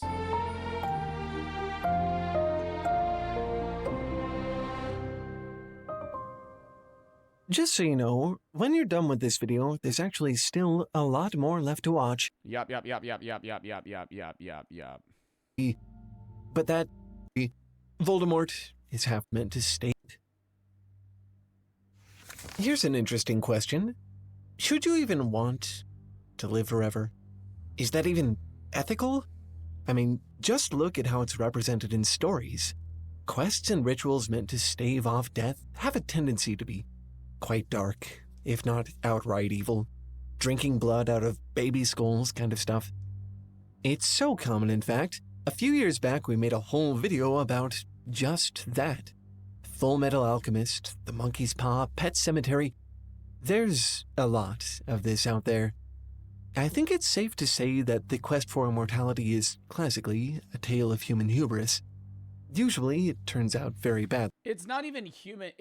human hubris, but it's also... They try to portray immortality as something that is wrong to achieve. Like, wanting to be immortal is selfish and immoral. To want to be immortal. Sadly. In fantasy, you can often tell whether someone's been meddling with eternal life because they'll look like they have been. Liches are basically rotting corpses with glowing red eyes and complicated jewelry. Voldemort is halfway to being a snake. But here's another question. Why? Why does it always have to be that way? Within the logic of these stories and their settings, it does usually make sense. If you have to murder somebody in cold blood to achieve immortality, as in the case of Harry Potter, that doesn't leave much room for ambiguity. But that also has nothing to do with... It's easier to show the implications of their actions to achieve immortality if you make them physically look different. If it looks like they're a dying person that is immortal, it makes it more known, like, hey, they had to do some crazy shit to get here. Immortality. Does it? I mean, this is fiction. It is made up. The author could just as easily have made an immortality ritual that requires a warlock to be really good at blowing bubbles, or to go on a quest. Where'd the concept of immortality originate? Early human contemplation. It's not even really an idea that originated. It's just the opposite of what we are, which is also what people attribute to God. We are dying creatures. If you're an early human that's learning how to communicate and you witness your loved ones die, one of your random questions you're going to have as a curious creature is, well, what if I didn't die? To pet every puppy in the world. Why is it always skulls and blood and torment? What if you're immortal but didn't die? What if you're immortal when you still feel pain? Yeah, you'd be like Deadpool. There is actually a morally neutral method of immortality in Harry Potter, the Philosopher's Stone. But even that is eventually destroyed to keep it out of Voldemort's hands, condemning those dependent on it to die. When Harry, then 11 years old, expresses a reasonable astonishment at their willingness to do so, wise old Albus Dumbledore says, "To the well-organized mind, death is but the next great adventure." This is the overarching theme of Harry Potter, that immortality is bad and good people face death when it comes for them. But more than that, death is what makes humans human. If you never die, were you ever really human to begin with? Not even were you ever really human. Like, on the same just stupid contemplative level, if I made you immortal, or if you were immortal, at some point, you would, in your own mind, be perceivably a god. In an infinite number of, like, universes later, if you lived forever and you maintained some sort of consciousness, like you didn't go crazy, you would fucking 10 billion years down the line, you wouldn't remember being a kid. You wouldn't remember being, you would, at some point in an infinite universe, if you were infinitely immortal, you would just believe that you always existed. Don't tell me no shit, Glurber, you asshat. I'm saying right now you have a fucking start point. You remember being a kid. 10 billion years down the line, you would convince yourself that you're God. You would go, I've always been here. I can't remember a time where I haven't been here. I can't, well, obviously, but I can't remember being young. I can't remember any of that. Why? Because I'm basing it off of the fact that your brain wouldn't be able to hold that level of information, but also just the infinite number of experiences you had when you recall information as a human. This is going into a hypothetical of you just maintaining your same brain chemistry, but as you remember things become more and more distorted. Every time you remember a memory, that memory gets more and more swayed into falsivity, if that's a fucking word. It's more and more of a lie. You convince yourself you've experienced things that you haven't. You can tell me I'm wrong, but if you were actually able to go back in time and fact check a lot of the things that you remember, you might generally get it, but half of the shit that you believe you've gone through has been a lot different than you think it is. So that times the fucking scale of infinite, immortal, being that, existing that long. At some point, you would distort your own start point so much that you would just be like, I've always been here. I've always existed. There's a whole piece of fanfiction called Harry Potter and the Methods of Rationality that critiques this premise, and I can see why. I think it's an... What do you know nothing about the Tao? Can't you not know anything about the Tao? Because anything you use to describe the Tao would be inherently wrong because it's indescribable. Which in itself is also wrong. Easy premise to just accept. It seems somehow noble, even, that humans are made better. What's the Tao? Taoism. It's like, it's a more, Taoism is, I don't know a lot about Taoism if I'm being honest, so fucking feel free to fact check me if I'm wrong. But, like, I'm pretty sure Taoism is where Wu Wei comes from, which is, like, the state of being where you're, like, perfectly in tune with an activity or something. But you might know that more. But the Tao is kind of, it's impossible. It's the idea that it's impossible to describe, right? I need to Google this to put it in better words. The natural way of the universe conceived in East Asian philosophy and religion. This seeing of life cannot be grasped as a human or as a concept. It is a way of living an experience of one's everyday being. Like, you achieve it, but it's not, you can't understand it. It's not like something that can be put into human reasoning. By their magnanimity toward the Reaper. But when you really scrutinize it, even for just a second, you start to see the cracks. The Fable of the Dragon Tyrant is a parable written by Swedish philosopher Nick Bostrom, which you might remember from our deathmatch. When we playing games after this video, FSO for the 3. Watch The Man from the Earth is very interesting content on morality. Can you send it in the video such tab? SS for the 3. Watch all your VODs. Decided to tune in. Been pretty depressed last few months. If my girlfriend left, it's been 2 months when she broke up. She said she still loved me, but didn't want to be in a relationship anymore. They got a new guy a few days after. Do you have any tips? I mean, not really. Just make sure you're able to move on in a relationship. Once you genuinely feel like you're able to, get back into a relationship and you're able to emotionally be with somebody else, then you're good, right? If you're still attached to that person, I would say wait. Demon for the sub. It's up to you, though. Jenon for the sub. Twinkle for the 3. A guy named Vomited Thoughts on TikTok made a robot What? A guy named Vomited Thoughts on TikTok made a robot. He calls it the Mimic. What the fuck am I reading right now? There was a creepy video where it had its full endoskeleton and asked Vomited what was its purpose. I don't even know what you're trying to tell me, man. It's a creepy robot. A guy named Vomited Thoughts on TikTok. What does that mean? Am I stupid? You guys are acting like you understand what they're trying to say. It's real. I don't know what you're saying. It's a person. The name of the guy is Vomited. A guy named Vomited on TikTok made a robot he calls the Mimic. Vomited Mimic robot. Oh, the one that looks like an endoskeleton? Yeah, I've seen this. Take out their birthday, be taking the date, open all your presents until you're coming 8. You are 1 year older. It's just a creepy robot. Magic video, if you've watched it, or this video by CGP Grey. Oh, awesome and Beam for the sub, Scrub for the 3. I would only want to live to like 70. That time I would have done everything I want to do. Sooner or later, lost the purpose of why I live. By no means, I want to say I'd have a bad life. There's an age for everybody where they become empty in this world, which has many limits and individual capabilities. Yeah, it's a point where you lose purpose. Bruv the sub, no inch for the 3. Captain and Kevin for the sub. But at that point, I would say a lot of people believe they've lost purpose, but you just need to find that purpose. I think a lot of people lose that purpose falsely. I think they have it, they just don't know it. But yes, you do see that in your grandparents and older people. They've lived full lives and, they're battling with things that are, attempting to kill them, and they deal with it so long to experience everything they need to. And then after they've seen their grandkids graduate high school and go through college and experience life in general, they no longer feel the need to be here to help out. In the story, an invisible dragon has terrorized humanity.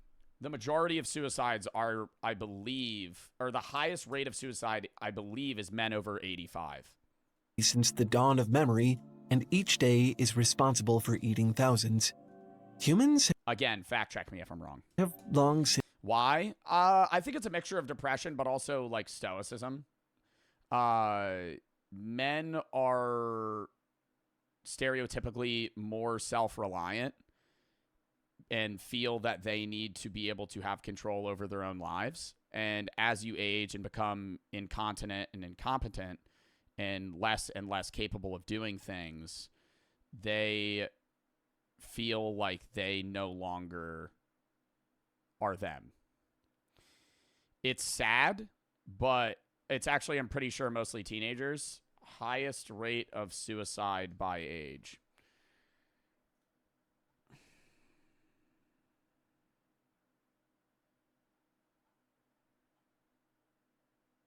No, it's actually 44-year-olds. That's so random. Like middle age, like midlife crisis. Suicide rates by the age range in 2022 were highest for adults 85 years and older, 23 out of 100,000 people. Next highest for those 75 to 85. This is on AFSP, American Foundation for Suicide Prevention. Okay. But yeah, no, I was right. Anyways, what was I saying?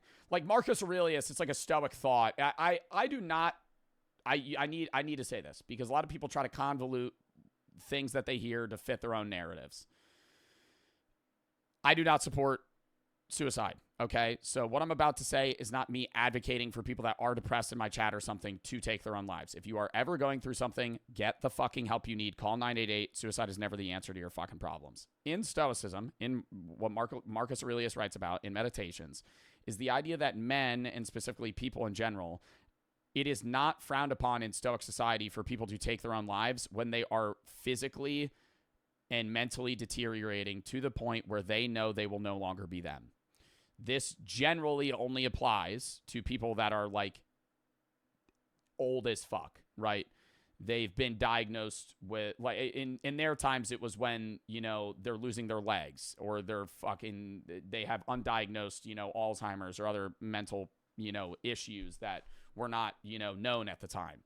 And they decided that they were not depressed, but they did not want to become somebody that they didn't deem that they were, so they would take their own life.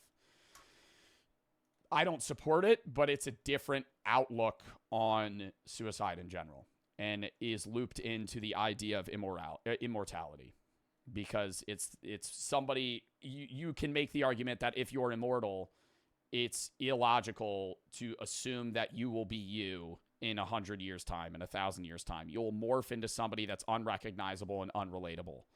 Since grown used to the dragon and regard its threat as just part of life.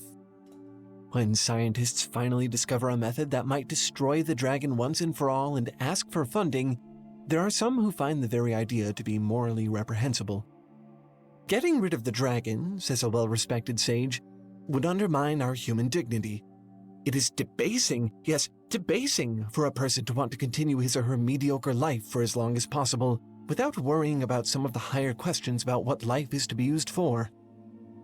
This seems to satisfy many in the crowd who nod along in somber agreement, but then a little boy shouts out, "The dragon is bad!" The dragon, it turns out, has recently eaten his grandmother. The boy doesn't care about the higher the dragon's just death. Questions of life's purpose or the blessings of the finitude of human life or any of that high concept stuff. Because kids don't understand death. That's something that you, as you age, you grow to fully grasp. Trying to explain a loved one's passing to a 5-year-old is fucking impossible. 5-year-olds get sad, but they don't understand death. They can't grasp the finality, the finality, if that's even a fucking word, the ending of your life. He wants his granny back. That's why when, like, if you have a kid one day and you have to explain to them that your dog died, you have to go, oh, he's somewhere else, right? Because they can't fucking understand. He doesn't exist anymore. She was going to make gingerbread men with him, and the dragon took her away. It's not that they don't have basic knowledge, Izzy. Izzy said they don't have basic knowledge. It's not that they don't have the basic knowledge. It's that they can't fully understand and grasp the concept beyond a languageable level. I could tell a 5-year-old, you're not going to exist when you die, and they'll just go, okay. They won't really get it. And that's why sometimes when I say shit, I always just feel like I'm coming off as stupid because from, like, a lot of people in my chat will sometimes be like, no shit to stuff that I say. And I don't want to say that you don't get it because obviously you're resonating with what I'm saying languagely, like linguistically, you understand what I'm fucking trying to portray to you, but you don't actually get it. You're just hearing me. The Fable of the Dragon Tyrant was published in 2005 in the Journal of Medical Ethics, because that's No shit, bro. Yep. what this immortality question is about.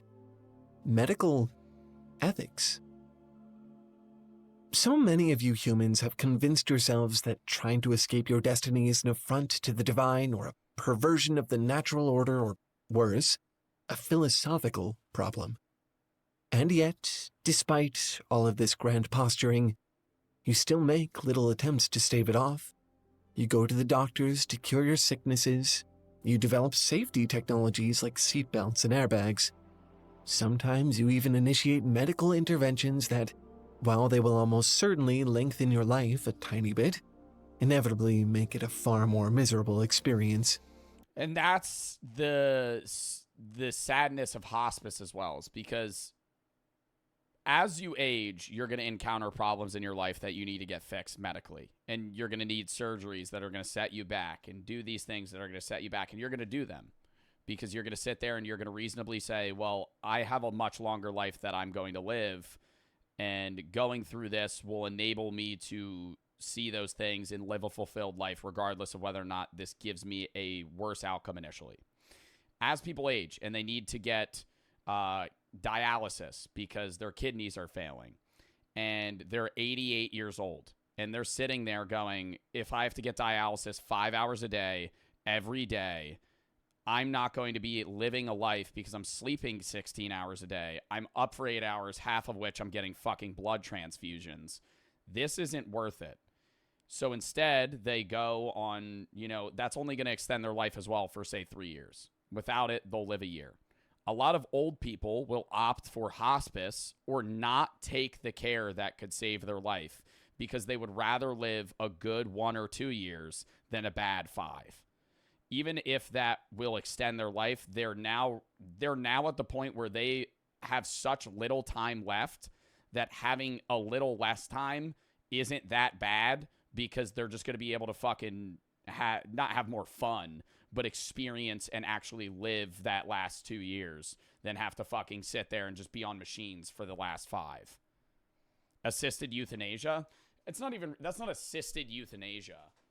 Being on hospice is effectively just letting yourself naturally die.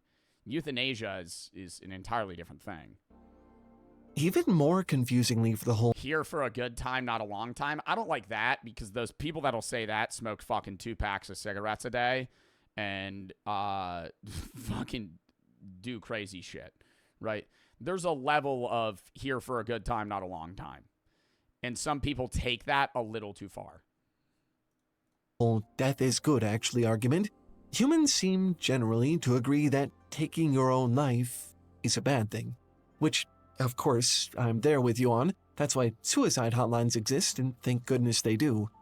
But, sorry to put words in your mouth here, when I cut through all the rhetoric, you all do seem to agree that, fundamentally, death is bad. It isn't just bad when it's particularly unpleasant or when it happens to people you really like. It's bad in and of itself. Death is bad. It is. There. I said it. But, okay, I hear you saying, fine, death is bad.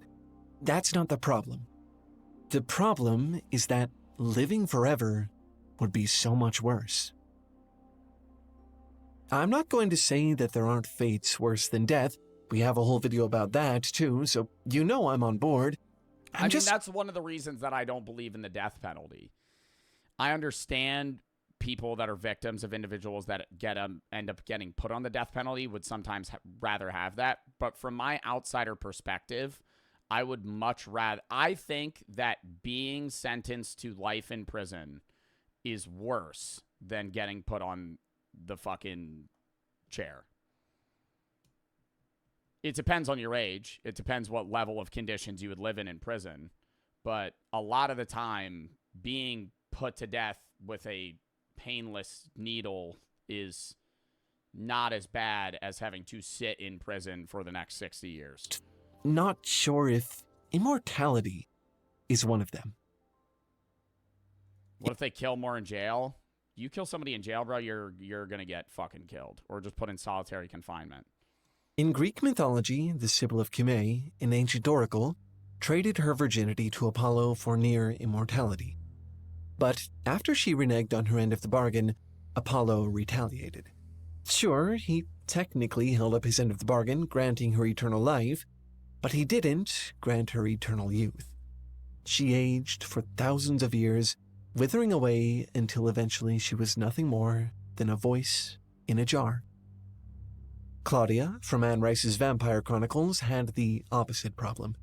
She never aged after she was bitten and was forced to live as a child forever. In Tuck Everlasting, the Tuck family all managed to acquire immortality at reasonable ages, but it's a tragedy because 17-year-old Jesse Tuck knows he'll never find a lover who he won't someday watch die. These stories all suggest that death, while bad, You would lose everything that makes you human. Not even on a life perspective. You could not build relationships with people. You can't cherish those moments because you know that they're going to go. Like, I can be friends with somebody because I know we're both going to die. And at some point, we're going to both value this experience. But it's immediately offshooted if you live forever because you're going to watch me die and you won't. Might actually... It's not even just relationships. You couldn't talk to people and have genuine human connection. Be preferable. You would literally you would be like a seldom creature. To eternity. That with eternal life, inevitably, one finds eternal suffering. But again, does it have to be that way? I mean, none of this is an actual downside of immortality itself. Again, this is fiction. Why couldn't you stop aging around 25 or 30 or whatever age is best for you? These aren't built-in conditions of immortality. They're side effects. Side effects written... And you would at some point not gain anything from human interaction either. Because a lot of what makes you like people is what they bring to the table. You like their conversations. You like everything about them, right? They bring up funny things. They're witty. They teach you things. You have valid experiences with those people. And at some point, you would have met an infinite number of people and had an infinite number of experiences that everyone would just seem dull. Into the story by the author for a reason. It is an interesting source of tension. It's nice for the miracle to come with a catch. It can be a good device. But I can't help but feel there's some intent here, too. That odd pro-death sentiment leaking in. When you say you don't want eternal life, surely what you're saying is that you don't want eternal life and not just all that other bad stuff, right? I mean, eternal childhood, eternal decay, eternal loneliness, those aren't really requisite. And even if you were immortal with everybody else, don't you think you would grow to hate everybody you ever know? Regardless of how well fit you are with everybody, if you were going to live 1 trillion years with somebody else, you would fucking hate them. Like, you would despise them. It would be, at some point, it would just, because they're your counter. They would, if it was 1 or 2 people. If it was a bunch of people, I think it'd be different. But if you were only immortal with one other person, you would stop. I guarantee you, it would be like, what's that movie with Will Smith? Hancock. It would be like Hancock. Has anyone here seen Hancock? This is a fucking full throwback. This movie, it would be just like this film. If you don't know this film, Hancock's basically like a god, and so is this woman. And when they're close to each other, they become mortal. This is me spoiling the movie. It came out in 2008. Go fuck yourself if you get mad about this. Anyways, he's like immortal. She's immortal. When they're next to each other, they're not mortal. They have to stay away from each other. And they kind of love each other, but also hate each other. I think the premise of this movie, though, transitions in part where if you were immortal with one other person, you truly understand each other on a deep level, but you're also the direct opposites of one another at some point. And eventually, you would just never want to hang out with that person. Regardless of how often you would see them, you would just hate them. To the experience, are they? Why make them part of the fantasy over and over? Doesn't it feel sort of contrived? Like you would need some reason to want to put the story together that way? What if it just wasn't like that? Let's say you get your eternal life, but this time you also get your health and youth alongside it. You didn't even have to do anything reprehensible to get it. You get to exist in a good, desirable state of being for the rest of time. And let's say everybody else gets it too, so you'll never have to be alone. We'll even throw in animals. How about that? No more 9 lives, cats. Just a single, eternal one. What could possibly be wrong with that? Boredom. There is a story that sort of addresses this exact scenario. It's called Football 17776, and it takes place 15,000 years after everyone on the planet mysteriously becomes immortal and invincible all at once. If that sounds interesting to you, we've already done a whole video about it here. Is it just me, or am I saying that a lot today? Oh my god, interesting, chat. I called it. The future's boring. In 17776, the universe will never die. The sun will never burn out. People can't have kids anymore, so overpopulation isn't an issue. An omnipresent network of nanobots is always available to instantly heal any injury, cure any sickness, and provide you with food and water. The only remaining problem in this world, really, is boredom. The humans of 17776 are constantly trying to distract themselves from the eternity of life that looms ahead of them. It doesn't matter how much they want to do with their life. The same fucking, oh my god. When I sit here at night and I'm like, fuck, I'm gonna die one day, those people would have the same exact realization, but it would be 10 times worse because they would go, I'm never gonna die. What am I gonna do? You would be fearful of your own insanity because you would be contemplating the exact same problem, but just in reverse. Lives, when the amount of time they have to fill is infinite. It'd be like prison, but it would be worse. It would be worse than prison. They can't. Especially if you were in prison in this world. Oh my god. Imagine that. Imagine that, being fucking literally in prison forever. Not run out. I mean, Joe, think about it. Bro, stop saying think about it. General Zod is trolling me right now. And while 17776 doesn't address them directly, there are other scarier scenarios as well. What if you got trapped somewhere, like in a cave, for the rest of eternity?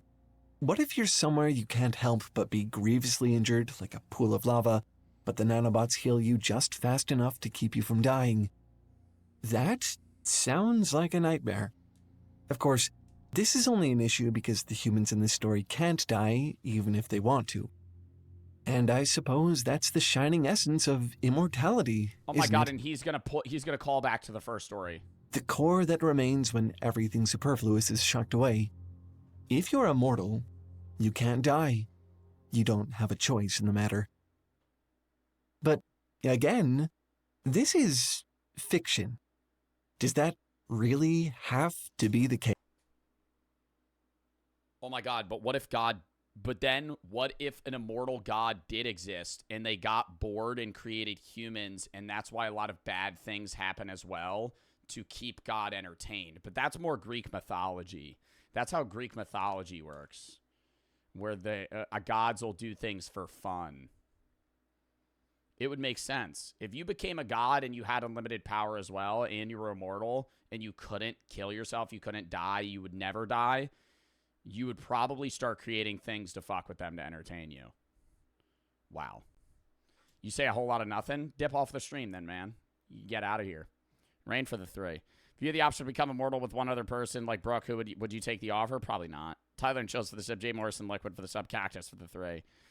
Colton Omiz and W Hot for the sub S over the 3. The Man from Birth in the movie, you want to check it out. East over the 3. Watch The Man from Birth, very interesting concept. Sultan for the 3. Walter, your VODs. Already read that. Case? I mean, why does immortality have to mean permanent immortality? Why can't it just have, I don't know, an off switch? Maybe that's the crux of the issue. How many people, after being allowed to experience immortality, would eventually grow sick of it? In the series The Good Place, the characters set about engineering a new... I had to stop watching that show because it gave me nightmares where I actually watched it too much to where I thought I was in the good place. It's basically like a weird... It's a weird show. It's where you, like, after you die, you either go to the good or the bad place, which is basically just reminiscent of heaven or hell.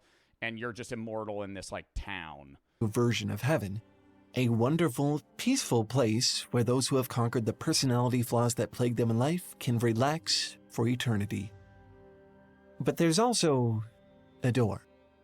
A door which, when entered, ends your existence completely.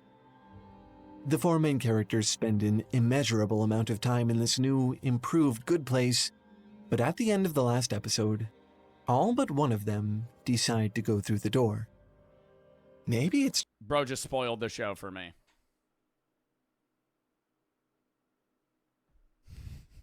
Bro just spoiled the show for me. Now, yay, I was going to start watching that up sometime in the next 10 years. Just me, but... Now there's no point. What's the downside here? This seems to be a version of immortality without a catch. So, what gives? If you know full well that you can imagine versions of immortality that are just awesome, why keep adding all these terrible things to it? Why tell so many stories where it's clearly evil or comes with some terrible, torturous catch or just ends up really, really boring forever? Have you ever heard the phrase, sour grapes? It comes from one of Aesop's fables. A fox spies some juicy grapes on a vine at the top of a tree.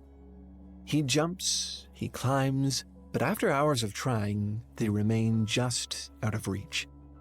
Frustrated, he eventually gives up and slinks away, saying, "Whatever, those grapes are probably sour anyway."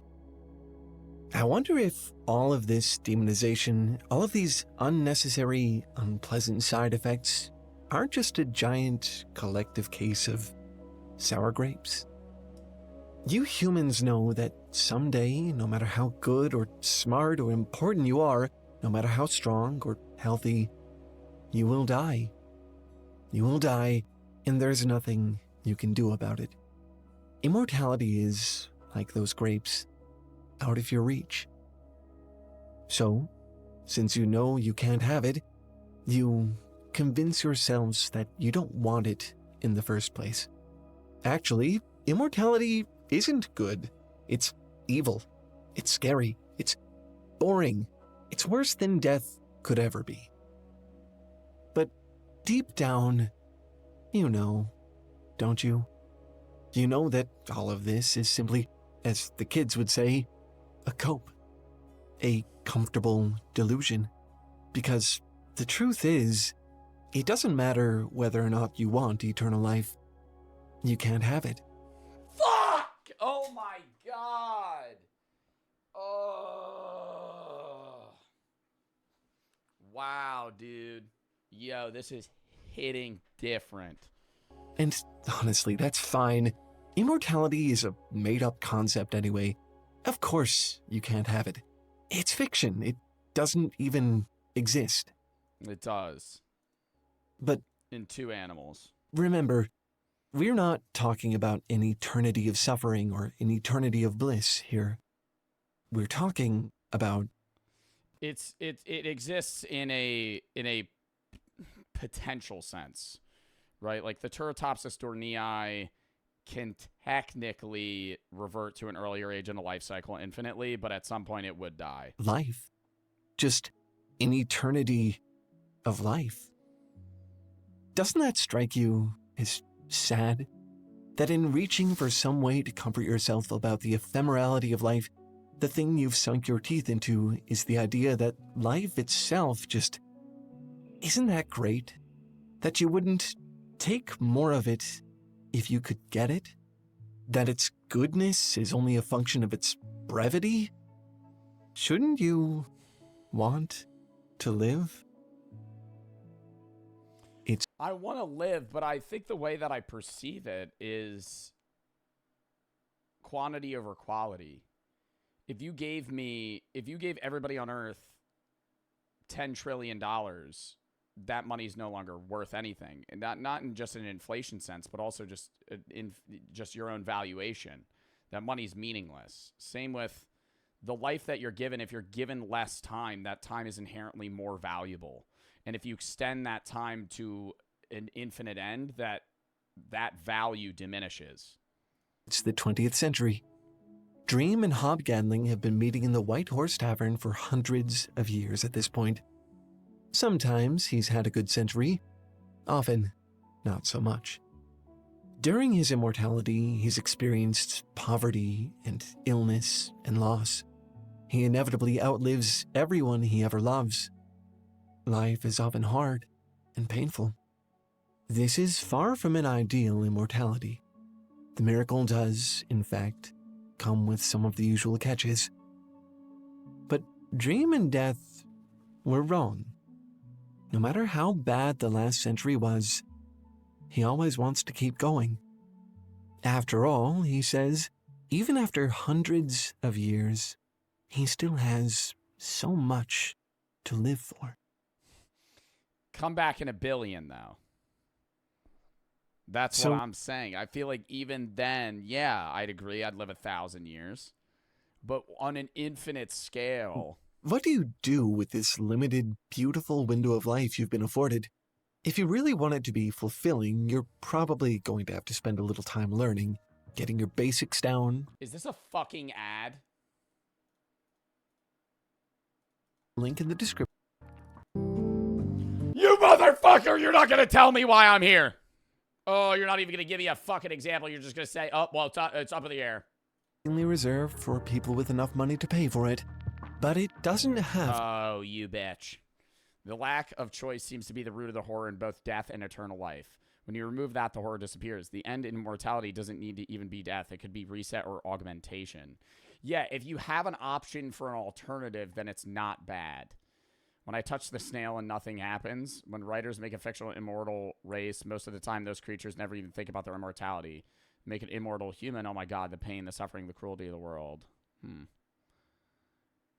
Okay. That was a fun video.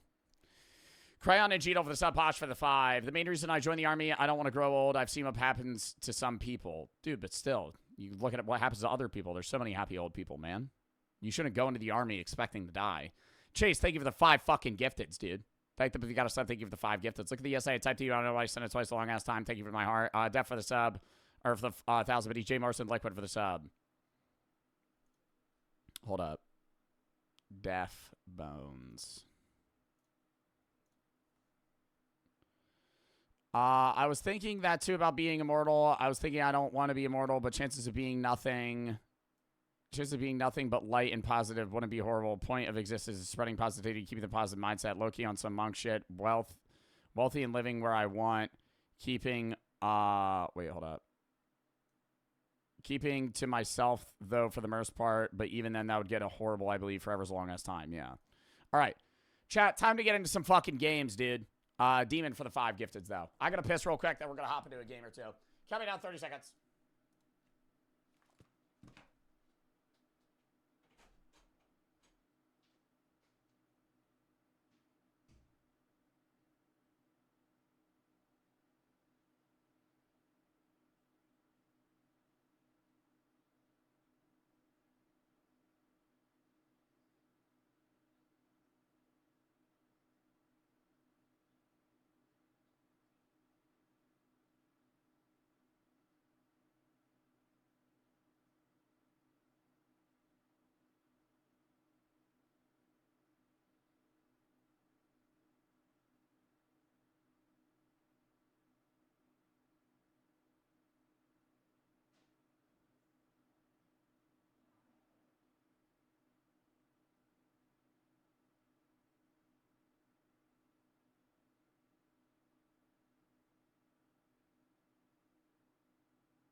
Hold up.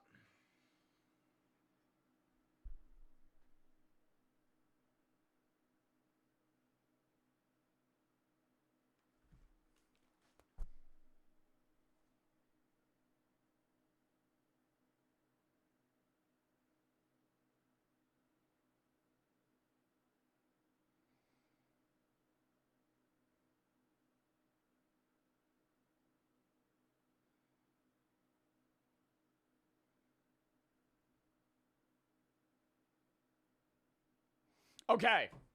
Lock in. GMOS for the sub-optic for the 3. Brain transplants are achieved one day. Do you think the recipient of the brain still exists, or is it the person the brain came from whose mind changed bodies? I think your brain would be the moving thing. I don't think the body would exist in that format. Watch the show Altered Carbon. It's a very fun outlook on it. Huggy and GMOS for the sub. Or interesting. Schedule 1? No. Chat, we are playing Schedule 1 tomorrow. Tomorrow, full stream of Schedule 1. We are not playing Schedule 1 today. Tomorrow's Schedule 1. We're going to run one random game today, probably. Maybe some Fall Guys ranked. I don't fucking know. Tomorrow is Schedule 1 fully. Wednesday is full itch horror. Thursday is, Thursday, Friday, Saturday, Sunday, I'm gone with Brooke. I'm posting every day that I'm gone, but I'm going to be vlogging. That'll be on the YouTube channel. And then when I'm back, that Monday, we're going to be grinding out stream that whole week, doing Reacts gaming, bunch of new games dropping, a bunch of shit. Brown for the 3. 9th grade, been friends with this guy for about 6 months. He's been, he helps me sometimes, like gives me rides home, but constantly crosses the line, insulting my dad and mom, make sexual jokes, hitting on me as a joke. I've told him to drop it if he didn't stop, but I never do. It's the only getting worse. Yesterday, he insulted my family again, hit me with a book. Don't hang out with him. I don't know what to do. I use my only money, so I really need your help. What do I do? You got to talk to your parents about. Oh my God. You got to talk to your guardians about that. Whoever you're living with, like you're not your biological parents, obviously, but the people that are your guardians, whether you're in a foster home or your adoptive parents. I don't know where you live or what your living situation is like, but that's a complex situation. I know you don't have money, but I don't think you should be hanging out with that person if they're going to be treating you like that. If you're able to find somebody else to give you a ride, I think that might be better, kind of. Like if do you know anybody else? Do you have any other people that you're friends with that would be able to drive you, even if it was like every other day? It might complicate the system of how you get to and from school, but even then, I don't know. I would say you need to talk to somebody about that. GMOS for the sub. But yeah, I'm sorry that you're dealing with that. Dakota for the sub. And I'm sorry for the loss of your parents as well. That's fucking terrible. Dakota for the sub. All right. Lock in. What game do we want to do? I kind of want to just do... How long do you think this game is? Discussion over dinner. Wait, let me actually look. I'll see like a playthrough. Discussion over dinner.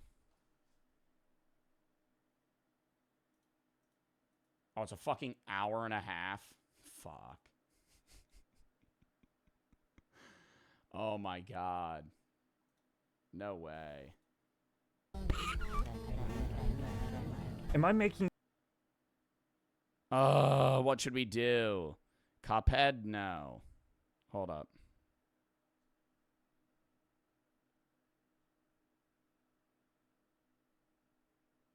I gotta respond to Brooke. What game should we play? Schedule 1. Bro, I'm not doing Schedule 1. Fall Guys ranked. We could play this game, but I don't want to be live for fucking 6.5 hours today. I was originally wanting to play this game, though. Lone in the neighborhood to act... I'm looking at this guy's playthrough. Okay. We'll play that another day. We could do Grandpa High on Retro. We could do Jackbox.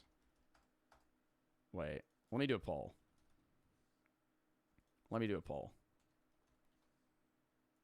Fall Guys ranked.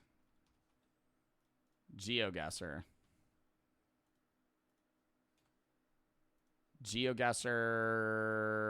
What else?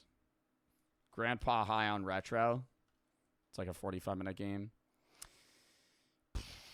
I'm not playing Schedule 1 today, chat. I'm not playing Schedule 1. Jackbox with chat. Vote. We're going to run discussion over dinner either on Wednesday or tomorrow. I'm going to do schedule 1 for at least like 4 hours. We might run it the whole stream, but I might do some other shit after schedule 1 too. Because I need to get gaming content in for the gaming channel. I've been doing so much fucking schedule 1 that I'm like, I'm not running out of videos, but like, holy fuck, I play schedule 1 so much. It's still fun, and I do make it into gaming channel videos, but I also want to have like variety, you know? But today was really only needing to be a React day, but I want to do some gaming for you guys. Kobe for the sub. And because I'm going for 4 days, I'm going to be fucking gone vlogging. So I wanted to have more shit. But we're also running a lot of gaming the week we're back. We're running more schedule 1 the week we're back. This game, Into the Dead, a zombie game. We're running more horror games. We're playing Last of Us 2 soon, April 21st. Neighbor Suburban Warfare, Do Not Press the Button. We're doing a bunch of new horror games. Exit 8 movie trailer. Vasa for the sub. Exit 8 has a movie trailer out. Dude, it's real even between GeoGuessr and Jackbox. Should we do a poll just between those two? Which? GeoGuessr? We would do Jackbox Trivia Murder Party. Just vote on that. What the fuck was I going to look up? Oh my god, Exit 8 movie trailer. When are they coming out with a fucking Exit 8 movie?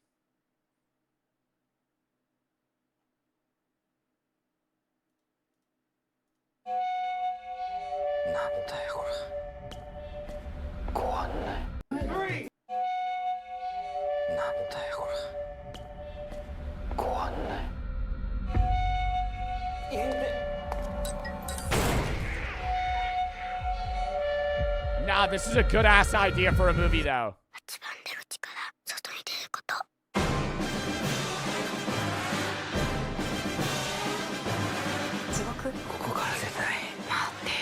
Do you think they'd be able to make that into an 1.5 hour long movie? Because it's just about spotting anomalies. I feel like that could be like 40 minutes. I don't know if you'd be able to. How would you have plot though? Because all of the anomalies don't exist. Like unless like they're not going to talk to you. Maybe if there was like 2 people stuck in it at the same time, that would add content. Vasa Kobe Dakota for the sub arc for the 450 bits. Says bits. Jackbox is winning. Okay. Which Jackbox has Trivia Murder Party 2? Is Jackbox 7?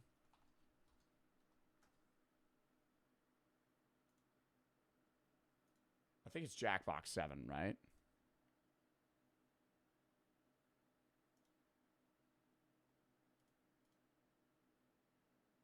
Maybe it's not. Which Jackbox has Trivia Murder Party 2? It's 6? Okay. Chat, go on jackbox.tv. Everybody's able to play. Only 8 people do the mini games though. Yeah, that's the music. Sorry about that.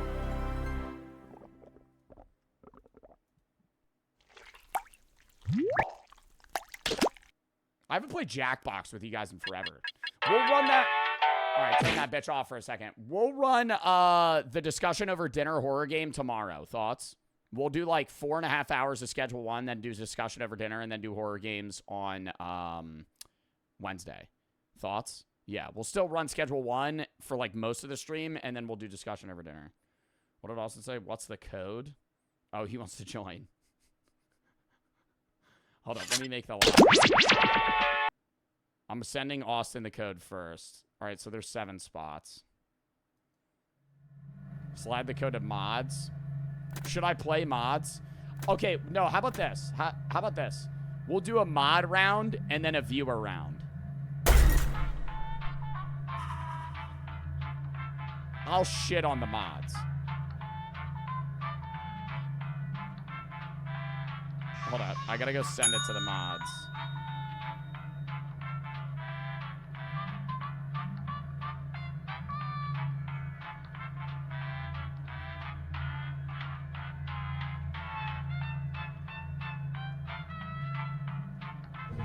Hold up.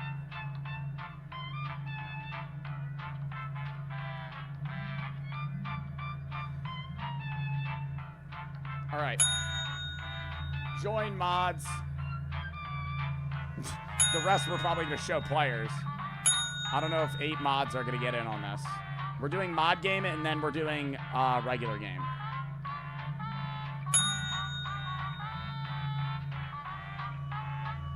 AKA for the sub. I'm waiting 30 seconds, and then I'm showing the code. There are still 3 spots. Also, Zeusie's going to need to start the game because he fucking got in before me. Up to you. You gotta start the game, though. Alright, I'm showing the code. MPXE. It's me, Zeusie. I'm the cobbler. Damn, shark cakes. Fiddle, Zod, verb. I fucking throttle. Alright, start the game. Chat can join midway. Oh my god. I'm letting you know, chat, I cook in Trivia Murder Party.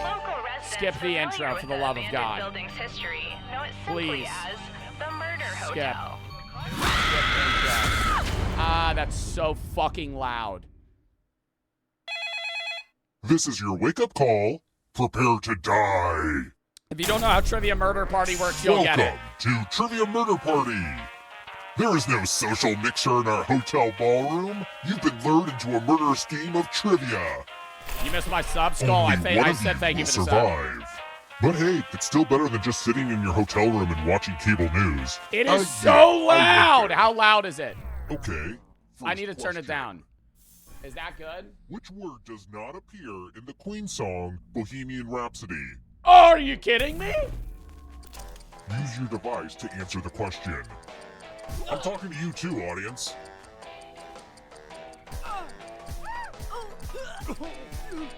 Time's almost up. I don't know. I've heard the song.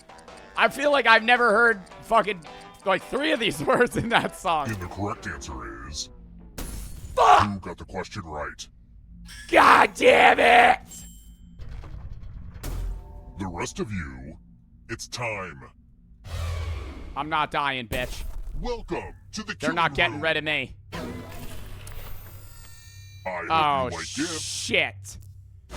Shit. One person's family heirloom is another person's punishment. Pick a box and keep what's inside. Avoid the ones with air holes. Please, blue! Blue! Yes! Yes! Fuck you rapidly! Like Grandpappy Jack's glasses. You stupid ass! They say they let him see things no mortal mind can comprehend. He succumbed to supernatural madness. So, watch out for that, I guess. Moving on. Wait, does he get a perk? Does he get a perk? Only one of you can survive this game. And who knows? Maybe it'll be the audience. What does he get? Hey, audience. I hope you Landed all for the die sub. too. Hot tip. You can join the audience at any time. We know. Get into it, buddy. Let's keep moving. Say the next question, funny What's a man. gnomon? I don't know. A type of garden gnome popular in Jamaica, the thin part of an hourglass. Part of a sundial that casts a shadow. Ah! Ah! Almost out of time. The type of garden gnome in Jamaica. I put the part of a sundial that casts a shadow. Who picked? That's me! That's me! That's me! The rest of you, time for consequences. Damn, imagine being that stupid, though. Welcome to room 237. Pigs! Oh, they're playing Peggle. And try to avoid the death zones. You know what? We need some death zones. Yeah, let me drop Go one ahead, of those. everyone else. Choose Yo, a spot to GG's. make it Bucket the 3. window. Bucket 3. Bro. Okay. They're just gonna drop Let on the right games side. Begin. Pick a spot to drop from. I'm sure everything will work out for you. A game about gravity is about to go down. This shit sucks! Well, now I hate this game. What is this? Moving on. Love the videos. Love your stuff too. You're an excellent streamer. Thank you, Dakota. Landed for the sub.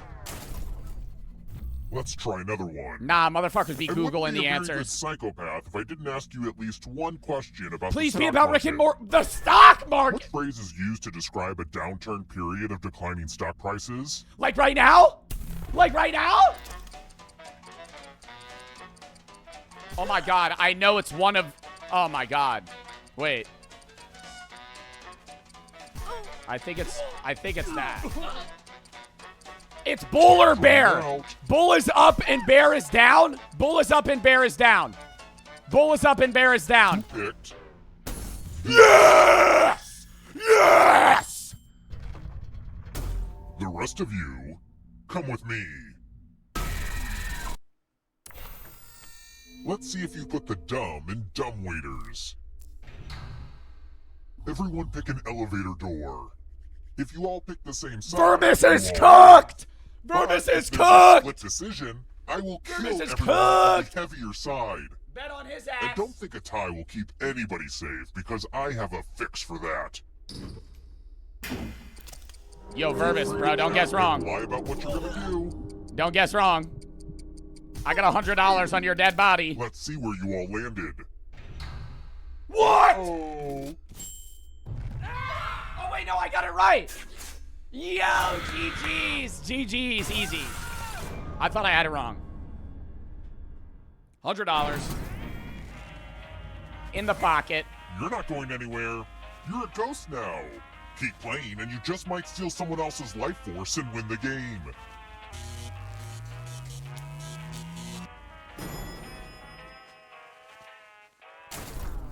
We're here. When one player is left alive, we'll go to the final round. Next question. Which of these late great rulers was born the latest? I know history. Latest meaning oldest.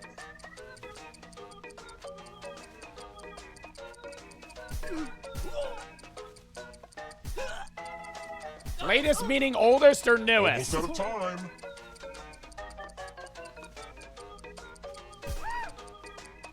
Who picked this? Who the hell's Catherine the Great? Never heard of her. Never The rest heard of her. you who are still alive, I want to show you something.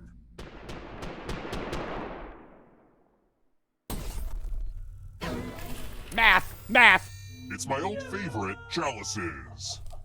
I've given each safe player a poison pellet. Pick a chalice to drop your poison in.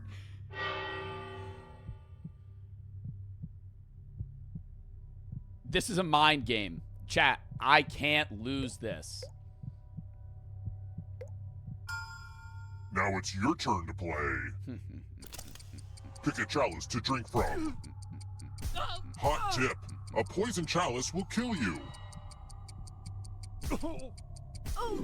Ah, that's the good stuff. Now let's see what everyone drank. It's refreshing and toxic. How did you know I would pick that?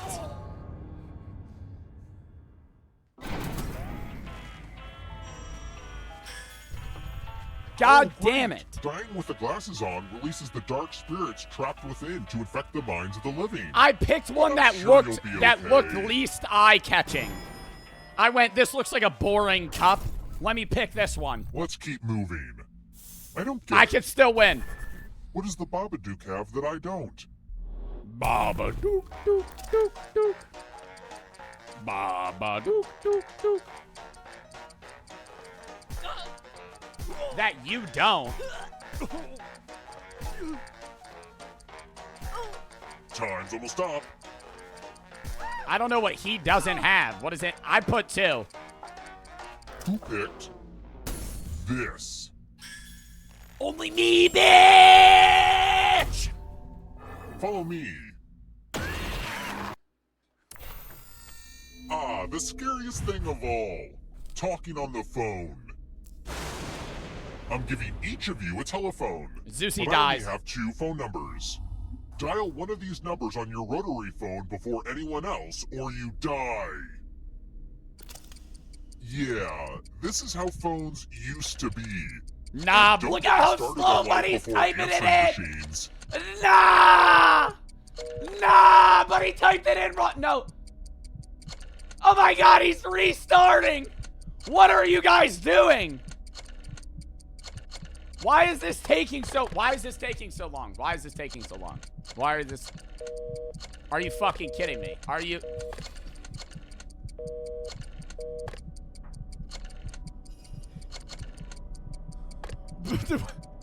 What is happening? Just type in the number.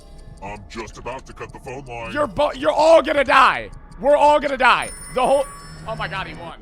What the fuck? Time to put the die in this dial. Bro, you don't type it. I know you gotta do the slide, but you have like a minute. Only one of you is still alive. You know what that means. Bro, he's in last place on money. This guy can't answer questions. You're the one to make it here alive, but will you be the one to escape? I'm winning. I'm going to give you a The cobbler in second place right now. Always happens on a Sunday. Huh. Let's see the right answers. You advance 1 space for every correct answer. It can be all of them or none of them. To escaping. Oh wait, did you think it was going to be just you? Aw, that's cute. If a ghost catches you, they'll steal your life force. Then they can try to escape and win the game. Let me lock in. Here's everyone's next question. Beatles songs. And Yesterday. they get a third chance to help them catch up to you. I don't know, because who the fuck listens to the Beatles? Time is almost up. All of them. All of them. 2 for 3! 2 for 3! Yo, y'all are Googling. That's crazy. Of course, Susie got that shit right. He was alive then. Hogwarts teachers? Huh! I don't recognize any of these. No, it's these two.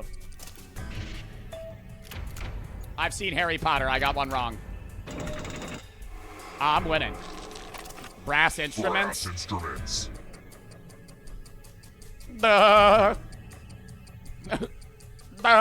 Isn't an oboe like a guitar? I'm cooked. I'm so cooked. I'm so cooked. I'm so cooked. Don't look back because there's a ghost right there. Uh-oh. Here comes trouble. Oh my god, chat's still alive. Here comes the darkness. Chat's above Fiddledinks. Parts of an animal cell. Time is almost up. Just a cell membrane. That's me! Oh shit, everybody got it. Not what I had in mind.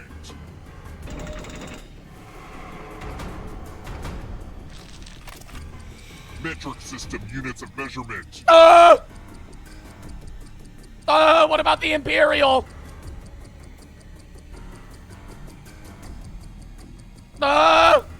It didn't guess! It didn't guess! I hit the fucking buttons! The tables have turned. Divisible by 7.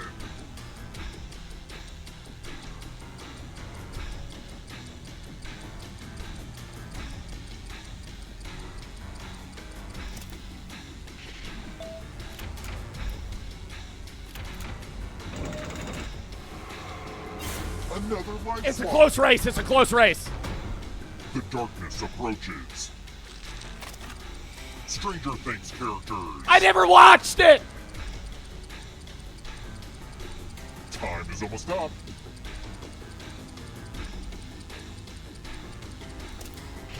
I'm caught. I've never seen that show. Oh my god. Melissa McCarthy movies. Ballsy play. Ballsy play. All of them. All of them. I know it's the bottom one.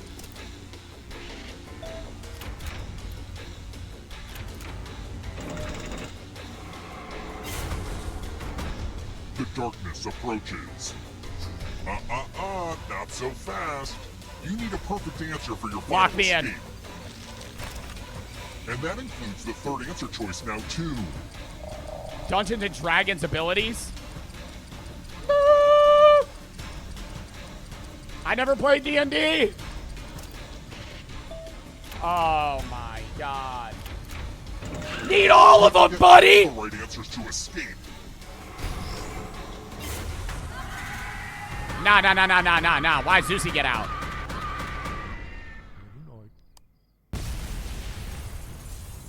What the fuck was that? I just heard a voice. Yo, that shit's rigged though. It's fine. Yo, they were giving some old ass answers, bro. We need some new shit. Reboot it. Reboot it. Run that bitch back. I'm not losing again. Yo, bet your channel prediction points on me this time. Hold up. I'll do viewers, but I'll also add Zeusy if he wants to join.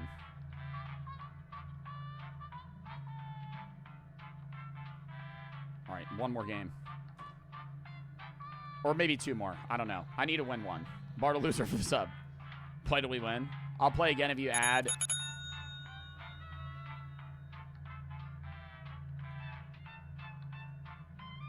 I may have already. It's okay. Sorry. Move cam. I should move back up here. Wait, no, I need to be here. This is where I need to be. All right. Chat. Mods, run predictions on these people. On who wins. Gert, William, Bradley, Samantha, Cam, Aspect, Bleak, or me, the cobbler.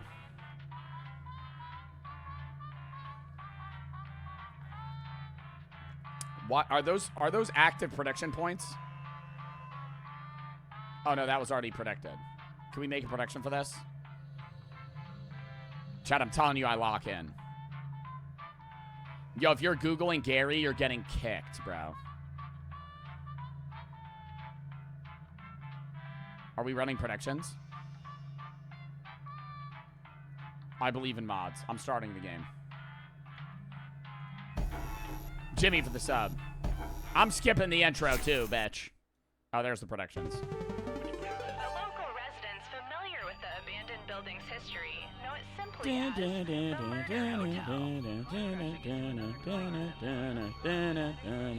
hotel was run by a mysterious family for several Skip. Skip it again. Skip it again. Skip that shit again. This is your wake-up call. Prepare to die. And I'm gonna hang up. Skip that shit. Welcome to Trivia Murder Party. Skip it. Your room isn't ready yet, so let's play a game of life and death. Only one of you will survive. Oh. The rest of you will die. Was that clear? I'm trying to be a better communicator. All right. First question. Who is IMPay? Use your device to answer the question.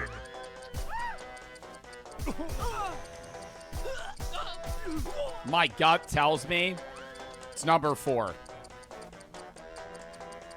Time's running out. Banking on number 4 here. And the correct answer is... Who got the question right? I wasn't further from the right answer. All Googling Gary's. No chance that many people got that bitch right. Time for consequences. Oh, y'all know the famous IMPay architect? Oh, all of you guys know the famous architect IMPay? It's non-smoking. Okay. This is my tattoo parlor. Give me a new tattoo by drawing on your device. Yeah.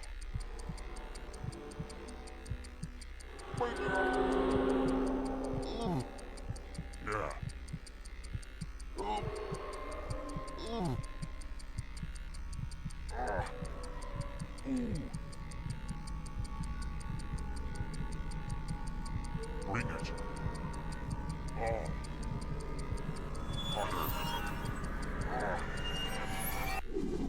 I kind of feel dangerous now. I mean, more dangerous. Now vote for your favorite tat. The artist with the fewest votes will die.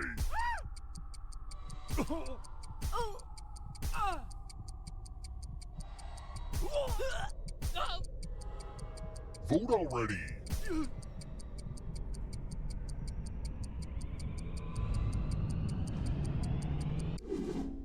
What did we decide? That's me! I drew the Rizzler one. I drew the Rizzler one. Consolation is punishment. I drew that shit. I was trying to hit him.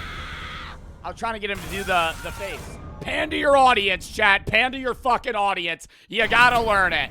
You gotta learn it. Surprise! Dying Oh, doesn't mean Kurt you have died. to drop out. Keep playing and you just might steal someone else's life force and win the game. Oh, also, there's an audience in the game. If they survive, you die. If you're not ready now, you can join the audience whenever. It's like super low pressure. Super low press, chat. That's slang for pressure. Let's try another one. What's the chief electrician called on a film set? Why would I know that? Why would I know that? Why would I? Probably the best boy. Key grit. I put key grit. It's definitely not that. Almost I out like of this time. music.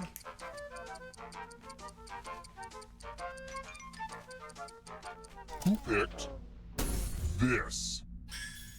That's the guy that picks up fish on a boat. The rest of you, He gaffs. it's time. That's not a gaffer. Is somebody that picks up Bonjour. fish on a boat. Welcome back to the killing room. Hopefully you can defend yourself from ESP. What the Type fuck in is an this? answer that fits this category. Everyone else will answer too. And if anyone matches you, you die. I don't even know a Canadian Providence. And I do mean anyone.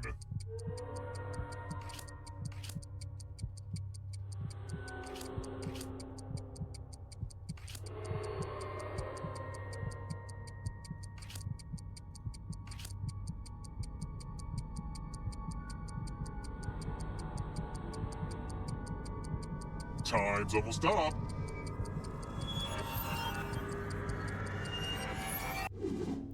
One of you didn't answer. Big mistake. Tell me I just lived. Anyway, let's see what everyone else did. Oh, why do I still die? Idiots, I would have guessed that one. Oh. I hardcore cheated on that shit. I have to say, I can't lie. I can't lie. I hardcore cheated. They said that's I how googled. serial- I googled Canadian Providences. I googled Canadian Providences. I cheated. The prediction. Hey. Let's keep moving. Which of these space rocks could you trip over? I googled it. Because it actually lands on the ground. Which of these space rocks could you trip over because it actually lands on the ground? Riot, I'm leaving. Yo, refund prediction. I did cheat. I did cheat.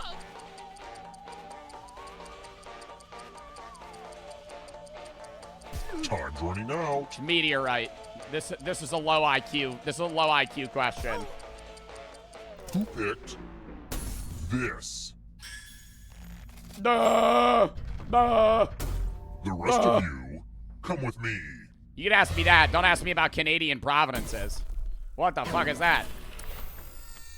Let's do a spooky handwriting test. Oh, hey, look. The ghost of my Aunt Mildred is writing on this mirror. Yogurt. Pay attention to her unique handwriting. Yogurt. Now, Aunt Mildred is going to write a different word. But so will all the safe players. Draw a word on the mirror to camouflage Aunt Mildred's. Go ahead and start writing. Watch closely.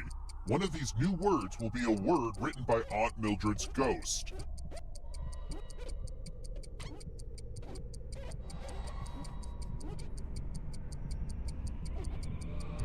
Peas? Pies?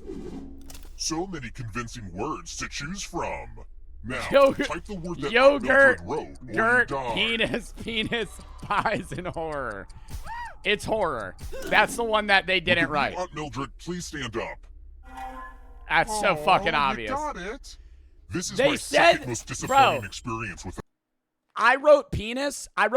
They literally, okay, obviously it's not penis. Bro, they literally said Aunt Mildred's going to write a different word, and half of y'all wrote yogurt. She wrote a different word. Why would you fucking write, why would you write yogurt again? When At one least I player is wrote a left different alive, word. We'll go to the final round. Next question. I'm a pretty thoughtful host, so... Which mineral would hurt you the least because it's the softest? Oh, god damn it. Topaz sounds weak to me. That sounds like a weak mineral. I don't know. Maybe calcite. I think I'm gonna go topaz. That sounds weak. Time's almost I don't up. know. Sounds like it would be something you draw with topaz. Okay, This. maybe not. Which leaves only you. What's I calcite? A wanna show you Minecraft something. block. Don't give me the loser wheel. Don't give me the loser wheel. Don't give me the loser wheel. Congratulations! You've been entered in my scratch ticket giveaway. Scratch and find $3 to live. And if you keep scratching, I'll give you cash for all the extra $signs you find. But if you scratch off even one skull, you die. Get to scratching. We know what a losing ticket means.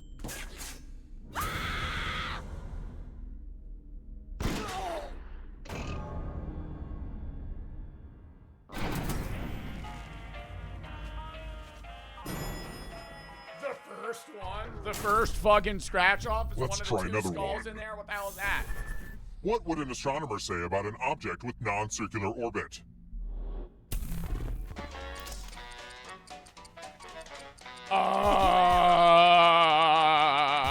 It's erratic. It's erratic.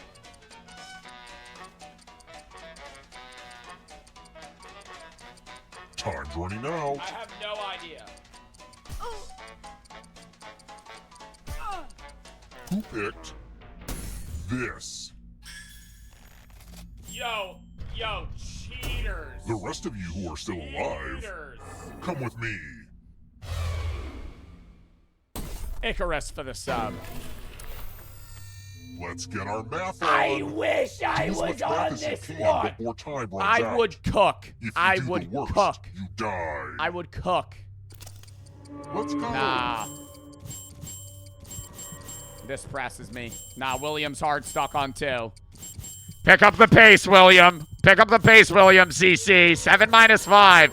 4, 8, 12, 33, 77, 15, 21, 5, 8, 4, 4, 2. A couple seconds of math left. Oh, William, you got another one wrong. I guess you're not quite good enough at math. Rep.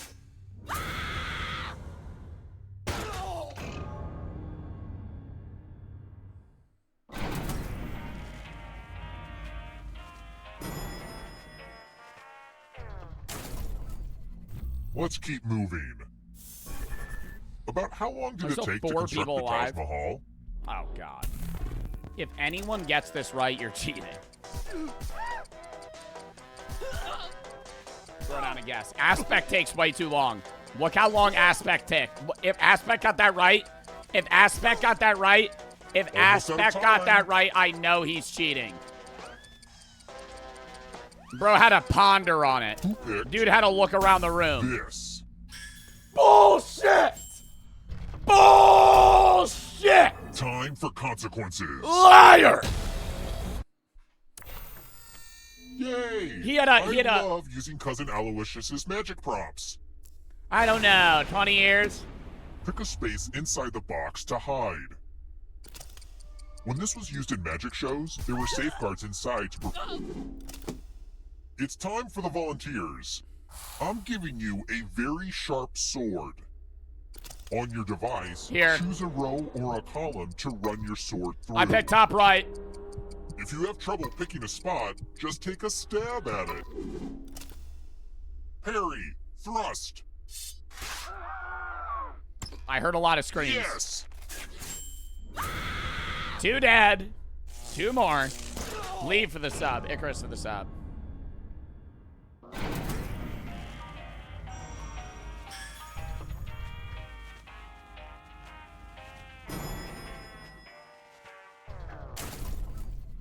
Let's try another one.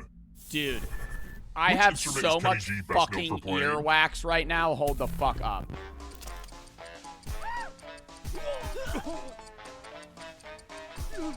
Ew.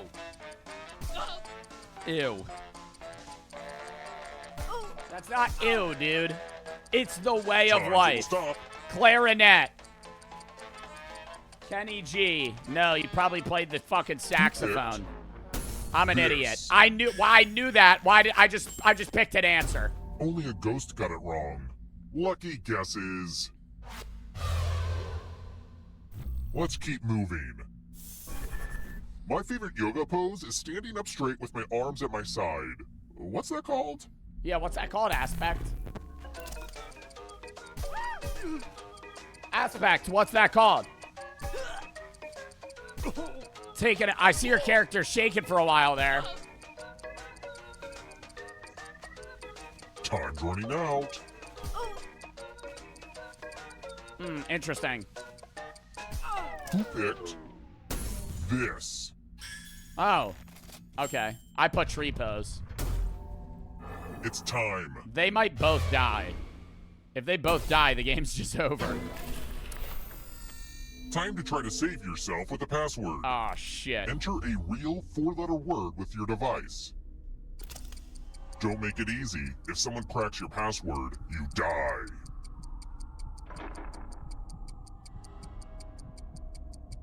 Oh, I'm cracking their password.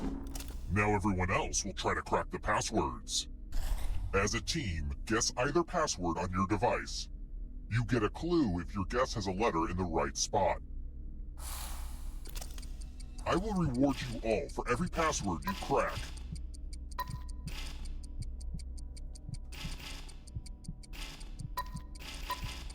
Don't be greedy about what letters you figured out. Let everyone know.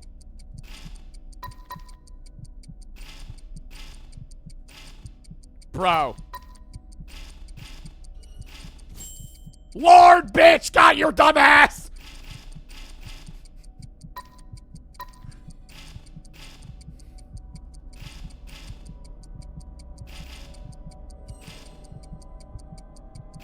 Time's almost up. Bro, chat, come on. Y'all play the fucking... Bro. I hope you do a better job with your bank account password. Who the fuck would pick Acre? I got lard. That was easy. Acre. Acre. Buddy really locked in on the hardest 4-letter word that nobody would ever guess. Only one of these JT is still for the sub. alive. You know what Acre. that means.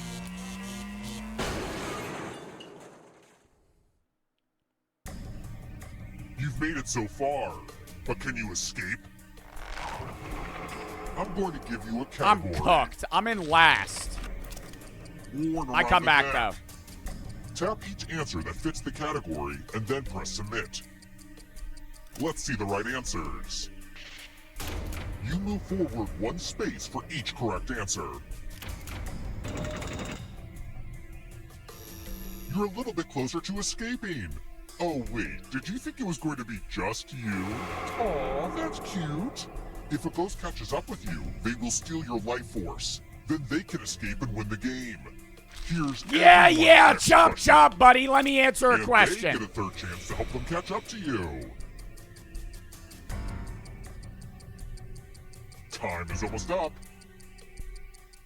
He thinks I don't know Shakespeare quotes. Duh. Okay. I only got one right. I should have guessed all of them. Ways to measure length. Hectometer. That'll just be a kilometer. What the fuck is a hectometer? What the hell is a hectometer? Locations in Game of Thrones. Oh, the hills?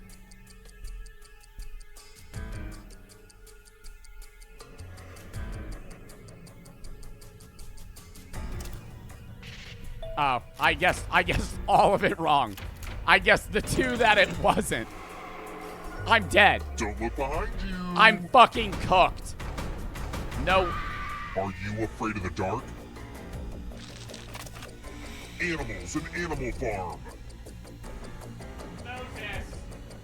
Moses. Time is almost up. Moses.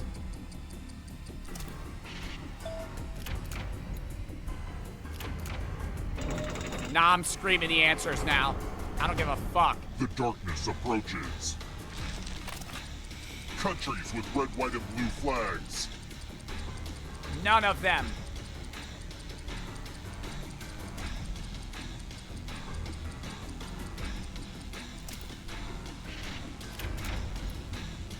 You idiot aspect! Gotta get some harder questions. How did you get that wrong? Next question. Darkweed Duck villains. That top one sounds like a slur.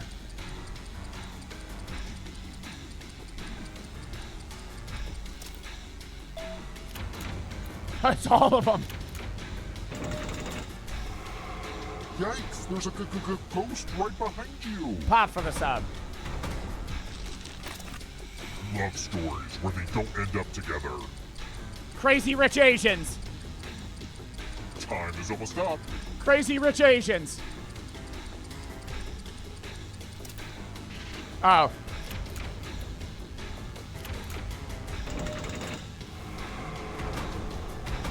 I don't know these This will answers. slow you down. If you want to break through that barrier, you'll need a perfect answer to this question. And Oh, that you're kidding me. includes the third answer choice now, too. You're kidding me. On the final clutch, Cam just has to know Kanye albums? Isn't it the top two? Oh, shit. It's only College Dropout. The first one sounded like a Kanye album. Bravo, bravo, you won. Run that back, Chad. I got unluckily killed. Unfair, okay? Unfair. And it won't close. And now I have to close application, okay? And it's closing. All right, beautiful. W fucking stream, chat. I know we didn't do that much gaming today, but it was still a fucking 5.5 hour stream. I'll be posting on the main and the gaming right when I end, so go watch that. But tomorrow, we're going to be live at 4 EST. We're going to do Schedule 1 for like 4 or 5 hours. Then we'll do discussion over dinner. Wednesday, we're going to do Itch Horror. We got a lot of Itch games we're going to be playing. Bonnie's Bakery, Huntsman, Garn 47, Ignited Entry, The Apartment, 57. So we got a lot of stuff we're going to be grinded. Thursday, Friday, Saturday, Sunday, I'm gone with Brooke. I'm going to be vlogging. Taking like 2 extra days off rather than normal. Just so I could get some vlog content out. Also, you know, enjoy time with Brooke. But when I'm back, I'm going to be streaming every day that I'm back for the entire week. We got a lot of new games that are dropping. Neighbor Suburban Warfare, Last of Us 2. We're going to start up April 21st. As well as Do Not Press the Button and other shit we're going to be playing. If you have any games you want to play or videos you want to react to, video/games/avatar, I find most of the videos that I watch games I play. So if you have any videos you want to watch games you want to play, send those there. But it was a W stream, chat. Thank you that fucking popped out. I had a really fun time. Hope you guys had a fun time watching. We're going to call that there, though. But yeah, as I said, video/games/tab. And that's the schedule for the next 2 days, and then I'll be gone for 4. Be back. Grinding out more stream shit. Pop for the sub. They love for the sub. Who do we want to raid?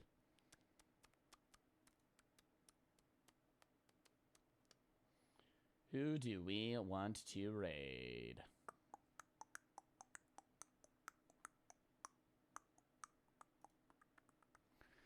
Zuzi's playing E&A Barbecue. We could raid Zuzi. Oh, is Crispy live too? What the fuck is Crispy doing? I'm gonna end the stream now. Oh. Oh, is he ending stream? Cut to me fucking moaning. All right. Oh, yeah, I think he's ending stream. All right, yeah, we'll raid Zuzi. All right, W stream, though. I will see y'all later. We're going to raid in 5, 4, 3. Oh, Aspect for the 13 days. Love you. Had fun playing. Thank you. Chat, we're going to call